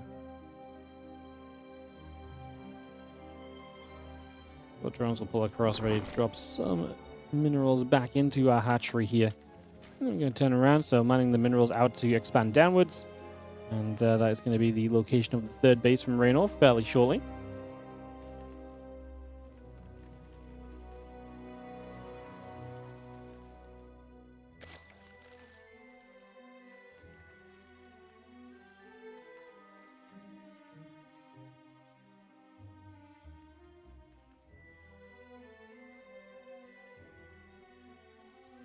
Reaper comes back through, again, a couple of queens, the hatchery coming in, a couple of drones are on the way through as well.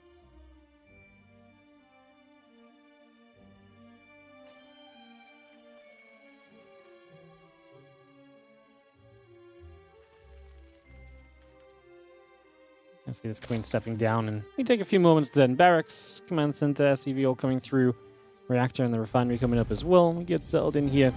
I'm just going to be having our couple of structure still coming into place. Very passive opening. Really not too surprising. Like I say, massive map, but this Reaper is just going to see for the first time this hatchery coming in. Reynor is still yet to find where his opponent is at on the map as well. Still hunting him down. He's soon going to know that it's vertical spawns, which this bottom side hatchery is much better for you. You know, if this was a bottom right spawn, that would be bad, but I guess the timing of the base somewhat lined up with the scouting-ish. And pro Zerg, but if I see Maru, need a cheer for him unless versus Dark or Ragnarok. Oh, yeah. Doesn't sound very pro Zerg at all. You see our Stimpack starting. A few Marines and the SCVs coming up. That starport is starting to produce, so starport building, reactor is on its way. 2 queens and a few more drones on the way from Reynor. We continue to bring that into place here. Creep tumor is going to spread outwards onto the map.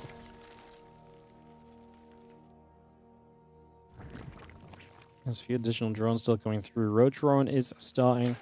The queens are building. And a few drones coming around. Just going to see this Reaper heading around into the center. Going to try and come up to the high ground. Not quite going to be able to just yet.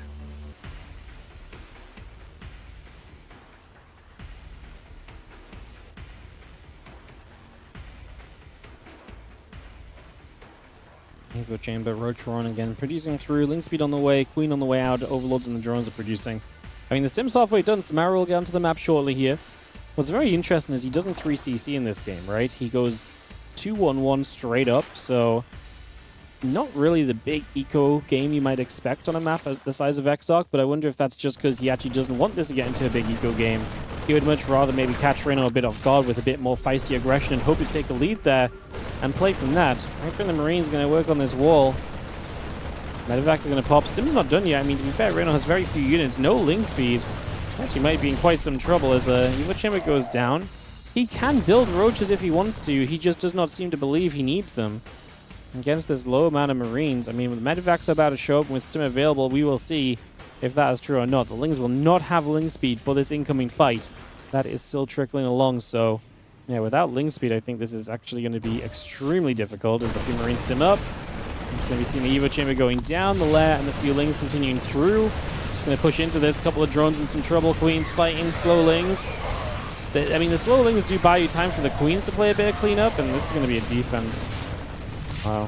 4 drones go down. Did have to give up some Lings, but otherwise, that is indeed a defense, which is, I guess, kind of why you don't 2-on-1 much anymore. Yeah, I mean, there's honestly felt as though Maru should have some opportunity. I think he did. Like, he traded out a little bit, but it was not as impactful as I thought it was going to be. It's still not a bad trade early. He killed 13 Lings. He did kill 2 Evo Chambers. He got a few drones out of it as well. Schizophrenia. 75,000 points to balance Ryan, blah, blah, blah. Wanted to do this a long time. Beautiful balance winding made. Well done. 10 out of 10. Opportunity well taken. As melee and carapace upgrades will continue up. We're just going to be seeing the +1 attack, combat shield continuing through. Mendivacs coming back around into the center of the map.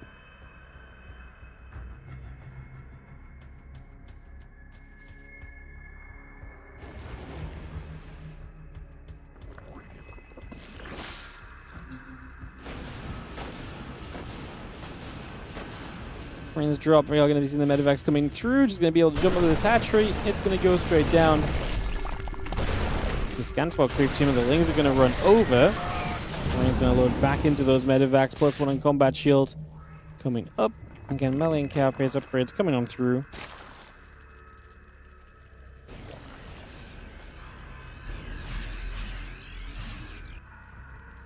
I was going to build Infesta's on the way, so Reynor has a plan for this game. Infesta Ling is his go-to. Not seen Infesta Ling for a hot second. Reynor was one of the real guys who was really kind of bringing this and playing this to any sort of consistency, so see him in here, playing it still. It's fun. Like I said, it's been a while since I've really gotten to see this. It's been just a while since I saw Reynor in general. I don't know when the last time I casted Reynor was, actually. A couple months ago, maybe? Maybe like Team League? Maybe like Team League or something was the last time I casted Reynor, I want to say. Crazy.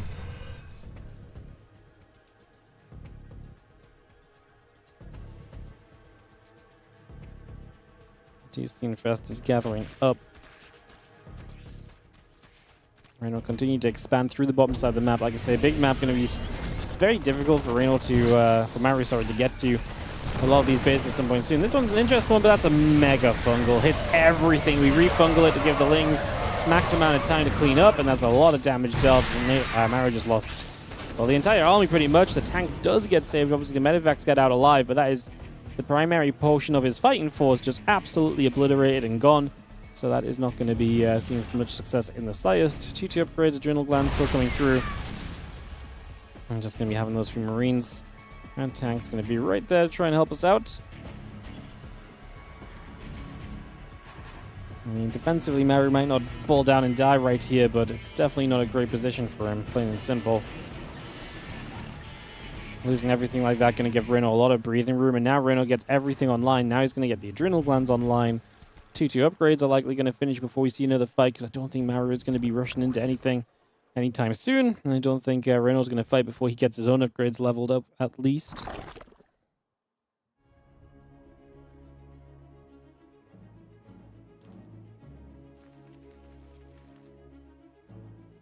Marines running up into the Medivacs, going to head down to the bottom side.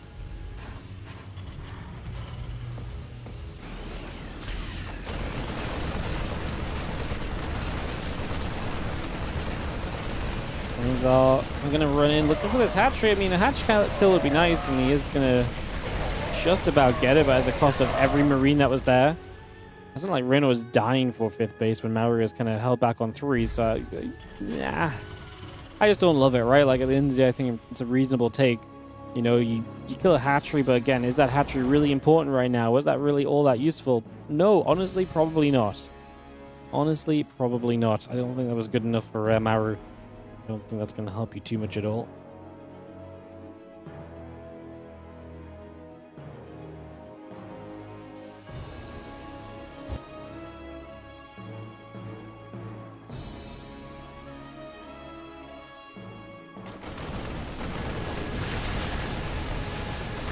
Fire just runs into the main. Just going to see the Bane Nest is going to go down. Bane speed is going to get cancelled. I mean, that's nice. Obviously, Reynor's been playing without the Bane speed for now. He's going to get the Older Cavern too. Okay, that's a lot better for Maru. This feels a lot more meaningful because those are a couple of structures which come... Maybe you lose one. You know, one without the other is probably fine, but being stuck on only Ling and Fessa for a sizable amount of time here might actually impact this in a very negative way.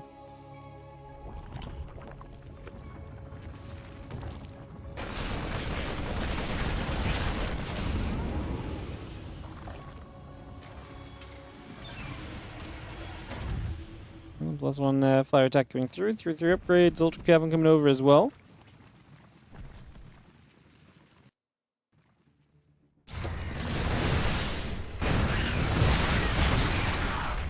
He has deflected run by.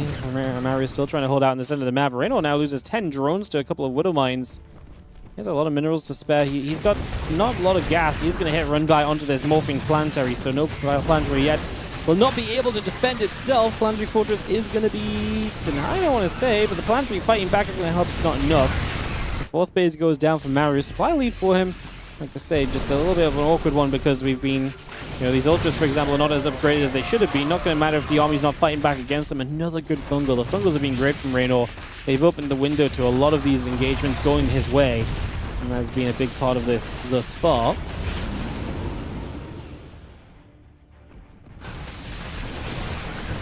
It's coming through, a couple of Widow Mines getting caught. Widow Mines still just going to be firing. Lings are coming through. Medevac's going to be pulling back.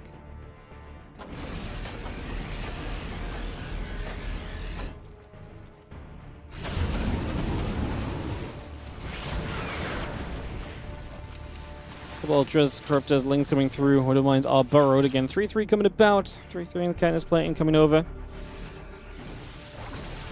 Fungal growth is going to land 2 Marauders. The Medevac's getting caught. Medevac is going to get picked off here. Going to unload onto the hatchery. Just seeing this little bit of a push through for a few moments.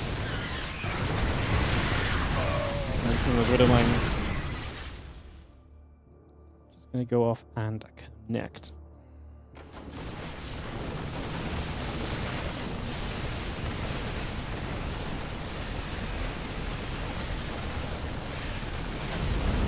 Medevac's loaded back up, hatchery going down. Again, +3 melee, +3 carapace. Kindness plate still coming through. The Ultras are still coming in. Again, all those upgrades coming over right here. Medevac, Marauders, a couple of Widow Mines continue to produce.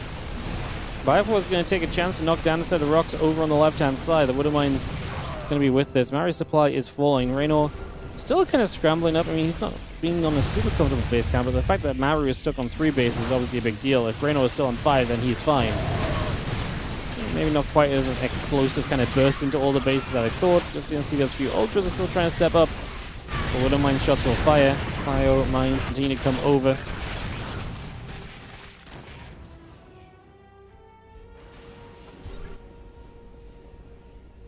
It's going to be seeing the command center going to get to the upper right.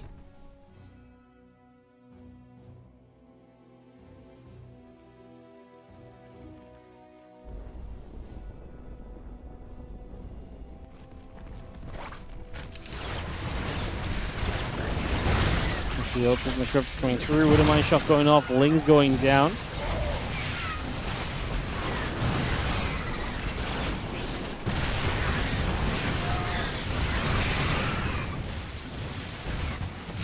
Going back over, just going to be seeing a couple of Widow Mines again. The Widow Mines being great hitting these bases, but obviously that's not going to help Maru survive against this main force out on the other side. This is not going to help you at all, in fact.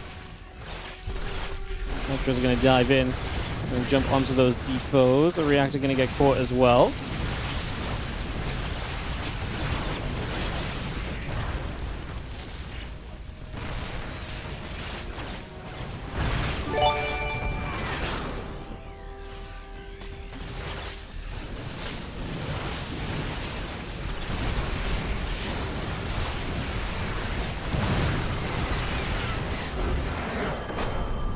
Is going to overwhelm, as we kind of saw coming. And that's going to be GG's. 1-1, tied up in this best of 5 series, guys. Game 3 coming up. Stat. Thank you so much for the 6-7-month resub on the Prime.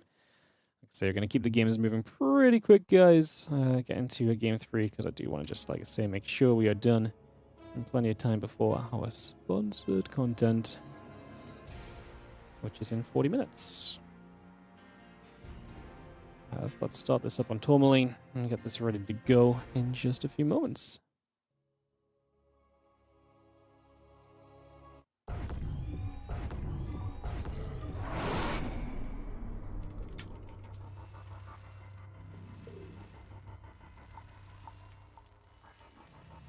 In the top right, now blue Terran from onside, it is Maru, as we're all tied up with the red Zerg in the bottom left, Basilisk, Reynor in this best of 5 series. Let's see what game 3 gives us on Tourmaline as they fight for a lead in this best of.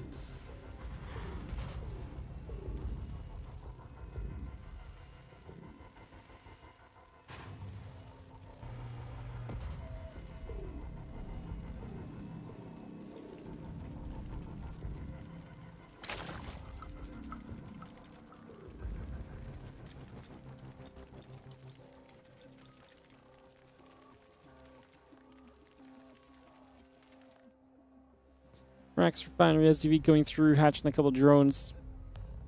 Building up nothing wild, no proxies to start us off at least just yet.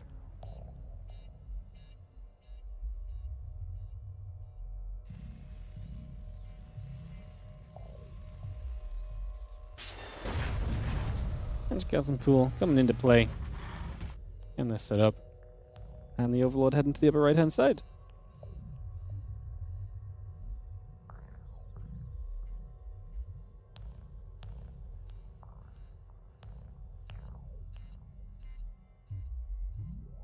Is this live? Nope. This one's a replay, guys. This is from the Maestros of the game groups. Yeah, we just covered in an extra series from a replay today just to, like I say, keep us live as long as I need to for some sponsored content.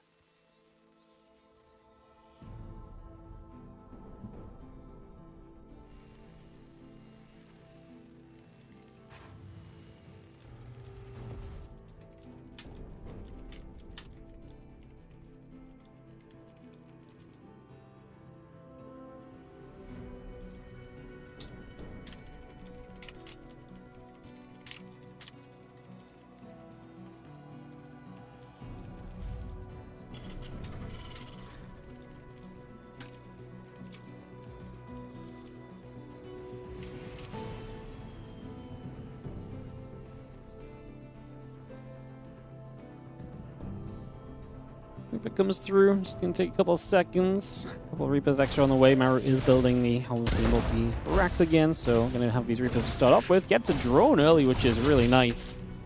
So, pretty good start right there. To start us off and get that on the way. A couple of Reapers still gathering up, a few shots coming through. Queen's going to be there. Reapers getting pushed around.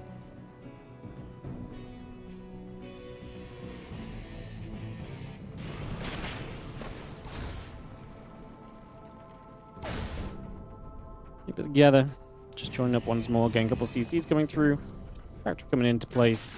And yeah, triple CC from Maru behind this is really not too surprising.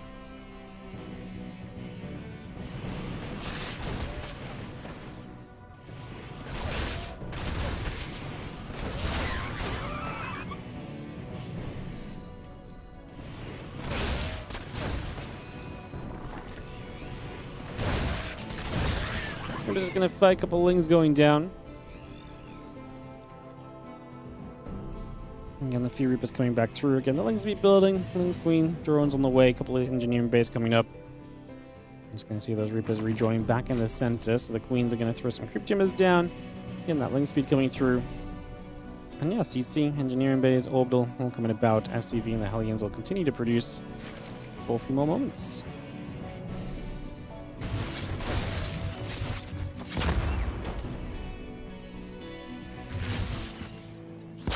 Lings have the speed. It's going to be a getaway from the Reapers, or an attempted getaway from the Reapers. We lose one of the numbers.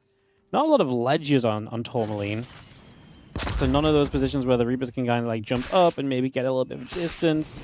Yeah, this is one of them, and had to work hard to get here with 3 of these Reapers. And even then, this was mostly just a pretty well-timed escape until the Hellions get here. Now one more Reaper still goes down. The Hellions in some trouble too. We'll actually see Reynor committing onto this for all of the Reapers, I think. Good grenade may save you. Okay, gets you a few more lings as they commit for the Reapers, but you still do get them. As the stim pack and the 1-1 upgrades continue by as well.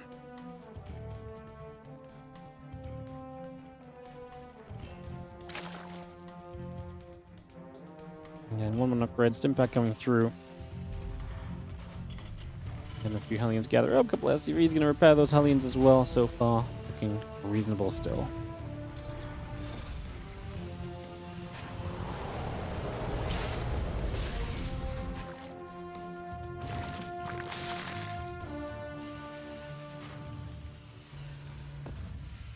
Yeah, Simpack 1-1, all of this coming about.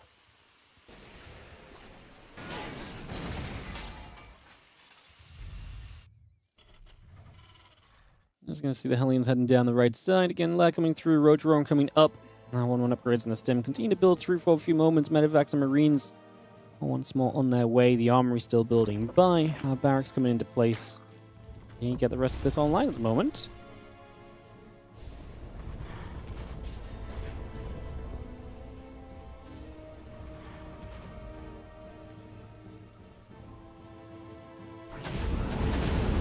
Medivacs just going to load, away they go. Again, 1 upgrades on the stim pack. Continue to produce that Lair coming through on the natural.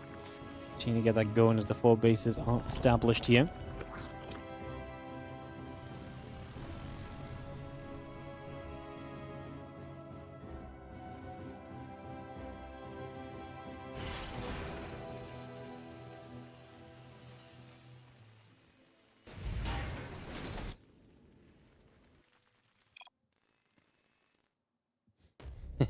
Benefit of replays, we don't get to see the lag.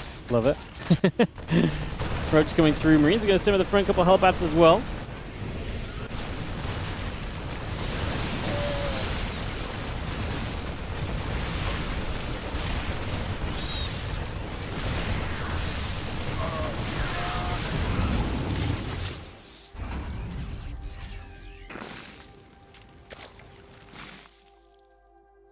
TG upgrades that combat shield coming through. Marines in the tank on the way. A couple barracks on the way up. Again, Roach speed, carapace, the extra roaches on the way through. So a few Marines going to get underneath. The Overlord is going to go down.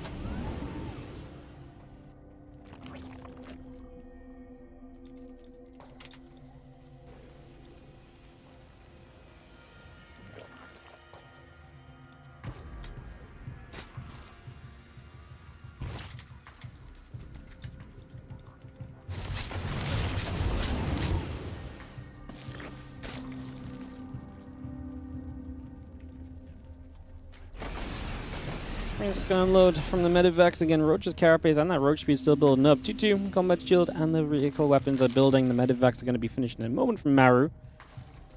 Marines and Medivacs down the bottom. Overlord gets caught. It's a supply block from Reynor. As the Lings and the Roaches step through, the Marines will just load and we evacuate out of here. And yeah, carapace upgrade, Roach speed, all building. The Queen's just going to get there. The couple of Medivacs already going to take a few shots. So again, pulling that back around. Still got our 2-2 upgrades and that concussor shells in production with the vehicle weapons. Not far behind. Big push from Reynor. Obviously a lot of Ling Ravager going to be here.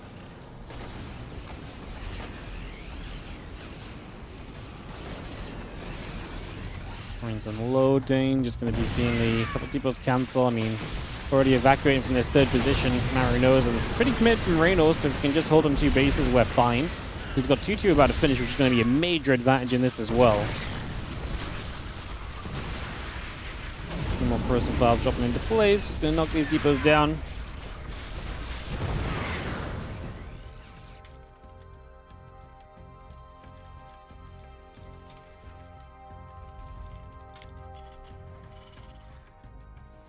And in fact, it's just going to be gathering again. A couple of Marauders coming through. Those depots in the barracks are on the way.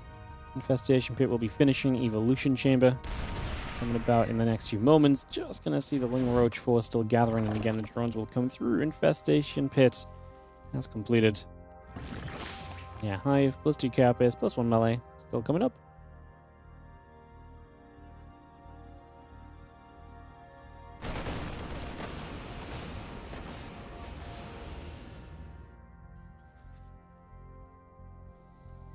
Yeah, that medevac coming about again. Just going to see the Marines coming over. Just going to see the Lings going to be there. All of these Lings are going to get caught. A couple of Roaches trying to step through. The Ravager is going to run across. Hatchery is going to get cancelled. So it's going to be a nice catch. I could say Reynor at this point, he did back out of this, and he's got a good drone count going. Maru does have really good upgrades, though. Being on 2-2 already, pretty powerful. Looking to get an idea of what's going on. Two Queens gather up over on that side. Bansby coming through. Again, melee and the +2 carapace coming about. We just have ourselves the three upgrades from Maru coming into place. Again, a couple of tanks in this command center continue to get going as well. So, still bringing a lot of this into play here. Bioforce gathers, just going to be seeing the medevacs unloading. I mean, Reynor still has the advantage of being able to kind of be out on the map and aggressive because of this Roach Ravager army. It's pretty mobile, has good creep spread. It's also a shorter map, so it's not too committed to kind of be out and about with this. You're still fairly near the bases that you need to be protecting, so it kind of works. Again, Adrenal Glands, Bane Speed, all coming through. 27 Banes. This is the big switch up, of course, going away from that Roach Ravager into the Baneling kind of Zergling army and making this force a whole lot better in the long term here. Let's come back around. Just going to have the Roaches coming back through. Marines load back into the medevacs. Again, Roachling, Bane, Ravager coming through. Adrenal Glands coming up. That Bane Speed coming about. And yeah, the couple of Vipers will continue to come in as well. The Marines knock down a few more Creep Jimmers. Knocking those away. Opening up this space.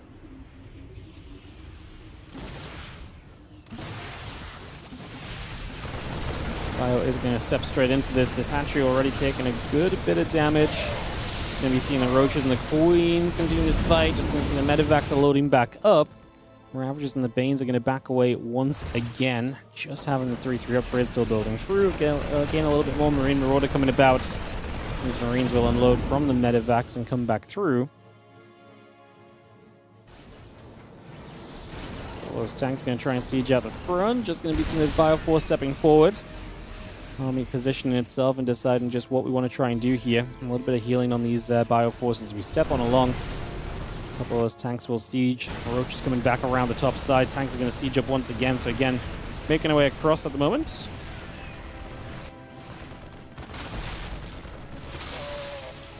Roach is trying to run into this natural again. +2 melee, +3 carapace still coming along. The Marines are going to jump onto our hatchery. Just going to take this out. The Roach is still getting in after these SCVs. 7-8 going down. The rest of the Bio coming over. Again, jumping onto some of these Roaches. Other Roaches getting caught as well. It's going to be 9 SCVs killed so far. Make it 10. Maru has killed a lot of supply of Reynor, though. Now, Reynor is pretty rich. He's got 4k, 1.5k in the bank, so he's got money. Maru, if he establishes this fourth, is going to be feeling very confident because he's going to have that to work with. Last Roach going down. Like I say, having that fourth base just gives you very confident economy, and Reynor losing that forward base is going to be an issue for him. Still trying to deal with drops here, and now Maru's just starting us up very aggressively in the center. 30 army supply lead and in position. Reynor is building ultras that will not have chitinous plating for the point in time in which he needs to fight this. The Lings are losing out this fight. No melee upgrade against 3-3. Also just no +3 carapace. So the upgrade lead for Maru is just doing absolute work. Every fight is super efficient for him. 13.4 to 6k resources lost is a pretty crazy number. Being at that kind of efficiency lead so early in the game is, yeah, pretty disgusting. This is absolutely why Reynor is seeing so many issues here. As the Banes are going to try and crash through. We kind of got to protect that Evo chamber. No, if we don't get +3 carapace, these ultras are never going to be as good as they need to be in the long run. There, we'll kite back. Still on creep. He could also work his way over to the left-hand side and pick this hatchery off if he wants to, but I actually think the upgrade denials are huge. Maintaining the upgrade lead is just going to keep him very much so in this game. +2 melee and +3 carapace, both denied now. Ultras, you can see, are just taking so much damage as they try and step into this fight. A couple lips set up, the tanks still sieging. We dropped a blinding cloud on a couple of them, but the Marauders alone are good. GG's. Maru will take a 2-1 lead, knocking Reynor down in this best of 5 by a map. So Reynor finds himself down a game. And with a must-win situation in this one. I think this was a, I want to say, don't quote me on this, I think this is a decider match, actually. I'm not sure, and I don't really want to look it up, because I actually am pretty unaware of a lot of these results, so... but I think there's a decider match. It's a pretty do or die, in the grand scheme of things of this event. And, yeah, we're going to go into another map here, guys. So, we're going to head into Sanctuary 3 in just a few moments. Let me run ads and I'll just BRB 1 minute while I run ads, and then we'll jump into this game number 4. And then we have ourselves Say sponsored content in like half an hour. I'll be right back with you guys.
Okay, guys.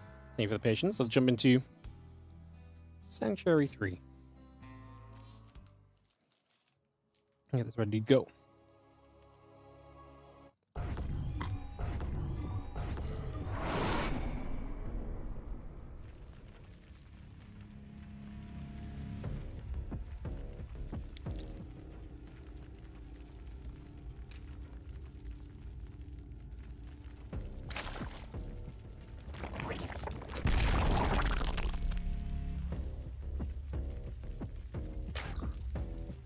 In the bottom left, red Zerg is going to be Reynor, of course, down a game. Playing against the blue Terran. In the top right corner, we've got ourselves Maru. You don't understand what match this is? This is from Maestros of the Game. We're just casting a replay at the end of our Spring Championship games because I need to extend the stream until our sponsored content time. That's your Janister. Thank you so much for the 2-month resub on the Prime. Appreciate you. Appreciate you a bunch.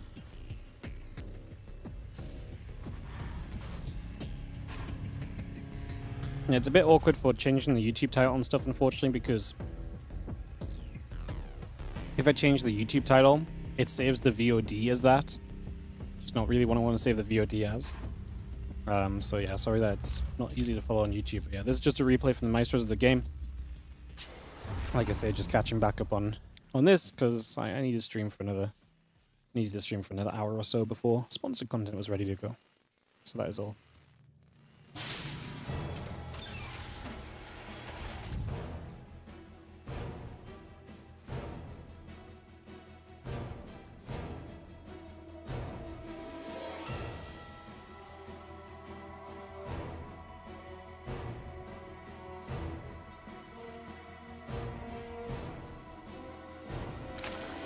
Don't lie, I wanted to hang out with you guys for another hour. Well, yeah, I wanted to go hang out with you guys for another 3 hours. That's why I accepted a sponsorship. You know? It's not about the money. It's about having the chance to stream for longer. You know? Obviously.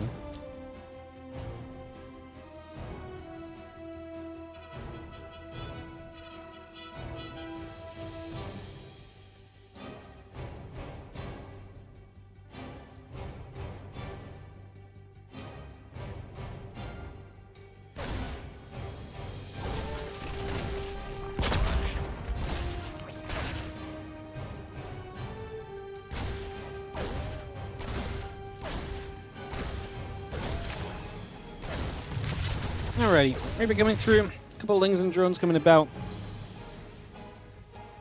And let's have ourselves the antenna coming through into place. And a couple of CCs coming by for the moment. And getting this ready to go. Silent for a few moments. Link speed on the way. The CC building. Orbital on the way by as well. Just getting set up for a little bit. Like I say, getting ready to go.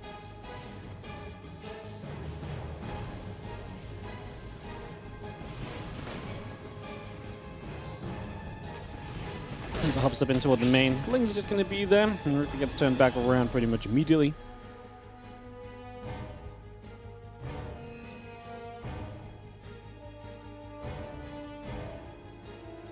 And Rupert comes back over.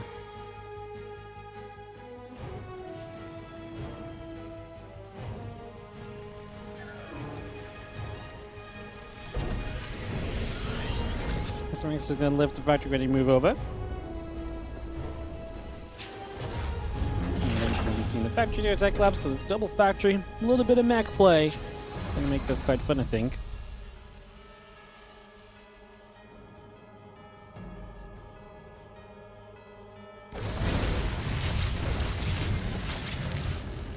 And again, ripping a couple of Hellions are gonna be there, a couple of Queens will be there to push the Hellions back to the other side.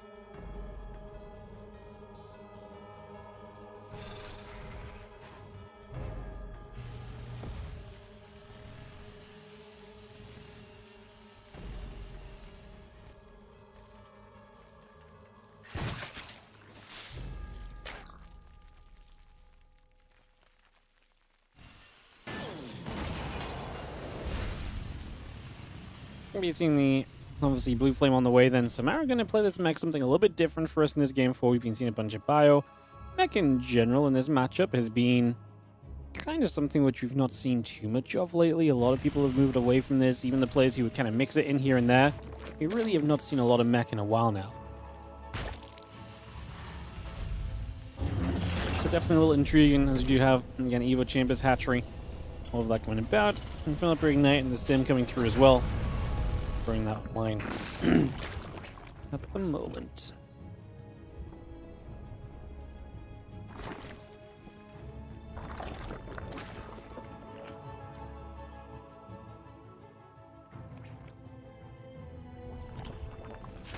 Kelly's gonna run in. Like I say, they've got that blue flame. Reynor's playing melee. He did not know about this. And that's an instant goodbye to a mineral line. 20 drones. He doesn't even try and retreat them. This is one of the cleanest Hellion hit and runs we've ever seen. 22 drones dead in an instant.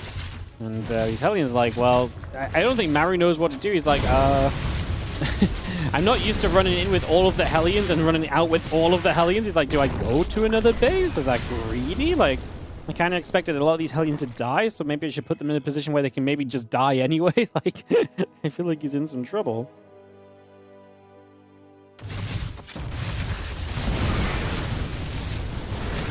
Hellion's going to fight a few more Zerglings getting jumped on. The Queens are going to be there. Hellion's taking a bit more damage. We step over. Drones are going to be going down. A few more drones popping. And Hellions and Reaper still pulling across. 3 workers down. The Queens are going to grab together. And again, Melee and the Carapace upgrade still coming through too. At the moment.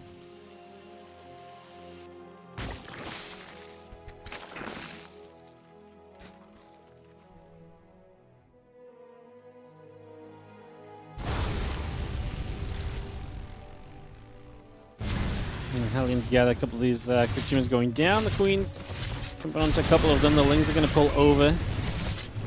Going to step across, and a couple of these drones already being caught. A bunch of the drones going down. 4 workers falling. 5, 6, 7. Now these Hellions are all going to be gone, but I mean, the damage is really done. We find ourselves a very good amount here in the early stages. It's going to be seen again. Drill and Claws coming through. Combat shield, 1-1 upgrades, building about, bring that into play. Again, a few more Hellions and another Marine coming up as we speak as the starport swaps over to the sides.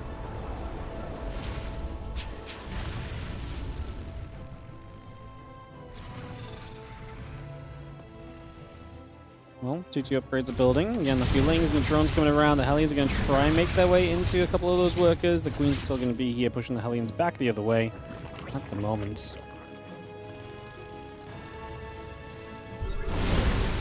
Yeah, we get rid of a couple more of these crypt humans. We knock those down, opening up some space. Now we're going to be pulling back through the center, back around the left side. Baneling speed coming up, 2-2 upgrades, the melee and the carapace both producing.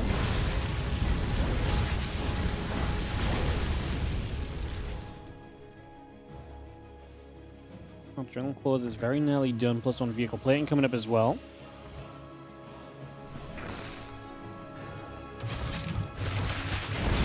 Things run through. Again, Ling's actually looking to get a wraparound. Just going to grab those couple of Hellions.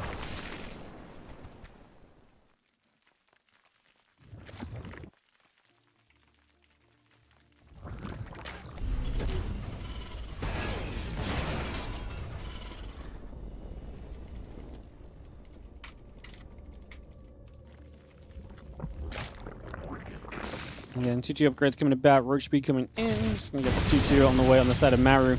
Again, vehicle plating coming through. The Hellions are going to be there. A couple of those crypt humans pulling off over to the sides.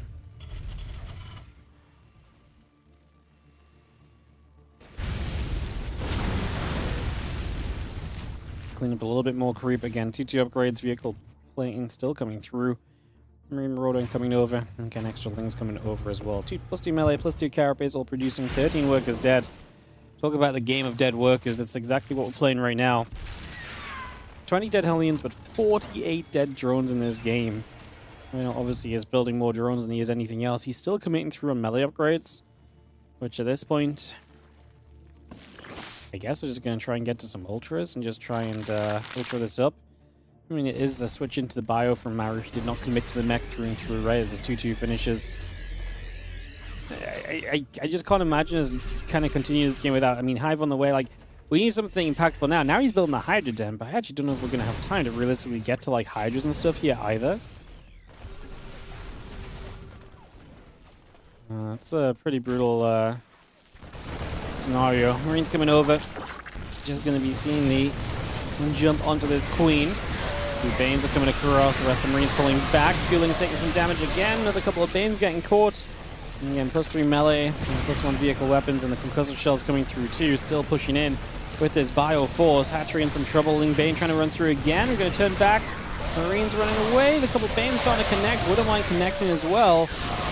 Actually get a decent enough Baneling connections to kind of push Maru back a step. And I don't know if he can keep coming back in. Queens have transfusions. A few Ravagers will help. A few Biles to zone. Should be pretty decent right there as the Medivacs do turn back the other way for the moment.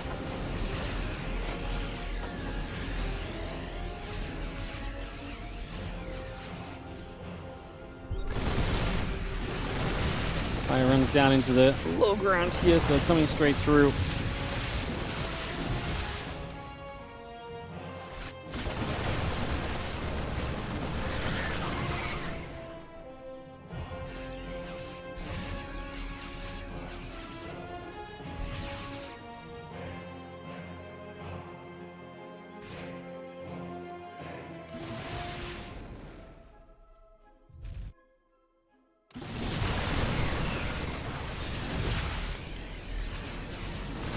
Having the Marauders coming through, 3-3 upgrades coming up as well.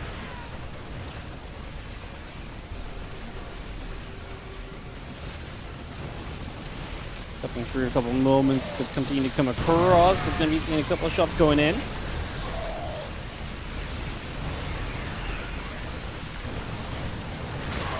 Dire Force is still looking pretty sizable. 180 supply to 160. We get the hatching. That might just be a step away point here as well. Is it possible we just step away from this? We will see.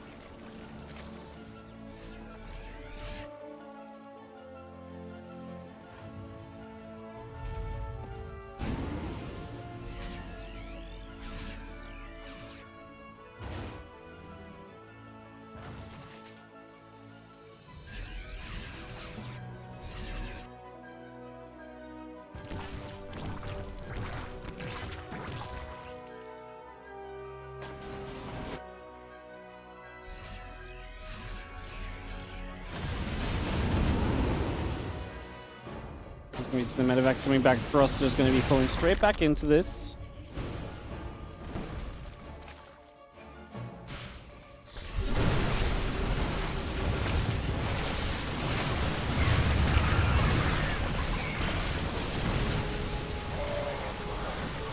Just hitting this hatchery once again, looking good to take this down.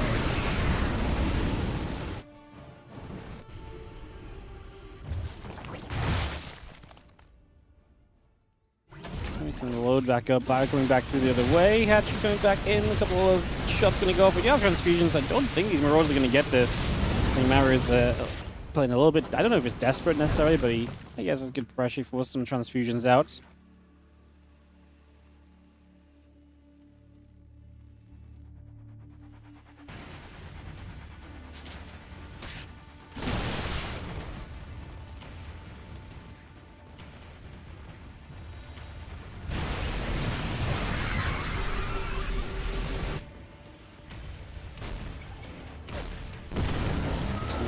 Nidus actually pops, and that's going to be bringing us through in a big way, so...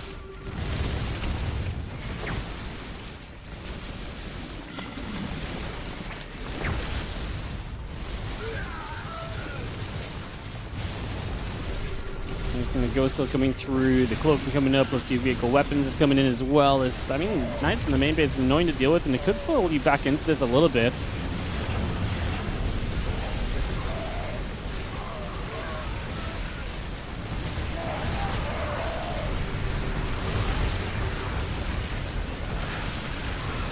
Stepping up once again. Coming back through this.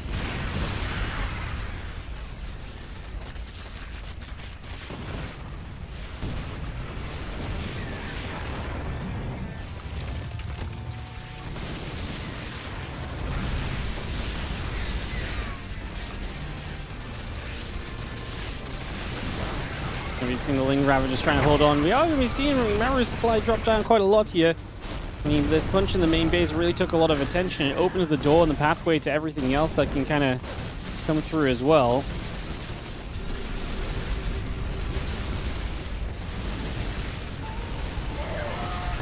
These lurkers are going to get shot down. Good snipes from the low ground to the high ground. Reynor trying to make use of this map control that he's gained. He's now up in supply a little bit, so able to put himself into a little bit of a better position than what we were in before. Definitely an improved situation as we see the lurker still gathering right now.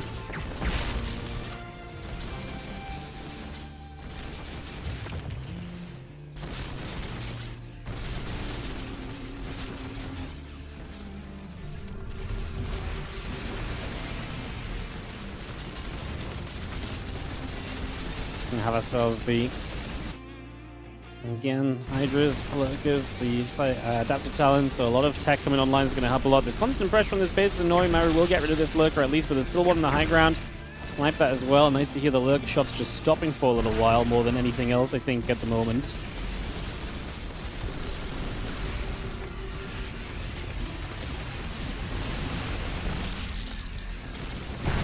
Flames, Ravages, the Banes coming back through again here, so just trying to get going once more.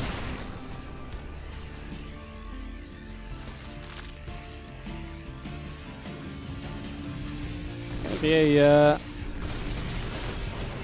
recovery from Maru. I mean, it was, like I said, a little bit of a tough situation. We definitely put us in a weird place as Reynor on this, but I mean, he recovered really well from what was a very difficult scenario early. Reynor, that was obviously a big part of the success rate here.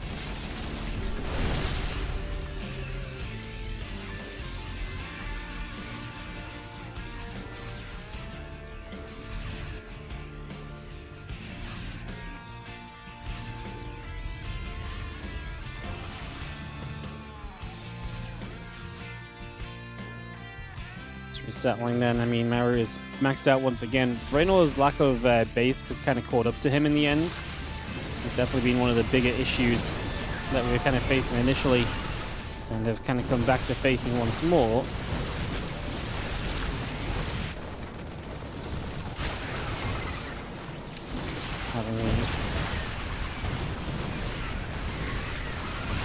Few bits of this gathering back through. Just going to be seeing this Bioforce pushing up. Reynor's supply is absolutely not hanging on in here. It's not looking as though it's going to be good enough to get this job done. So I think we're going to have ourselves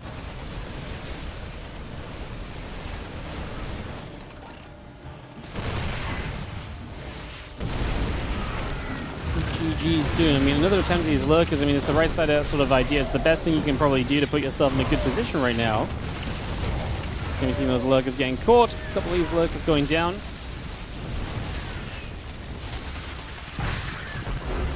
That's going to be enough, though. GG's. Maru wins this one. That's a 3-1 victory, sorry, that he finds against Reynor in this match. Again, just to re-answer you guys, a couple of people asking in the chats and stuff, this was a series from the Maestros of the game. It's a replay. We were just covering this to kind of cover a bit of time. I have sponsored content that starts in 5 minutes, so I needed an extra hour of games, basically, which is why we jumped onto that for a little bit of extra content on the day. So we are going to be going offline on YouTube. There will be an YouTube upload in about an hour. If you want to come and hang out with us for some... Yeah, if you want to come and hang out with us for some Diablo Immortal, we're going to be live for the next 2 hours on stream on Twitch, playing some Diablo Immortal, so you guys can hang around with us for that if you do so wish. But yeah, we'll be here for the next 2 hours, casting some playing some Diablo Immortal.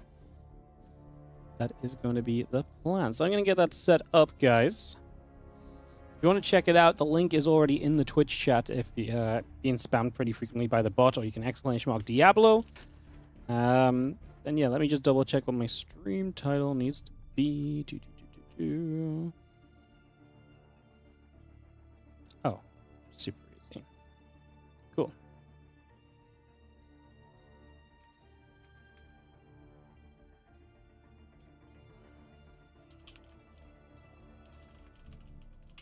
Cool. So yeah, we're going to be checking out specifically the new Warlock class in Diablo Immortal. We're actually going to be making a new character that's just going to be an Immortal, a Warlock. Like I said, we played Diablo Immortal like a month or so ago, was it? There or thereabouts.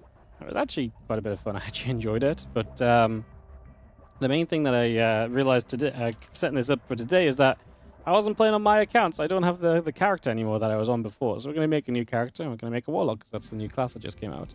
If you're watching on the YouTube, we'll be going offline, and we appreciate you guys greatly. If you want to come hang out on Twitch, we'll be live on Twitch for 2 more hours just hanging out. Hanging out during the sponsors always helps a bunch, obviously. But you do not feel pressure to do so if you do not want to. Just if you feel like coming and hanging out, if you feel like joining us, it's greatly appreciated. So, yeah. Yeah, come hang out on Twitch if you want to.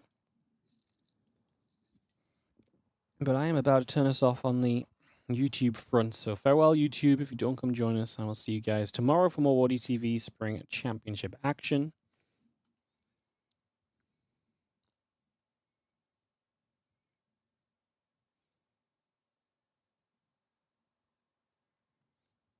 Cool. I just need to open Diablo Immortal, which is from the same thing I opened StarCraft from.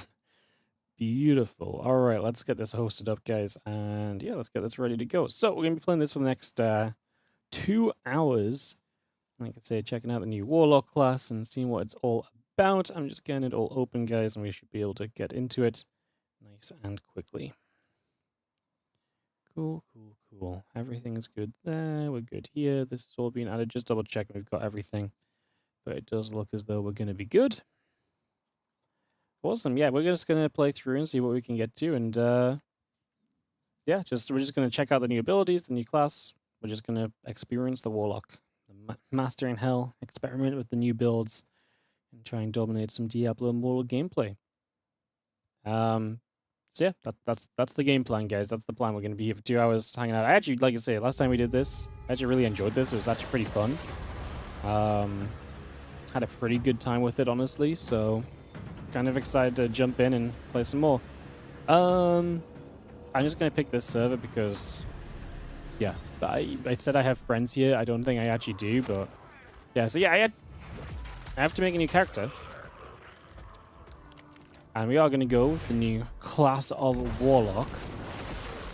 Which actually looks pretty badass. Summoners and breakers of demons. Wielders of dark magic who incinerate their foes with the wrath of hell itself. Is it the free-to-play game? Yes, it is free-to-play. And I'm playing it through the Battle.net launcher. So as StarCraft people, you guys can access it real easy. Summoning and magical. I feel like the female Warlock looks kind of badass now. I think she looks cool. Alright, let's see if it can be called Wardy. The name is taken. No way. Wardy EXO? We're good. Awesome. Alright, so yeah, we're just going to play through. Going to play from the start. We're probably going to skip some of the story stuff because I played from a fresh character last time, so I don't want to watch like some of the cutscene stuff, but we'll probably just get to it and get going. It's free to play, but also pay to win. Yeah, it's very typical mobile-y. Like, you have pay to win aspects. You can absolutely pay to advance your progression, to speed things up if you want to. That is absolutely something that can be a thing if you want it to be. But it is also free to play. I was talking last time around, we were actually casting with a or co-streaming with a Diablo Immortal creator, and he was pretty. He played a lot of free to play stuff and said it's very playable and stuff. So that was cool. I kind of want to see what my 2 does. Oh, my 2 does like slammy chains. Oh, that's fun. Nice. Well, that was kind of a good one. Slammy chains is always a good one. It seems very powerful as well, no? Wait, so it knocks them up and then it throws them down? Press and hold 3, then aim with my mouse. Oh, what was that? That was like a... Oh my god, this class feels insane. When I played last time, I can't remember what I played. Did I play like a... I think I maybe played a Magician. But, or maybe I actually think I played a Necromancer, but this was like... It didn't feel like this crazy cool from the very start. It was actually pretty cool, but... Yeah. Alright, I'm going to turn the YouTube stream off as well. Just want to remember. Just wanted to make sure the ads and stuff were done there. Let me...